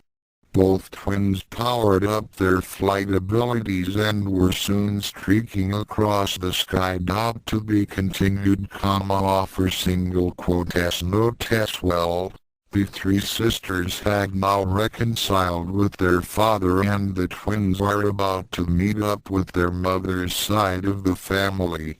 If you think you know what's going to happen next, drop me a line out on immediateion@hotmail.com. Dual Destinies for usual disclaimer. See previous chapters. Chapter 29 Relations. Arian and Honey. Ukyo and Shampoo raced toward their husbands as soon as they landed in the village. Both Misaki twins swept up their spouses and spun them around in one arm, while holding the bottles in the other. The Tendos and Nodoka came a few moments later. "Welcome back, son-in-law," Cologne greeted as she hopped toward the twins. "I see that you and your brother had retrieved the weapons." Ranma nodded as he set Shampoo back on the ground. "And we've also discovered something else." He held out the bottle for the others to see. His brother followed suit. "What is that?" Akan asked. "Something very important," Ranma replied as he turned to his mother. "Mom, does our family own a shrine?" "Yes, we do. The Misaki Shrine is a Shinto temple, located in the mountains of Kyushu in Japan. My great-uncle, Katsuhito Misaki, is the head priest. Come to think of it, he has a grandson that is about your age. That would be your cousin Tenchi." "Why do you ask?" Both brothers gave each other a serious look, and then Ranma said, "Well, since we do have 3 more days before the contract renewal, we have a little something to take care of." Ranma indicated the bottles. "We need to see them. It's imperative." "I don't get it. Why would a couple of bottles of water be so important that you'd want to go visit some temple?" Nabiki asked.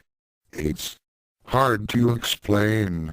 Look, it's something we have to do, and besides, this will give us a chance to meet Mom's side of the family. We'd also like to introduce them to Ukyo and Shampoo." "Oh yes. I'd love to meet your family," Shampoo said as she drew closer to her husband's side. Everyone stared at the Amazon, more than a little surprised that she had spoken in flawless Japanese. "Oh my! Where did you learn to speak Japanese so well, Shampoo?" Kasumi inquired. Shampoo smiled at the eldest sister and replied, "Last night, my husband had used his comprehension spell to improve my Japanese." "Nothing to it," Ranma said with a smug look. "I still don't get it," Nabiki said. Suddenly, a dark cloud appeared above them. Without warning, the cloud let off a low rumble and a bolt of lightning came crashing down. This startled the group, except for the twins. Then, as suddenly as the cloud appeared, it disappeared. The group looked over to where the lightning had struck the ground. They cautiously moved over to the spot and stared at what was inscribed in the dirt. Beside the message was a small computer disk. "What is it?" Nabiki asked. "It's a message from Kami-sama," Ranma Blue said calmly. "Kamisama." The others repeated in disbelief. Both twins smiled as Ranma Red began to translate. "To the chosen twins. Seek out the one called Lashu at the Misaki Shrine. Give this to her. She will know what to do with it. Signed, the Almighty." "I don't believe this," Akan said. "You too got a message from Kami-sama." Ranma Blue said. The very next day, in Japan, amid the mountains of Kyushu, a scene of chaos and confusion was taking place. However, to all those who resided at the Misaki home, it was merely part of the normal routine. "Oh, Ukyo. How dare you try to do that to Lord Tchi? What's the matter, Ika? Don't have the guts to make the opening move? I'll show you an opening move." All of a sudden, one wall of the house was blown apart as a blast of lightning tore through it. A moment later, a darting figure came flying out the hole and hovered at 15 feet in the air. Ryoko tossed a lock of her platinum hair over her forehead and snickered. "Missed me, Ika. Your aim is really lousy. Now try one of mine." The demon woman reared back with an arm and threw a bolt of orange laser through the hole. Another explosion ripped through the house, causing another hole to be formed in the opposite wall. A moment later another young lady with lavender hair done up into long ponytails, stepped through the first hole and laughed. "Fa fa fa fa fa. Look who's talking about rot name. When I'm finished with you, Lord Tenchi will see that I am the only suitable for him. As a prince of Jurei, he should be paired up with the one who is truly worthy." "Oh, excuse me," Ryoko replied in defiance. "Why would he want a snobby, uptight princess, when he can tag me?" Ryoko tossed another blast, which I could deftly avoided. "At least I let him know how I feel. By sneaking naked into the bath while he's bathing. You tramp." Aiko was then surrounded by tiny wooden cylinders, which then let loose another blast of lightning. Ryoko barely managed to avoid the attack. On the sidelines, Tenchi Misaki, Sasami and Ryoki watched the battle. "Oh, come on, girls. Can't we all get along?" Tenchi said as he approached the two combatants. The two alien females ignored the plea for peace as they continued to rip up the front yard. About a mile distant from the Misaki home, a trio of lights landed near a clearing in the forest. When the lights disappeared, 9 people stood and looked around. Shampoo and Ukyo were hanging on to their spouses, while the Nodoka, her 3 adopted daughters and Cologne were behind them. "So which way is the shrine, Mom?" Ranma Blue asked. Nodoka turned around to get her bearings, then pointed to a well-worn pathway. "That way. The path leads up to the entrance of the Misaki Shrine. We'll be able to see the house about halfway there. It's been almost a year since I visited this place." As the group started down the path, the twins began asking their mother about her family. So what are they like? Ranma Blue inquired. My great-uncle, Katsuhito, married my great-aunt on my mother's side. He is a good man and is very talented with the sword. His grandson Tenchi also shows promise. You'll like them. Unlike the strange things that happened in Mirima, they live a peaceful life. KBOM. The group turned their heads toward the sounds of the explosion. Both twins looked at each other and nodded. Activating their flight powers, they shot up into the air and said in unison, "We'll go on ahead and check this out. Stay here." At the Misaki home, Ika and Ryoka were still going at it. Both combatants had already ripped the entire front yard apart and were moving around at a frantic pace. Laser bolts and electrical sparks shot back and forth as each combatant tried her very best to beat the crap out of the other. On the sidelines, Tenchi Misaki, Ika's sister Sasami, and the furry little spaceship Ryoki stared in resignation. "Don't those two ever stop fighting?" another voice said from the side. The group turned and saw the resident Galaxy police officer Subert approach from another pathway. Kiyo and Mihashi were dressed in their usual uniforms and it appeared that they were preparing to go on another patrol. "Hey Kiyo and Mihashi, how are you today?" Tenchi greeted.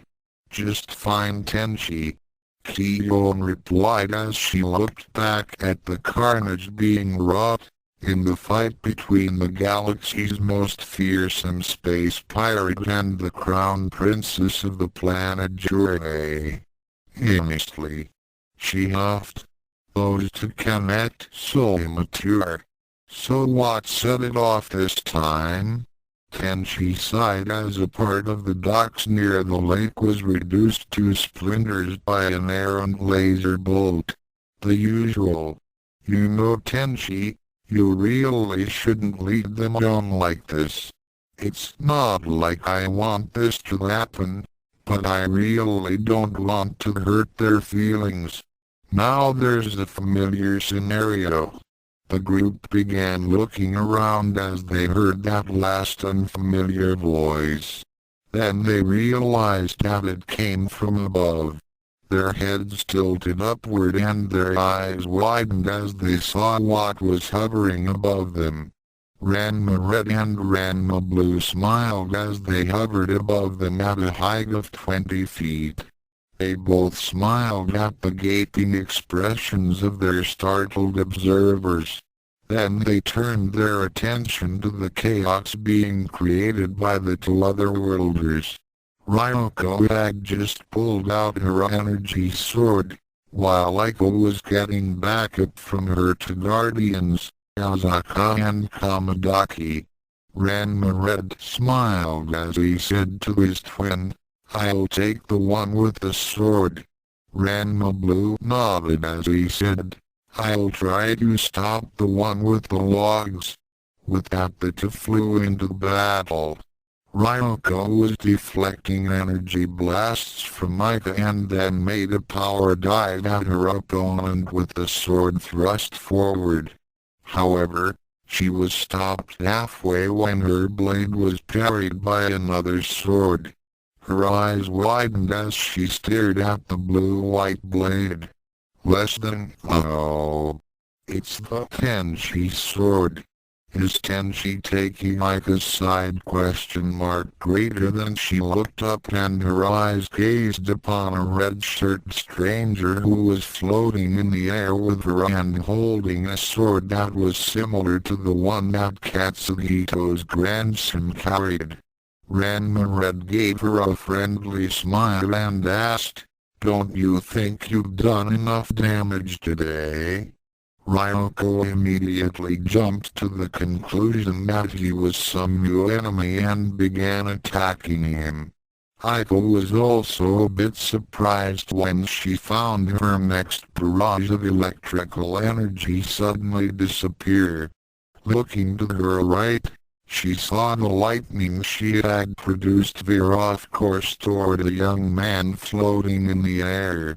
The blue-shirted stranger was holding up a large hammer and the lightning was absorbed into it. He then floated down and landed 10 feet in front of her. Aiko was a bit annoyed that someone was interfering with her fight and sent her guardians to attack him.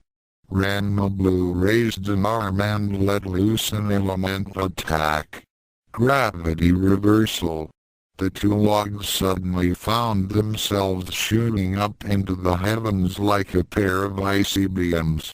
They soon became distant dots in the sky.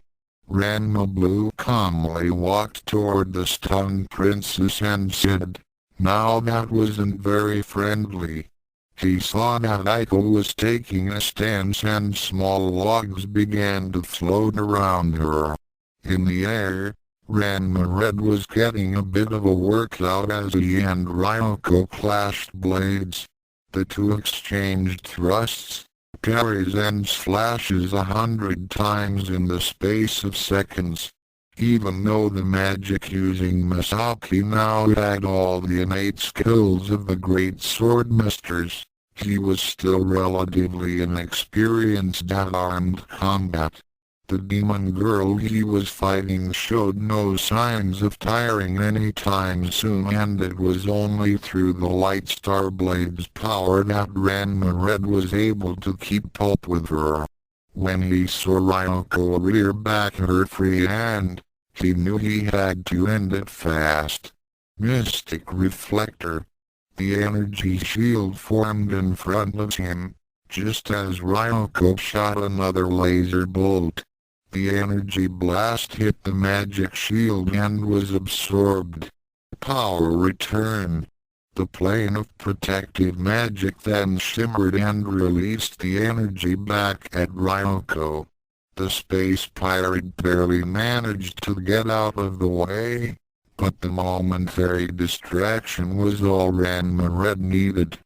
As Ryoko floated off to the right, Ranma Blue's brother silently cast a new containment spell that he had learned from the Light Star Blade. Spirit Rings. Find and hold. Eerie mists came forth from his outstretched hand and flew toward Ryoko. The demon thought this was some flimsy attack and tried to use her energy sword to cut through. The blade passed harmlessly through the mists, which then encircled her. Before she knew it, the mists instantly solidified into large rings of white crystal that pinned her arms to her sides and her legs together. What the? Ryoko found herself falling toward the ground, but before her face met the soil, she stopped plummeting and was hovering a foot or so from the earth. She then found herself upright and was facing her adversary. Ranma Red floated down toward her and hovered in front of her. He smiled as he placed a hand on her shoulder and said, "Come." Aiko was letting off enough power to light up Las Vegas for weeks, but Ranma Red's brother casually brushed off each attack with Storm Striker. When Ranma got to within 5 feet of her, he then raised a hand and closed his eyes in concentration.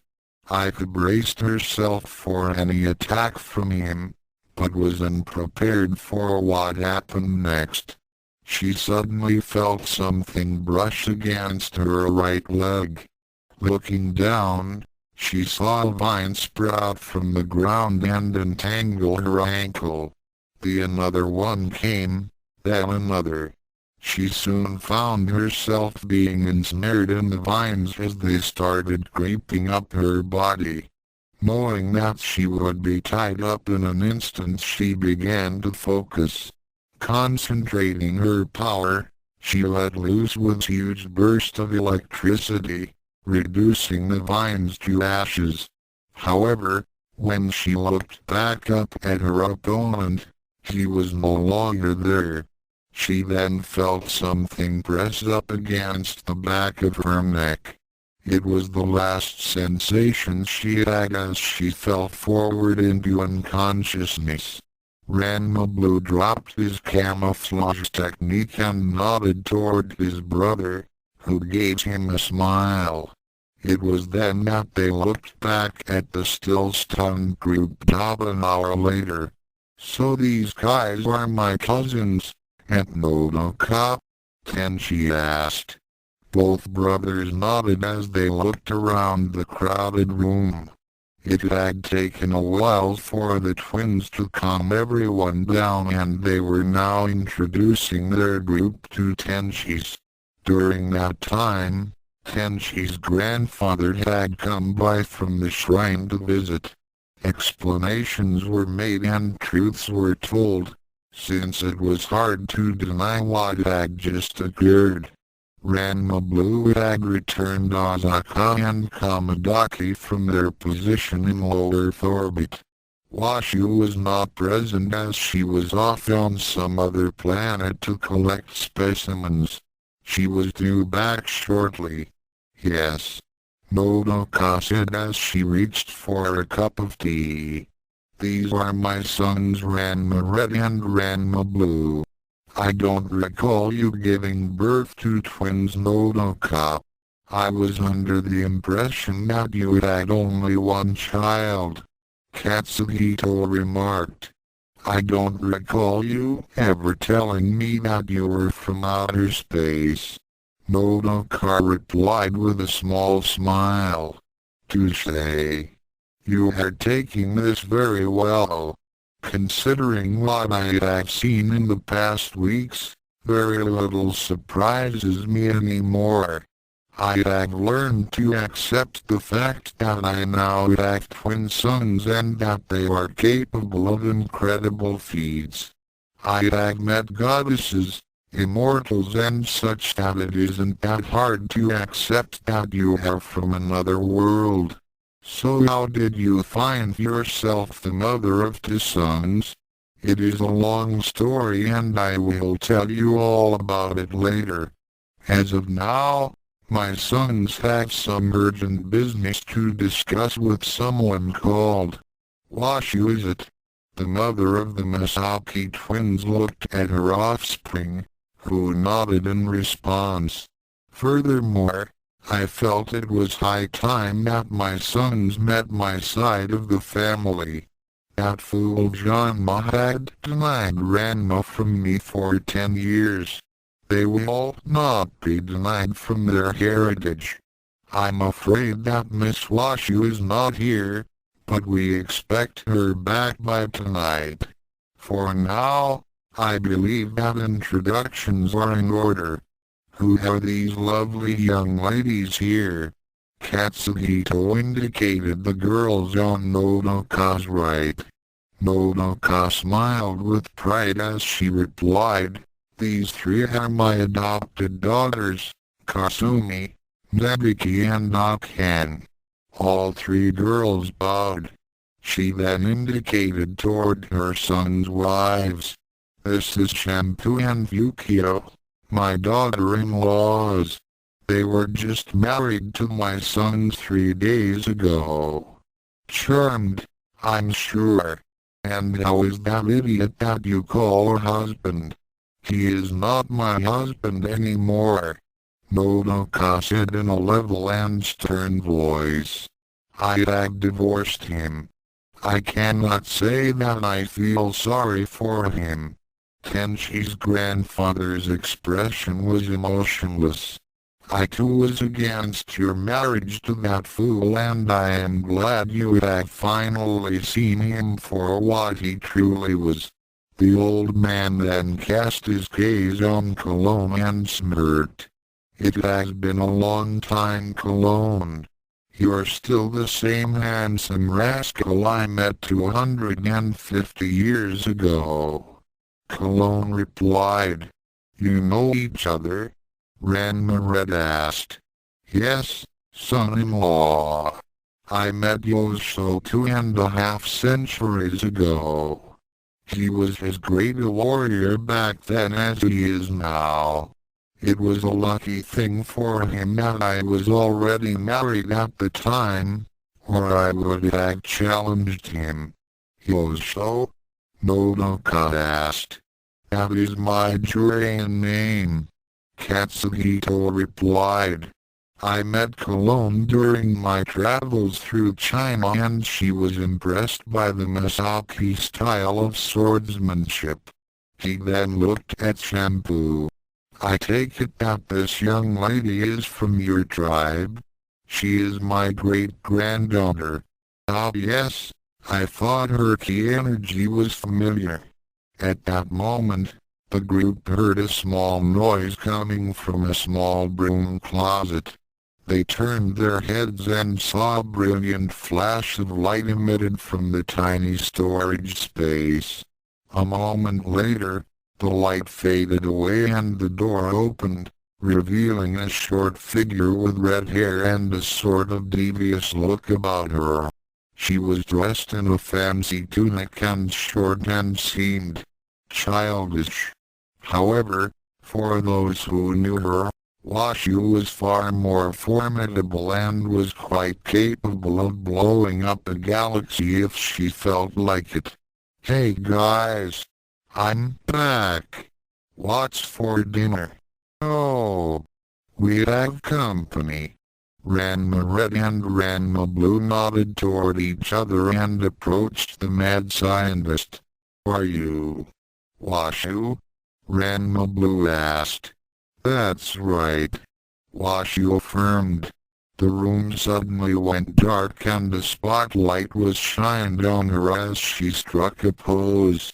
The greatest scientific genius in the universe. I am such a genius. Large sweat drops appeared on the backs of everyone's heads as background cheering was heard and confetti started appearing out of nowhere. On one of Washu's shoulders a tiny pulpit that looked like her appeared. It had a big letter 8 on it. It began waving its little arms and cried out, WASHU is the greatest.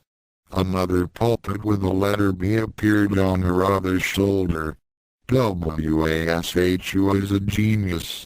Both pulpits then cried out, WASHU. WASHU. You're the one. Hooray for WASHU. When the fanfare and celebration died down, the inventor looked at the twins and smirked. So what can I do for you? The twins quickly composed themselves as Ranma Red produced the disc and the 2 bottles of waters. Well, we were told that you could help us with a little problem double quote to be continued offer single quote s notes. Well, I finally did it. I know that it seems a bit short, but with all the other projects running around in my head this was hard to write. This chapter takes elements from both the OAV and the television series of Tenchi Muyo and Tenchi Universe. What does this mean for the Ranma twins? Does this mean they also have access to the power of Jurei's royal family? Stay tuned for chapter 30 entitled Resurrection! Dual Destiny is Ranma 1/2 and all the other characters that are mentioned either belong to their respective creators or are totally made up. Don't bother suing me since after expenses, my paycheck couldn't cover the cost of a newspaper. Chapter 30 Resurrection. Deep within the confines of a broom closet in the Misaki household, A certified mad scientist was cackling over her latest experiment.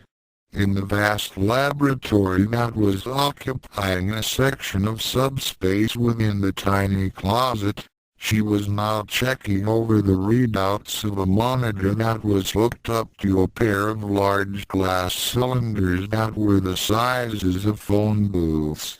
Within each cylinder was a large, featureless, pulsating mass of protoplasm.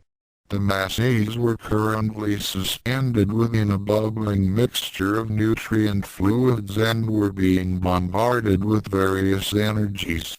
When the masses had received a specific amount of power, the greatest scientific genius in the universe Washu smiled as she pushed a few key controls on her holographic console.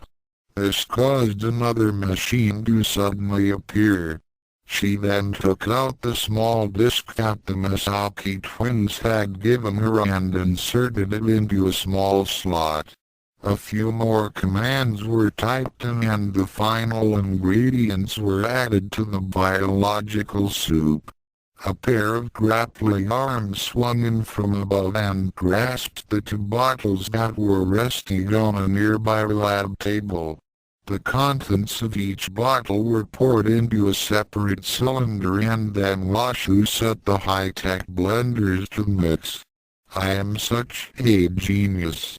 In the backyard of the Masaki house, Ranma Red was getting quite a workout as he sparred with Tenshi's grandfather Yosho. The aged but still formidable Jurei warrior began showing him the intricacies of Jureian swordplay and the mystic twin was hard-pressed to keep up with him. Their energy blades clashed together dozens of times within the first few seconds of their match. As they battled, they engaged in conversation. Well, I must say that you do have some considerable talent, young man.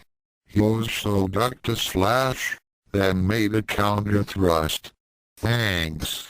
Ranma Red backstepped and twisted to one side. When I grabbed the Light Star blade, it transferred all the knowledge and experiences of the previous champions. Ranma then did a feint, hoping to lure his opponent closer. HMM. Tell me, Ranma Red, did you have any visions of some people you've never seen before? Does the name Tsunami ring a bell? Yosho backed off then made an upswing toward the twins' head. Ranma paused for a brief moment before answering. Hey! Come to think of it, that name does seem familiar. I think I heard that name when the sword began transferring its knowledge to me. That's not very surprising, Ranma Red. Yosho continued to press his attack. The Light Star blade was forged on Jurei. Really? Ranma Red ducked a swing, then parried his next attack. Indeed. About 10,000 years ago, a master craftsman took a small branch of our mightiest spaceship tree Tsunami and used it to create the sword. He was contacted by Kami-sama and Tsunami graciously donated a branch. So this sword was made by your people? That's right. This information had been passed down through Jurei's royal family for generations. No one else knew that a second master key had been created. The Light Star blade has bonded itself to you. You are bonded to your twin. As such, you and your brother now have access to the power of Jurei's royal family, just as Tenchi does. But why? Well, if Earth is conquered by the Dark World, then what's to stop them from going on to conquer the rest of the universe? You know about the Dark World? I know all about the legend of the Chosen Twins. When Kami-sama contacted us and commissioned that a second master key be made, we were told of the importance of such an undertaking. The Dark World could have invaded our universe at any given place, but they chose Earth for a reason. You don't know it, but this planet happens to be one of the key junctions of dimensional interface. Dimensional interface? That's right. It is in this particular location in which the space-time continuum can be manipulated. All reality and physical laws can be altered here, since it is such a rich source of ambient and spiritual energies. Alternative dimensions use this place as a reference point and diverge from every event that occurs on this world. No matter where you go in this universe or any other dimension, you'll always find some link to this world. Earth can be considered the hub of a giant wheel, in which the spokes are the diverging timelines of itself and other worlds as well. So that old belief that the Earth is the center of the universe is true. Not quite. You could think of Earth as the center of one wheel in a vast collection. Each world is its own hub with divergent lines streaming out. Each wheel inevitably connects with another. One wheel may turn the other, thereby affecting the two and more.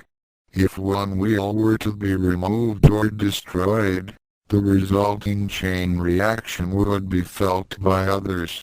Earth's position within reality's great machinery is a delicate one. Several hundred other worlds are also in the same position. Take out these pieces and you may drastically upset the entire workings of the multiverse. Earth was chosen because it was the closest to the Dark World in the space-time continuum. Ranma Red pondered Yosho's words as they continued to spar. As they increased their pace, he began to realize the incredible responsibility of his role as one of the chosen twins. They weren't fighting just to save the Earth. They were fighting to save all reality.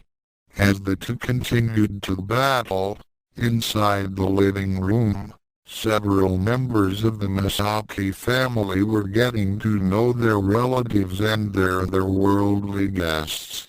"So you're a princess of joy, eh?" Nodoka asked. "Yes, Nodoka-san. My sister and I are the first princesses of our homeworld. Mind you though, we are only members of one of many branches. Lord Tenchi is the direct descendant of the main family and is next in line for the throne of Jurei. Your royalty?" Nabiki asked with interest. Tenchi laughed nervously as he scratched his head. "Well, you could say that." Meow. Everyone looked in the direction of the sound and saw Ryoki pad into the living room. The three former Tendo sisters suddenly became pale as they saw the cabbage make its way to where Ranma Blue was sitting with his wife, Ukyo. "Ranma, watch out!" Nabiki cried out, as she knew that anything that remotely looked like a cat would send him into the dreaded Neko-ken. She and her sisters began inching away as Nodoka, Tenchi, Sasami, Aika and Ryoka looked in confusion. Cologne braced herself. Ukyo also flinched when she saw the strange cat-like creature approach them, then remembered herself. Shampoo became a bit apprehensive, but calmed herself down. Ranma Blue gazed down at the cute sometime spaceship, then bent down to pick her up. He then began stroking behind her large, floppy ears, which elicited a pleased purr from the cabbage. So what's the big deal? The three sisters stared in amazement at Ranma Blue calmly holding Ryoga in his arms. They had expected him to be freaking out, but there was no sign of the cat-fist madness in his eyes. Why, Ranma Blue? However are you doing that? Cologne asked. Oh, didn't we tell you? My brother and I aren't afraid of cats anymore. Soren and Taron cleared us of the Neko-ken. Neko-ken? Sasami repeated. You're cleared of it? Akan asked. Yep. Soren used his magical skills to remove the Neko-ken from our minds. All right. I remember them telling us about that when they removed my cat curse. Shampoo said. Your cat curse? Kasumi inquired. Shampoo smiled happily. That's right. My darling doesn't change into a girl and isn't afraid of cats, and I don't change into one. Neko-ken? Change into a girl? Change into a cat? What are you guys talking about? Ryoko queried. Ranma Blue gave a short laugh as he replied, It's a long story. Several hours would pass as Ranma Blue told the details of his shared life with Ranma Red. Sometime in the middle of the narration, his twin and Yoso entered the home and the other twin assisted in the storytelling. After a long and detailed account of the past, Ranma Blue wrapped it all up. That's almost unbelievable, Tenchi remarked as the story was finished. Your father actually engaged you to that many girls? Ranma Red nodded as he held Shampoo in his arms. That's right. He'd sell us off to anyone who could feed his fat stomach. Heck, what we've told you are only the fiancés that we know about. Kami-sama only knows how many more are still out there. He wouldn't face the consequences of his crimes, and we'd usually end up paying for them. Ranma Blue added. But that's over and done now. We're married and there's nothing that stupid panda can do about it. He's going to have to clean up his own messes. He leaned over and kissed Ukyo. His brother followed suit and kissed Shampoo. Nodoka nodded as her face took on a stern look. And if I ever catch that man, he'll be committing seppuku. Akan looked wistfully at the twins and their spouses, then shook her head sadly. Less than that could have been the exclamation point greater than she thought back the tears and then sighed. It was then that she saw Washu approach them. The greatest scientific genius in the universe cleared her voice, getting the attention of all those present. Excuse me, you two, but they're ready. Who's ready? Kasumi asked. Both twins disengaged themselves from their wives and stood up. Ranma Blue addressed the group while setting down Ryoga. The reason why we came here in the first place. We have to take care of something. Please don't wait up for us at dinner. This is going to take a while. We'll give you all an explanation later. He turned to Washu. Lead the way. Deep within the laboratory, the two cylinders had stopped their mixing and energy saturation and were now put on standby. Within each tube was a naked humanoid figure that was suspended in a thick, viscous liquid. Tiny bubbles floated around each body as a monitor displayed their vital functions and energy readings. Except for the quiet hum of background machinery, all was silent. Washu led the twins to the tanks and the three of them gazed upon the figures in the glass casings. Washu looked down at the monitor and nodded as the readouts gave her the current status of the two subjects. Vital functions are ready to activate the moment the bodies receive their spiritual energies. Let me tell you, this wouldn't have been possible without the information you gave me. Cloning perfect replicas of the original bodies without any samples wasn't easy. It's a good thing that disk contained the schematics I needed to create these copies. By the way, are you sure that you don't want me to correct those deficiencies? Ranma Red shook his head. No. The bodies must be exactly as they were before they got altered. Otherwise, we run the risk of complications. I've never tried a soul transfer before, and even though the Light Star Blade has explained it to me in detail, I'm little more than nervous about this. Ready, bro? Ranma Red turned to his brother. Let's do it. Washu nodded as she took her place behind the console. Now remember, I'll be feeding energy into the bodies to keep them functioning. The waters that contained their souls have already been added to the nutrient gel. However, since they happen to be a product of magic and elemental power, I'm going to need the both of you to make this work. Are you ready?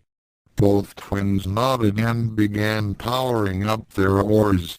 Washu took a deep breath and threw the switch. The rest of the Misaki family and the guests were still wondering what was going on in Washu's lab when they became startled at a bright flash of white light that came from the door of the broom closet. Another series of lights were emitted. This time they were red and blue. This symphony of brilliance went on for a full minute and lit up the entire house like an aurora borealis. Ryoko and Ika quickly went to Tenshi's side to protect him while the rest of the Misaki clan crowded behind them. Then as suddenly as it began, the light show stopped.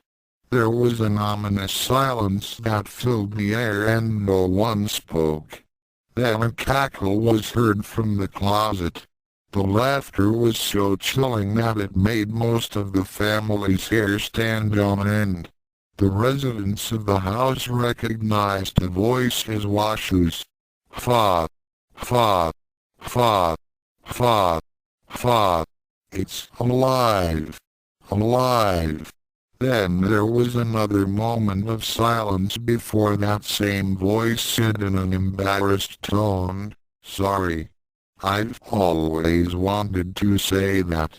Everyone in the room had a large sweat drop on the backs of their heads.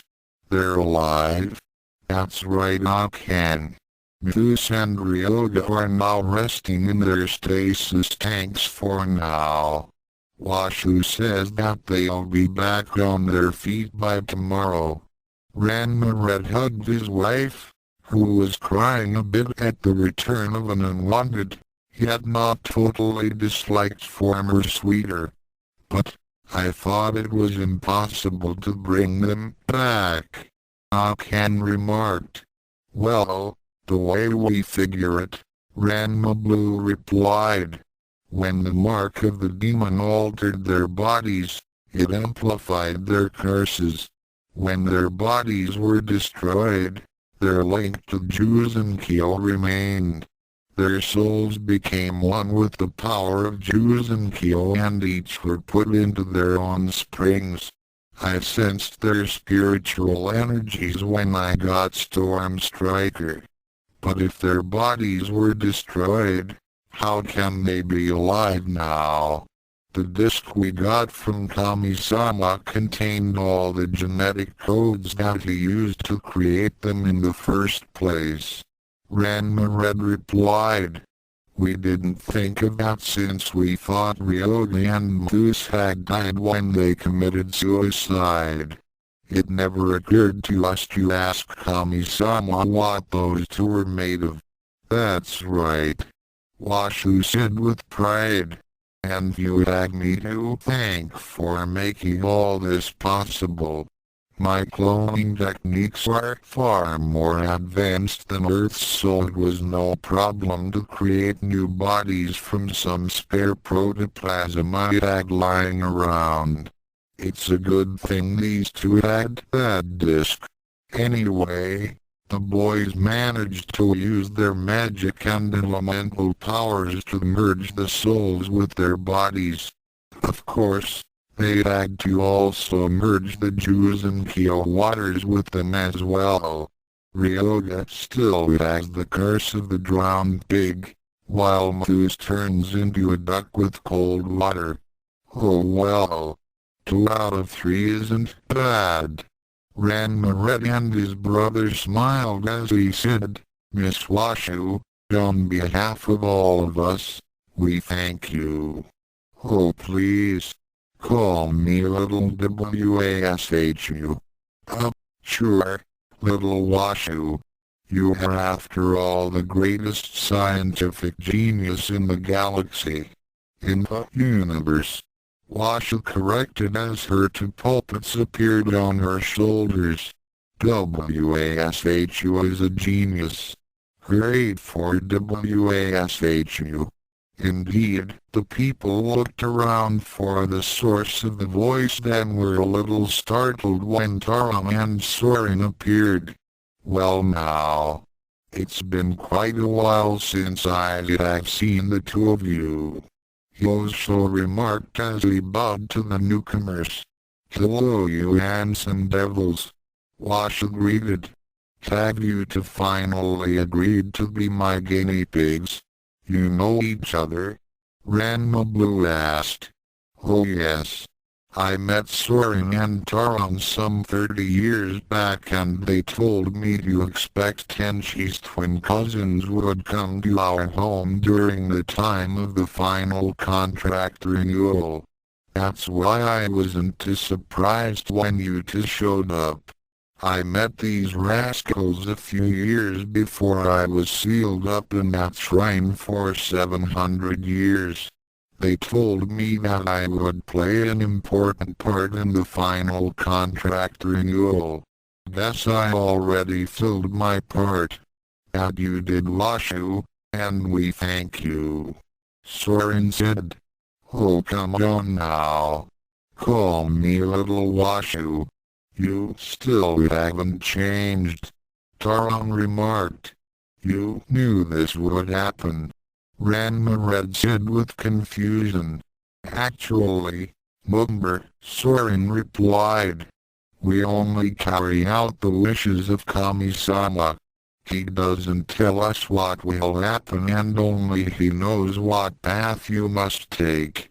We only follow his orders and give the necessary nudges and pushes to fulfill your destinies. Trust us, Kami-sama knows best and will not let the earth or all of reality be destroyed. That's right. Taron agreed. All the events that have gotten us to this point have been Kami-sama's plan to win the contract. And now that you have completed your final trials, you two are now ready to face the challenges of the Dark World. Final trials? Ranma Blue asked in confusion. Soren nodded. Bringing back Ryoga and Mousse, despite the fact that they were your hated rivals, proves that you have the compassion and the sense of responsibility you will need when you go up against Shiroka. The strength of your powers is nothing if your hearts do not have equal amounts of courage, virtue and honor. Prepare yourselves, Ranma Red and Ranma Blue, for tomorrow. You shall face your dual destinies! Double quote to be continued, offer single quote s notes with you. With all the other fanfics I have, I was quite surprised that I was able to continue writing this. I know that it sounds a bit corny at the end, but that's life. This story is now picking up speed as the first Dark World challenge for the fate of the universe begins. We shall finally meet with Shiroka, and Akan will confront Ryoga about deceiving her. This is what the twins have been training for. The Battle Royal will start in Chapter 31! Dual Destinies. All usual disclaimers are still in effect. Dual Destinies is my story, and all the characters in it are either made up or belong to their creators. Less than greater than. Thoughts. Chapter 31 loose ends, and so it begins again. For 10 millennia, we have attempted to bring chaos and destruction to this reality and all other dimensions as well. But the chosen twins have always thwarted our efforts. Now is our final chance to win. We need only have a single victory against them to win the contract, yet we have failed to do so for 100 centuries.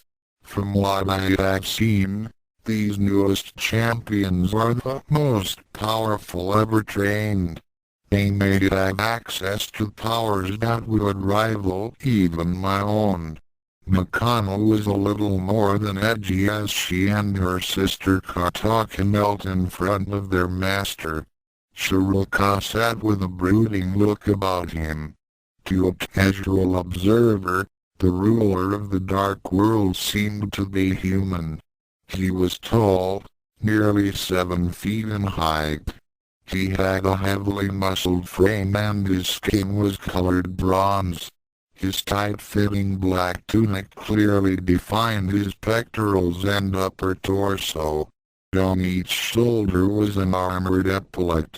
His arms were thickly corded and he had large hands that looked as if they were capable of crushing a man's skull with no effort, and he can do that.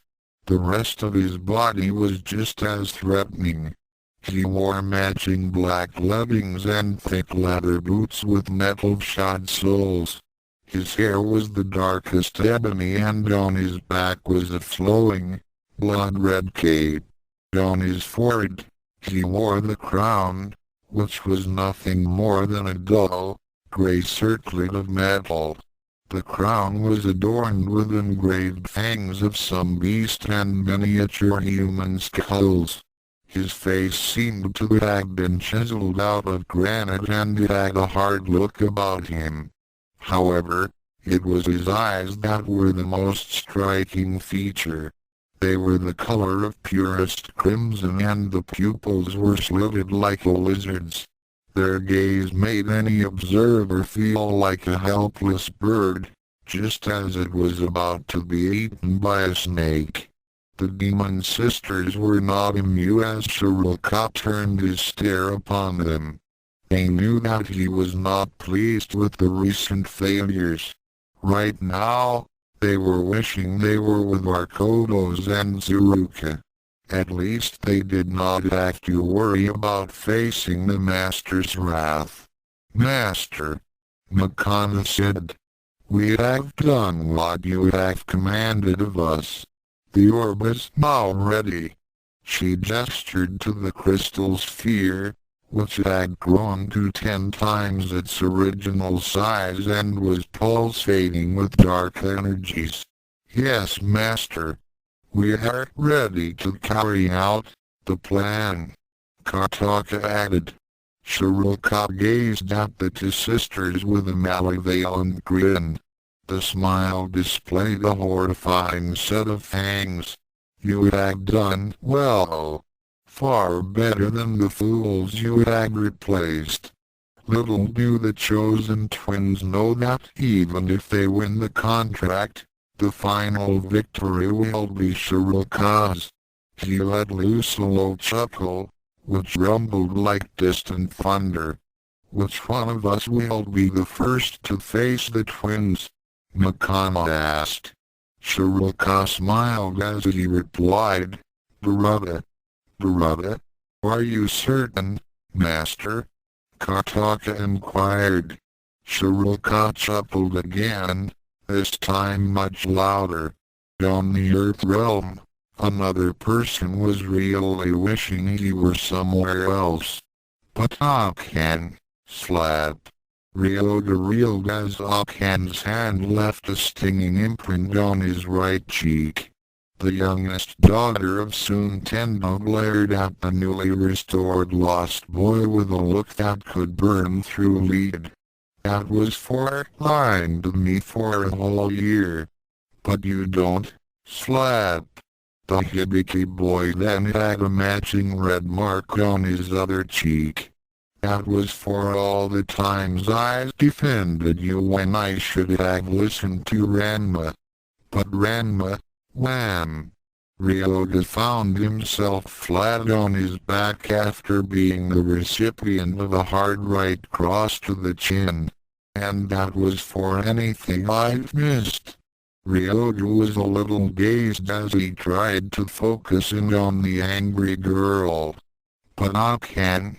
Ranma was, don't give me any of your stupid excuses, Ryoga.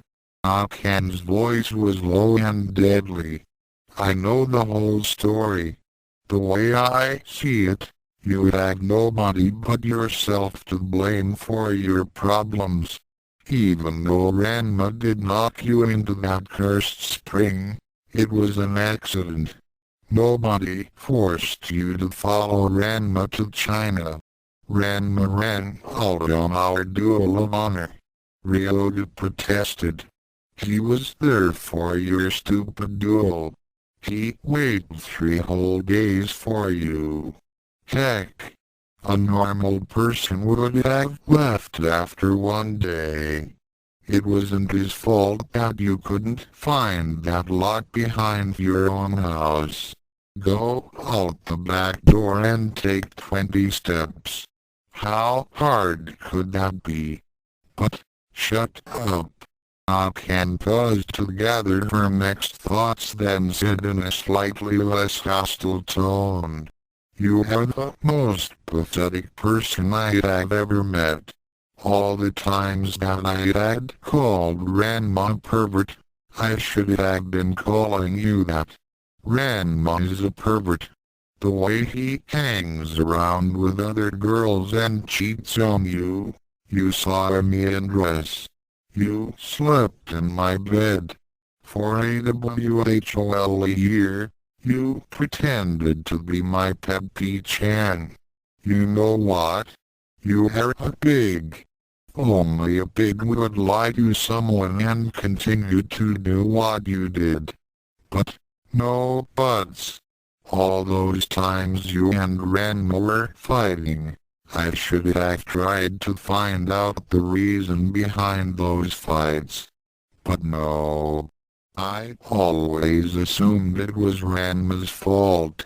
Every time Ranma got angry at P-chan, I always thought he was just picking on him. I was such a blockhead not to have realized the connection. But Akan, Ranma's a jerk. He doesn't deserve someone like you. And you think that you do.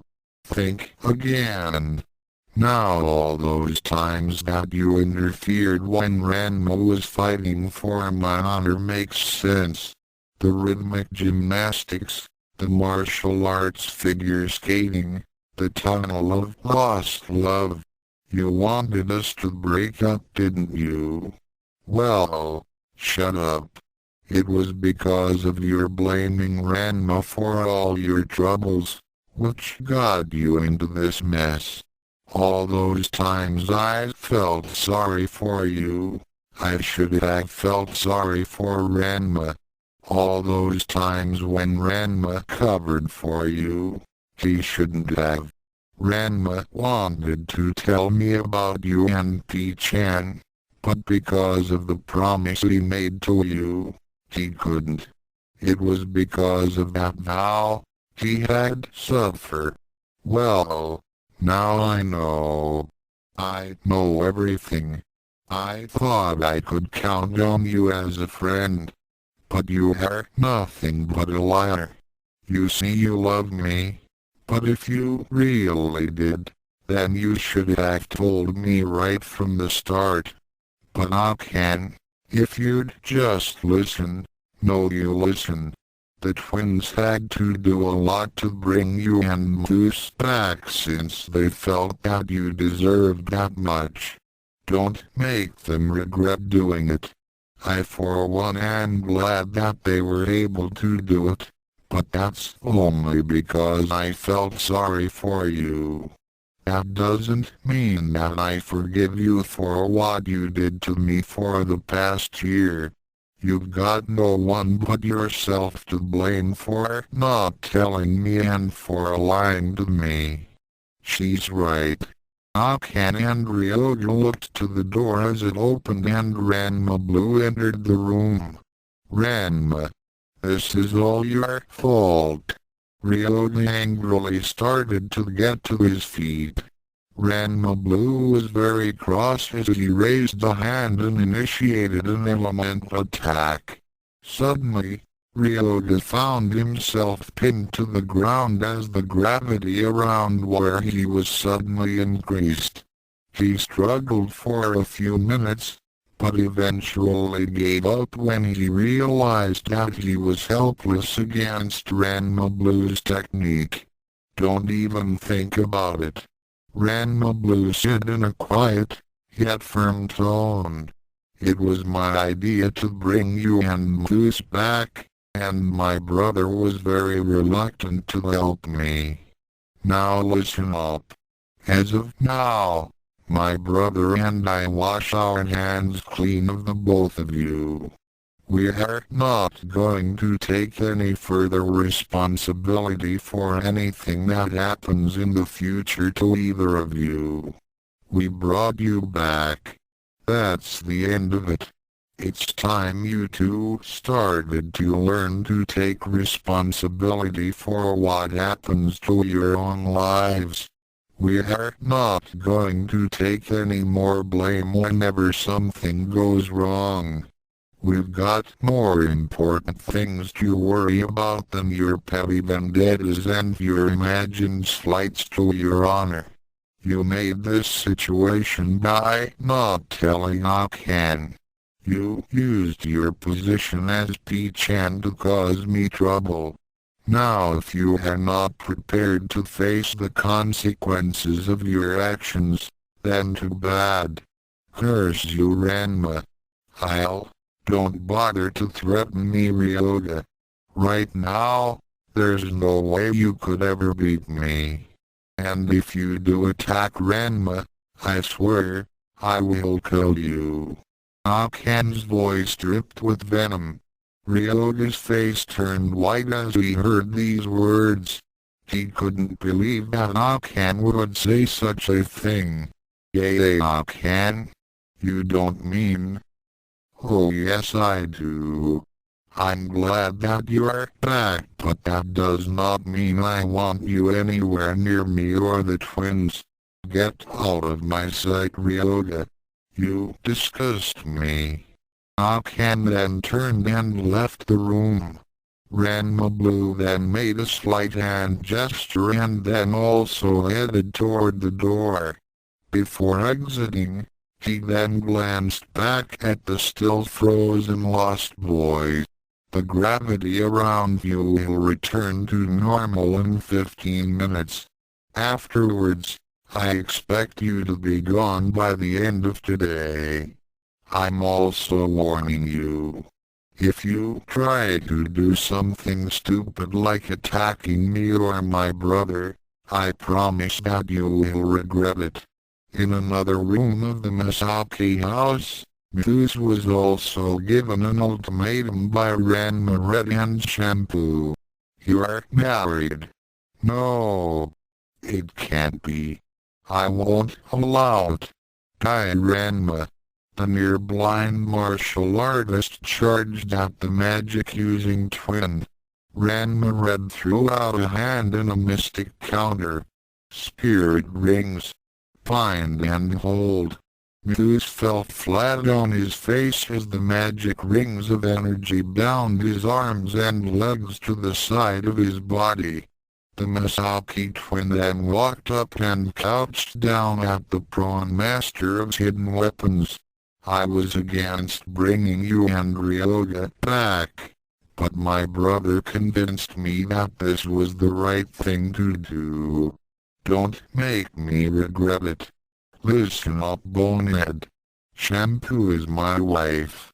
I married her 4 days ago. You can ask anyone in the village. They were there for the ceremony. She's mine now. I love her and she loves me. He's right, Mousse. He's my husband now. Mousse looked up when he heard Shampoo's voice. Shampoo, my love. Hey, when did your Japanese get better? My husband helped me. I am glad that you are back, but that doesn't mean that I'm going to leave Ranma Red for you. It's over, Mousse. Accept it and get on with your life. Never. Have you learned nothing from all this? You were turned into a demon. You committed suicide. My husband and his brother went through a lot of trouble to bring you back. After all that and the fact that I'm married now, you are still under that stupid delusion of yours. This is insane. What you are talking about isn't love, it's an obsession. I am not going to take this anymore. For the last time, Mousse, get lost. Shampoo turned in a huff and stomped out of the room. SHSH Shampoo. Mousse began sobbing as he watched the object of his affection leave. Ranma Red shook his head as he released his former rival from his magical bonds. Mousse rose to a crouched position and continued to eat topless than geese. How pathetic! Greater than Ranma Red then walked toward the door and before leaving the room, turned back toward him. Mousse, sometime today, we'll be heading back to the village. You're welcome to come with us since I'm sure that your mother Olo would be glad to see you again. Mousse's head went up at the mention of that name. Mother? Ranma Red nodded. Yes. She was pretty upset when she learned that you died. I'm sure that she'll be overjoyed to see you again. However, I must warn you that the elders are very displeased that you violated the terms of our honor duel. If you do return to the village, you may have to face them as well. Without another word, Ranma Red exited the room. Late in the afternoon, the Ranma twins and their group were bidding Tenchi and his group farewell as they prepared to leave for the Amazon village. A short time later, 3 streaks of light were hurtling across the sky on a beeline toward China. In the Amazon village, Soon was sitting in one of the guest houses, sipping on a cup of tea, when he heard a commotion. Setting down the teacup, the father of Kasumi, Nebiki and Akan rushed outside to see what was the matter. Cologne also emerged from her home to check on the disturbance joined him. Both of their expressions became sour as they saw just who it was at the front gate. Tendo. At last I've found you. Sodom. Tendo-Saotome broke free of the guards and rushed to embrace his old friend. However, soon would have none of it, as he reached behind his back and pulled out a huge mallet. He slammed it hard on top of Ranma's bald head, causing the fat martial artist to drop like a sack of potatoes. Wham! Ow! What was that for? Tendo, my old friend, soon held the hammer aloft, as if preparing to deliver another blow. I am not your friend. Not anymore. But Tendo, I came here to tell you that we could join the schools now. I've seen to it that the twins can't marry Ukyo and Shampoo. What are you talking about? Cologne asked. Ranma wore a smug grin as he said, those ungrateful sons of mine can't marry a couple of men, now can they? What nonsense is this? Yes, Sodom, explain yourself. Ranma got up and dusted himself off. For the last week or so, he had become very filthy and lost quite a bit of weight. However, with the blubber he carried around, the poundage he lost was not very considerable. I got a hold of some magical water that turns girls into men. Permanently. I splashed both Shampoo and Ukyo with it and now they're stuck as guys. The twins can't marry them now and so they'll have to marry your daughters. Cologne and soon looked at each other and then back at Ranma with a strange expression. There was no doubt about it. The martial artist was ready for a long and extended stay in a padded cell. It was then that the twins and their party arrived in a flash of light. When the brothers, their wives, their mother and the three sisters caught sight of Sodom, their expressions became dark. When Ranma turned to see what that flash of light was, he sputtered when he caught sight of Shampoo and Ukyo who were definitely female. Wait a minute. You can't be. Hello Ranma. Nodoka said in a low and menacing voice. How very convenient that you're here. It saves me the trouble of hunting you down. She then unsheathed her sword. Now my ex-husband, you have two choices. Either you leave and never darken our lives with your presence again or I will kill you here and now. And Nodoka. Ranma turned pale as he backed away from the mother of the twins. He also noted that his sons were powering up their battle oars. Oh, by the way, Ranma Ranma said as he gestured to Ukyo and Shampoo. Meet our wives, Ukyo and Shampoo. What? Did we mention that we renounced the Sodom name? Ranma Blue added. Huh? We're their sisters now. Ken chimed in, it can't be. I'm no longer your wife. Nodoka said as she took a step forward, her katana gleaming in the afternoon Sunday, and I have cancelled the agreement to unite the schools of the anything goes martial arts. Soon finished as he stopped Ranma's retreat, brandishing his mallet. No. Cologne then gestured to the Amazons who were watching the scene.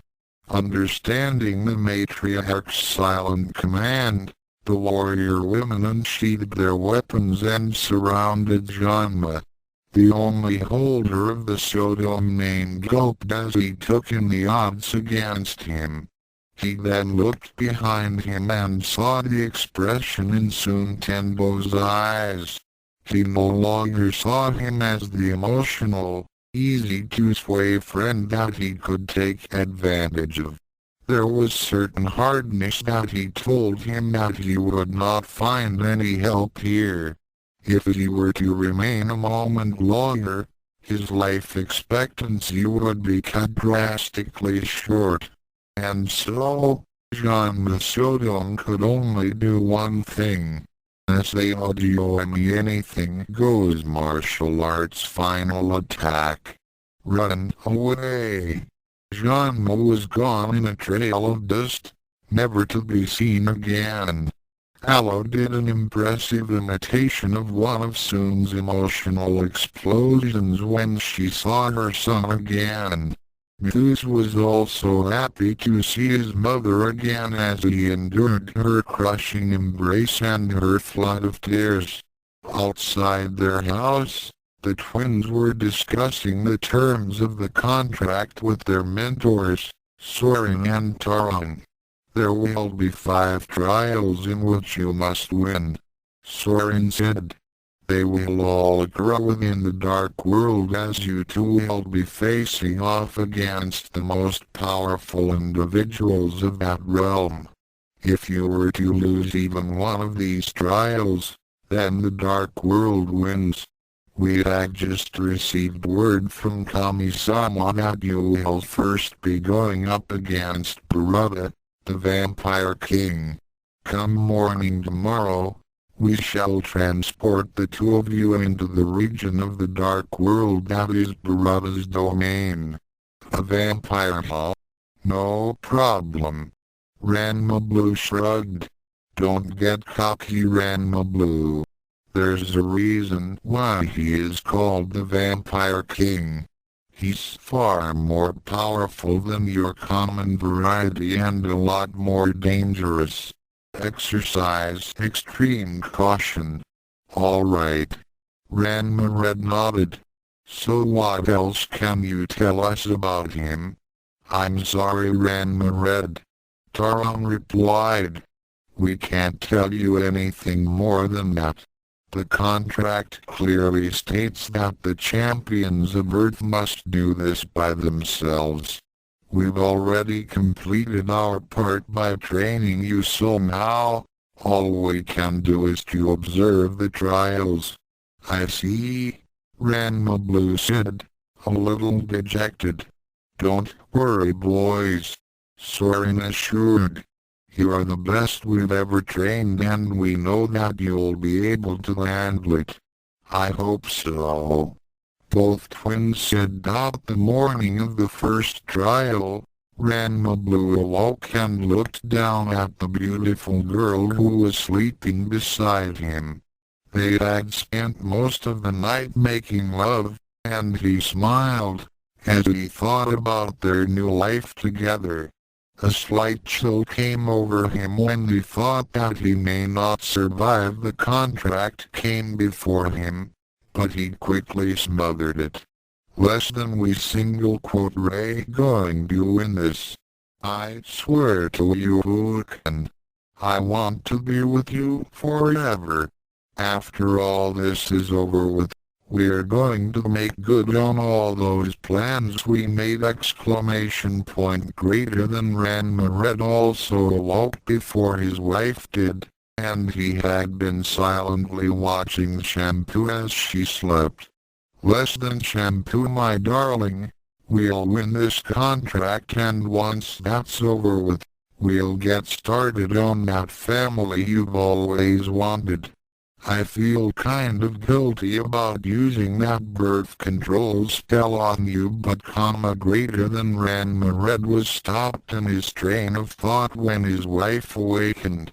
She reached up to place her hand against her husband's cheek and said, "Good morning, Aaron." The magic-using Masaki smiled as he bent down to kiss his wife. Another kiss followed and then another.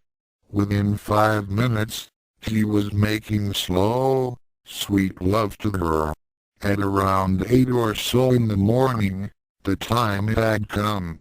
Ranma Red and Ranma Blue were standing ready in the middle of the village as their wives and relatives waited behind them. Soren and Taron suddenly appeared before them in a flash of light. "Well boys, are you ready?" Taron asked. Shampoo and Ukyo came forward to embrace their husbands. Godlike Ariane. The purple-haired girl gave Ranma a long and lingering kiss.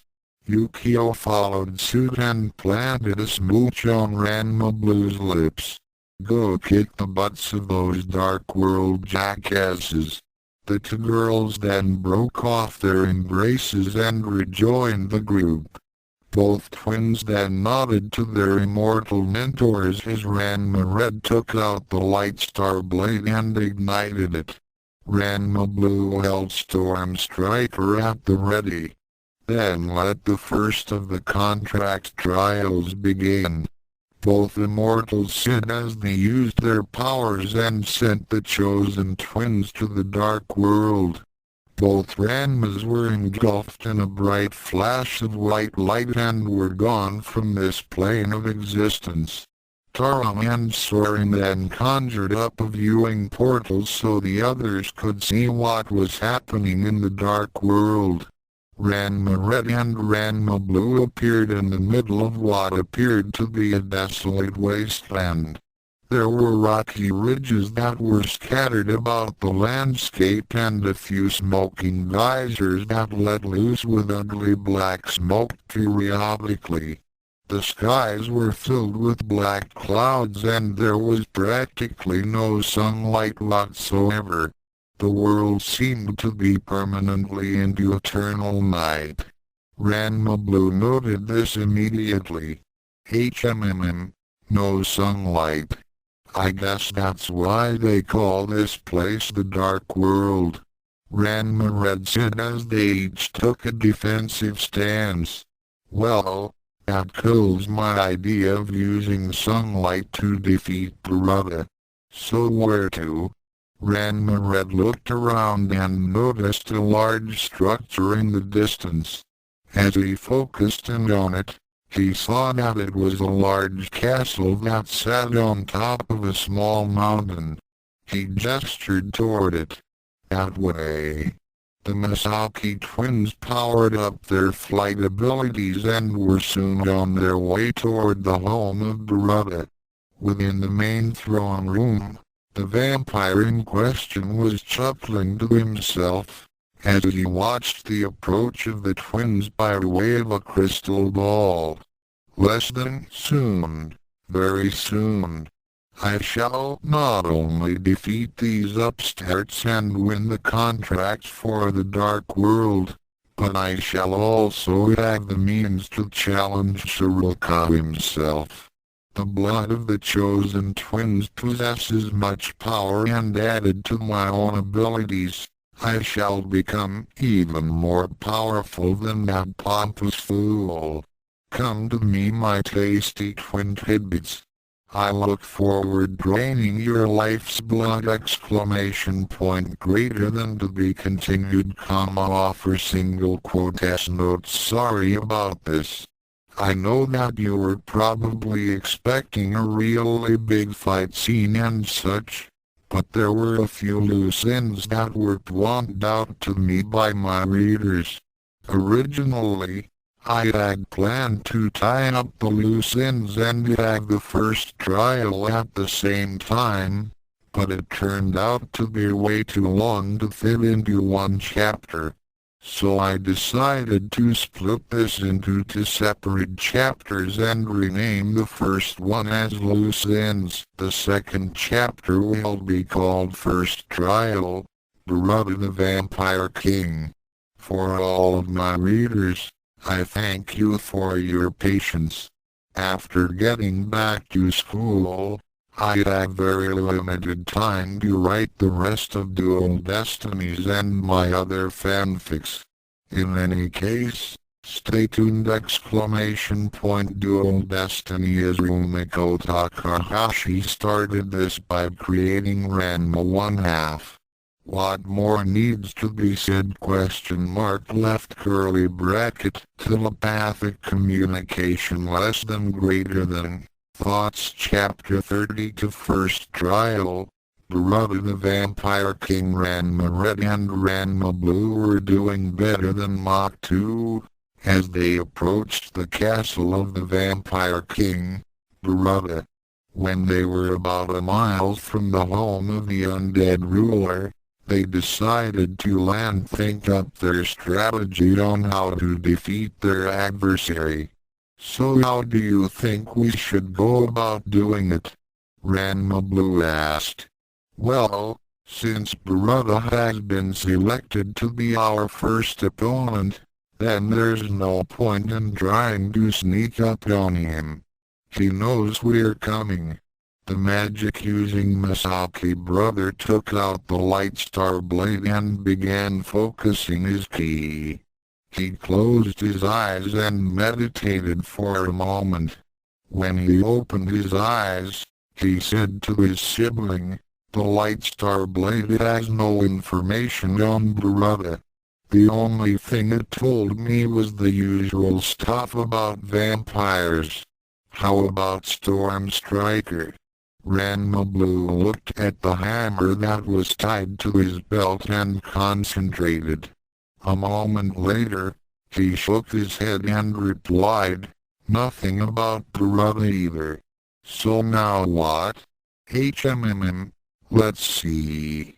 Vampires are supposed to be vulnerable to sunlight, wooden stakes through the heart, garlic, silver, holy water, crosses, and must drink the blood of their victims to sustain themselves.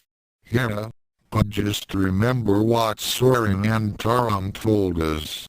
Brother isn't your regular variety of bloodsucker. We can't know for sure if any of that stuff would work on him. It's going to need a bit of thought." On Earth, a small group of people was fixated on the viewing portal that Soren and Taron had created to observe the twins in the dark world. They stopped. "What are they doing?" Akan asked. "Unlike the old Ranma, these two are using their heads. Instead of just charging in, they're trying to plan for their battle with the vampire," Soren explained. "Why don't they just cut up some wooden stakes and stab him through the heart?" Nabiki asked. "You do remember that we told the brothers that Brother isn't your common type of undead being?" Taron replied. "The dark world is a place that contains huge amounts of evil energy. Brother is a being of that realm and is therefore a recipient of those energies. His powers are augmented to the point in which he may be invulnerable to the normal weapons against vampires. As you can clearly see, the dark world is eternally covered in dense clouds, hereby permitting no sunlight. The only light that you can see is coming from the many active volcanoes, geysers and mystic energy sources of that world. So if they can't stab him through the heart or use sunlight, then how can they defeat Brother?" Taron and Soren said nothing as they watched the viewing portal. Near the front of the group, Shampoo and Ukyo were silently thinking the same thoughts as they observed their husbands take off and continue their journey toward the castle. "Less than be careful, my darling!" Greater than Ranma Blue gestured to his brother at the castle below them as they prepared to make their descent. It was then that they saw some lights suddenly appear from the ramparts. The lights were crimson in color and were streaking toward them at high velocity. It didn't take a genius to realize that they were being fired upon. "Look out!" Ranma Blue shouted as a flaming meteor the size of a wrecking ball came hurtling at them. He gripped Storm Striker with both hands and swung mightily. The heavy weapon smashed into the projectile and reduced it to tiny glowing fragments. Suddenly, a dozen more fiery rocks were speeding up toward the twins. Ranma Red ignited the light star blade and sliced through 6 of the fire rocks, while his twin brother whacked away at the others with the elemental hammer. Not wanting to present their attackers with a stationary target, the Masaki twins sped down toward the castle like a pair of World War II dive bombers. As they began accelerating toward their objective, they got a glimpse of just who was firing on them. They were very surprised to see that their adversaries were not firing things at them. They were throwing at them. The monsters looked like wax figures that had been under a heat lamp for too long. Their bodies seemed to be composed entirely out of molten lava, but somehow, they were able to maintain a bipedal form. Large red-orange flames burned from various areas of their bodies and they emitted incredible amounts of heat. Their heads were nothing more than featureless masses with 2 large flames burning where their eyes were supposed to be. Each time they reared back an arm and threw it forward, a large mass of lava was released and would solidify into a chunk of superheated rock. Somehow, the sweltering heat the creatures were generating was not damaging the stone castle walls and other structures. As soon as the twins landed in the main courtyard of the castle, more than 100 of the lava demons quickly began converging on them. Ranma Red ducked under the grasping arms of one of the monsters and swung his sword in an upward arc. The energy blade sliced clean through its arms, leaving 2 stumps. The Masaki twin had to jump back to avoid being burned from the severed limbs. However, to Ranma Red's shock, the monster simply stood and waited. It held out its stumps and some more lava emerged from them to reform its missing arms. It then advanced on its prey again. Ranma Blue was just as surprised to see the monster he had struck its head off regenerate a new noggin. He struck again and again with Storm Striker at several more lava demons, but he had the same results. The monsters would either reform their shattered body parts or they would simply shrug off the hammer's crushing blows. They started to march en masse toward Ranma Blue and his brother. More and more of the demons emerged from various secret doors until the entire castle was looked like a huge volcano. Ranma Red decided that a higher altitude would better suit him and activated his flight abilities. He got another shock as soon as he lifted off. He suddenly felt pain in his body, as if something was drawing energy out of him. When he got to a height of 40 feet above the castle, his head hit something solid and the pain increased 100-fold, causing him to plummet like a stone. Ranma Blue felt his brother's anguish and looked up to see him fall toward the ground. He activated his own flight powers and felt the same searing pain. Forcing himself to ignore the throbbing headache and unpleasant body sensations, he floated up and caught his sibling with one arm. The 2 of them hovered 25 feet in the air. "Red, what's the matter? Are you okay?" "Ow! Pain. I haven't felt pain like this since that last time we fought Ryoga and Mousse in that Leech Dome." At the mention of the Leech Dome, Ranma Blue turned his gaze skyward. His eyes widened as he saw what was above them. About 15 feet above them was a kind of glassy surface that extended itself around the castle. Ranma Red also looked up and realized with his brother what had happened. So that's why we're feeling pain. We're under a bleached dome. Ranma Red cried out. It can't be. We entered the castle easy enough. Brother must have set it up just after we got in and look out. Ranma Red's warning came out 1 nanosecond before the monsters below began hurling another barrage of fiery rocks at them. The mystic barely managed to generate a barrier for defense. Mystic reflector. The red-hot projectiles slammed into the plane of energy and drove the twins back into the leech dome. Both brothers screamed out in agony as the energy walls began to drain their massive reserves of magical and elemental power. Even with the weapons of power augmenting their abilities, the two were unable to stop themselves from falling back down toward the ground. Both managed to right themselves and land on their feet. However, they found themselves among a horde of the lava demons that continued their advance. The demons began forcing the twins back as they continued to hurl fire rocks at them. They soon encircled the champions of Earth in a fiery ring.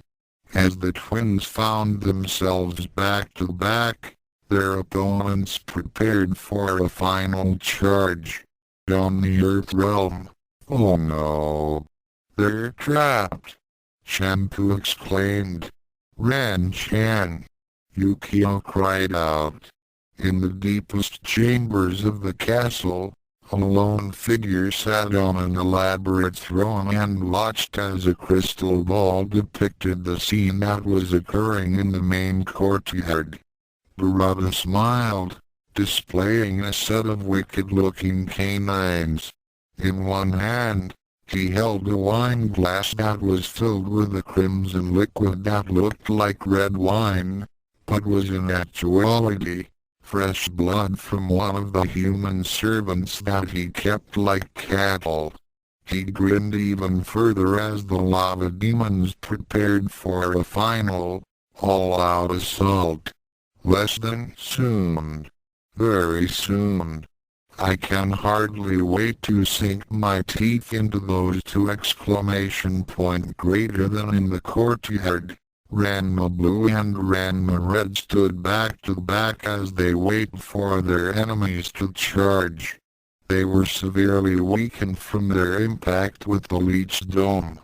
Despite their boosted abilities, it was apparent that this dome was far more powerful than the one used by Kartaka and Makana. Furthermore, the lava demons far outnumbered the twins by 1,000 to 1. Things didn't look good. Lou, we have to finish this and fast. That leech dome is sucking away our power faster than the other one did. What can we do? Those demons aren't letting up, and the longer we fight them, the more power we use up. Even if we do manage to beat them, we won't have enough energy left for when we go up against Barada. Ranma Red wiped his brow. Damn, it's hot and... Wait a second. That's it. What? I get it. Ranma Blue smiled as he got the same idea as his brother. You ready? Let's do it. The lava demons could no longer wait as they each gave a loud roar and charged. Both brothers took a stance and began focusing their ki energies. Both became enveloped in a bright white light as their auras spread out and intensified. Ranma Blue raised Storm Striker above his head and called forth his technique, which was amplified by the elemental weapon. Icy mists surround. The entire area was blanketed in an ice-cold fog that took the lava demons by surprise. Just as their fiery bodies came into contact with the energies of the twins, both shouted out their final attack simultaneously. H-I-O-I-U-S-H-O-D-N, Fa. The combined cold Kai energies, added with the freezing temperature of the fog, collided with the searing bodies of the demons. The largest temperature imbalance ever created by the rising dragon ascension wave exploded upward and smashed against the barrier. A tornado erupted and swept up the entire army of monsters and tossed them like rag dolls into the leech dome. The demons howled in anguish as their bodies cooled into hardened, igneous rock. They were then shattered into fragments the moment their forms hit the energy barrier. The leech dome shuddered and strained as it was continually pelted by the demons propelled by the gale force winds. The winds also ripped apart pieces of the castle walls and other structures and smashed them against the dome as well. Finally, it was no longer able to contain the chaos within it and broke down. The energy contained within the barrier blasted outward into a spectacular fountain of light that went on for several minutes. Finally, it began to die down and dissipate into nothingness. The debris began to settle down and all became quiet. Both Masaki brothers slumped down to their knees in the center of all the devastation. They were breathing heavily after such a demanding technique as they rested and tried to regenerate some of their lost energies. It was then that they heard something, which sounded like someone applauding. The twins looked in the direction of the sound and they saw a lone figure standing near the main entrance that led to the drawbridge. The figure was about 6'1" and was dressed in a nobleman's attire. He wore a blood-red cape and had on black, leather boots. He wore a velvet-colored vest with a ruffled, dress shirt underneath. He also had on matching breeches. His frame was lean, yet well muscled. His hair was cropped short and was the color of ebony. His skin was pale, even more so than an albino's. His hands had pointed nails on each finger. When he smiled at the twins, he displayed a set of pointed canines that were stained a light crimson. There was no doubt in the chosen twins' minds as to who it was. Brother the Vampire King, I presume. Ranma blew said as he and his brother got to their feet and took a stance. The light star blade glowed with its blue-white blade while Storm Striker was held at the ready. I am. Brother responded. I must say, I was very impressed with the way you handled that situation. Do you realize just how many of my human servants I had to sacrifice to create that dome? More than 10,000 souls. It was even more powerful than the one you faced before. I am very impressed indeed. You destroyed 10,000 people, just for that. Ranma Red said incredulously. Brother made a dismissive gesture with a hand and said, a mere trifle. The human wretches that populate the dark world are nothing more than cattle for the lords of this realm. They live and die to suit our purposes. To me, they are nothing more than meals that I consume daily. However, lately they have been lacking the spark that I so enjoy as I drain them of their life's blood.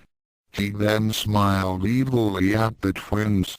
You two, however, may provide me with a very tasty repast. Your battle with my lava demons have gotten your blood boiling, and there's nothing more that I like than a hot meal." Ranma Blue snarled as he began invoking his gravity powers on a nearby fallen timber. He noted that one end had a jagged point to it. The huge wooden stake floated free of the debris and hovered. "If you're hungry, then chew on this." He then sent the log hurtling toward the chest of the undead ruler. Barada kept on smiling, as he made no move to evade the projectile. The pointed end of the timber pierced through his torso and sent blood gushing everywhere as Barada was driven back and smashed into the wall behind him. The bricks and mortar collapsed on top of the vampire, burying him underneath several tons of rubble. When the dust settled down, there seemed to be nothing left of Barada, except for the other end of the timber that jutted out from the wreckage. For a long moment, there was silence. Then incredibly, the timber began to move, shifting the rubble aside. The twins stepped back as they widened at the impossible sight. Barada rose from the debris without any effort, the huge stake still embedded in his chest. He smiled as he placed one hand on top of the log. "Thank you very much, Ranma Blue, but I prefer my steak well done." Dark energies began to be emitted from his hand and flowed through the log. The wood suddenly burst into green flames and was reduced to ashes in a nanosecond. When it fell to the ground in a pile of carbon, the twins were stunned to see the gaping hole in his chest actually seal itself up, not even leaving a blood stain. "No way!" both twins exclaimed. "Surprised, chosen ones. I haven't existed for more than 12 centuries without learning how to deal with the vulnerabilities of vampires. The dark world energies have made my body invulnerable to wood, silver, garlic, holy water and all the rest. You don't stand a chance against me. Now that I've had my appetizer, it's time for the main course."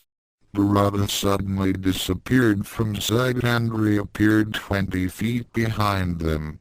He raised a hand and fired a massive fireball at them. Both twins barely managed to dodge it as they leapt to either side and turned to face their adversary. Ranma Red charged at the vampire and slashed with the light star blade. Unfortunately, Barada turned his body into mist an instant before the sword could cut him and it passed harmlessly through it. The mist then solidified above him and Barada reformed. Floating over the magic user, Barada laced his hands together and delivered a double fist blow to the back of his opponent's head. Ranma Red went down. Ranma Blue, seeing that his brother was in trouble, reared back with a free hand and focused his elemental abilities. His hand glowed with a blue-white light as he threw the attack forward. Hayward Icy Spear. Barada saw the lance of freezing energy shoot toward him and he held up a hand to counter. Bloody Shield. Crimson energy suddenly erupted from his hand and formed a circular barrier that stopped Ranma Blue's attack and caused it to rebound back at the elemental Misaki. Ranma Blue leapt high to avoid his own technique. "I told you before, I like my meals hot. I'm in no mood for frozen foods. Okay? So how about some barbecue?" Brother looked down and saw that Ranma Red had already recovered and was now on his back and cupping his hands, and had an orange-red globe of energy in front of them. His eyes widened as he realized what spell he was using. Less than no. He can't have been able to summon up that spell so quick, greater than Dragon Slave. Ranma Red had learned from his earlier mistake and was now able to focus the Dragon Slave spell into a small, tight beam with still the same destructive power. He had also learned from the Light Star Blade how to call it up faster. The results were impressive as the beam plowed into Brother and drove him out of the castle. The beam traveled 4 miles and finally exploded against a nearby mountain, causing a huge avalanche. Ranma Blue went to his brother's side and helped him to his feet. However, just as they got up, they heard a loud, angry roar, followed by a gust of wind. They looked up and saw with disbelief that Brother had returned. And boy was he ticked off. His clothes were tattered and his body was smoking. Other than that, he was not affected by the most powerful attack of that style of magic. Damn! He took a full-power Dragon Slave. Ranma Red said in disbelief. Brother snarled as he said, "That wasn't very nice, boys. It seems that I'll have to tenderize the both of you before I can dine." He then suddenly disappeared, then reappeared between the two brothers. Moving with unbelievable speed, he backhanded Ranma Blue away, causing him to smash against a nearby statue, crumbling it. He then turned his attention towards Ranma Red. The Masaki twin tried to bring up the Light Star Blade, but Brother was too close. He slashed at his opponent with his long talons. Ranma Red just barely managed to twist out of the way, avoiding a fatal cut. However, he wasn't able to get away completely as Brother's long fingernails sliced through his side. Ranma Blue's brother began to feel nausea as he staggered away from the undead being. He looked down at the wound and saw that even though it was a minor cut, he was already starting to burn up with a fever. Less than his fingernails must be poisoned! Greater than Ranma silently began invoking a healing spell to drive out the venom. Brother stood and licked the crimson liquid that was on his nails. Delicious. I will take great pleasure from consuming every last drop from your bodies. He turned around and saw that Ranma Blue was just pulling free from the remains of the statue. Ranma Blue held out Storm Striker and began focusing his power. He then slammed the hammer into the ground and caused a huge shockwave to erupt toward his opponent. Mega Earth eruptions. However, his foe disappeared once again and Ranma Red was almost caught in the path of the attack. He was just able to avoid it by levitating away. The entire west side of the castle behind him was instantly pulverized into powder. It was then that disaster happened. Ranma Blue was frantically looking for Brother when the vampire appeared behind him and grabbed him by the throat. With inhuman strength, he hefted the Masaki brother off the ground, and with a quick motion he clamped down with his fangs onto the juncture between his left shoulder and neck. Blood began to spurt out as Undead Ruler began to drain him.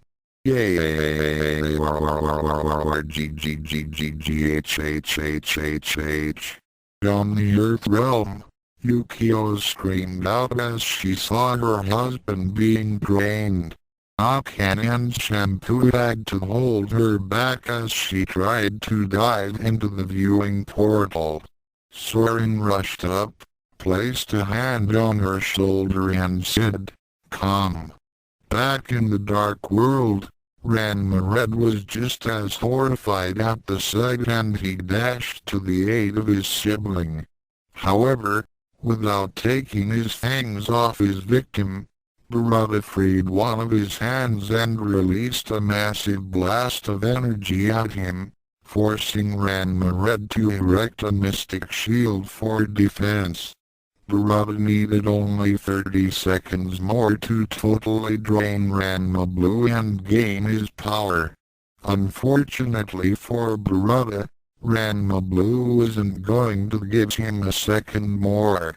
Feeling cold, clammy and nauseated, the elemental twin began generating his ki energy. With supreme effort, he released his technique, Wrath of Thor. The skies above them suddenly thundered as Ranma Blue began manipulating the forces of nature.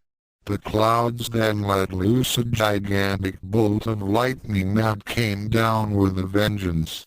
The huge blast of electrical energy struck both Ranma Blue and Barada. Storm Striker began to glow as it amplified the power of the lightning 1,000,000 times. Barada screamed as his body was wrecked with more than 10.5 gigawatts.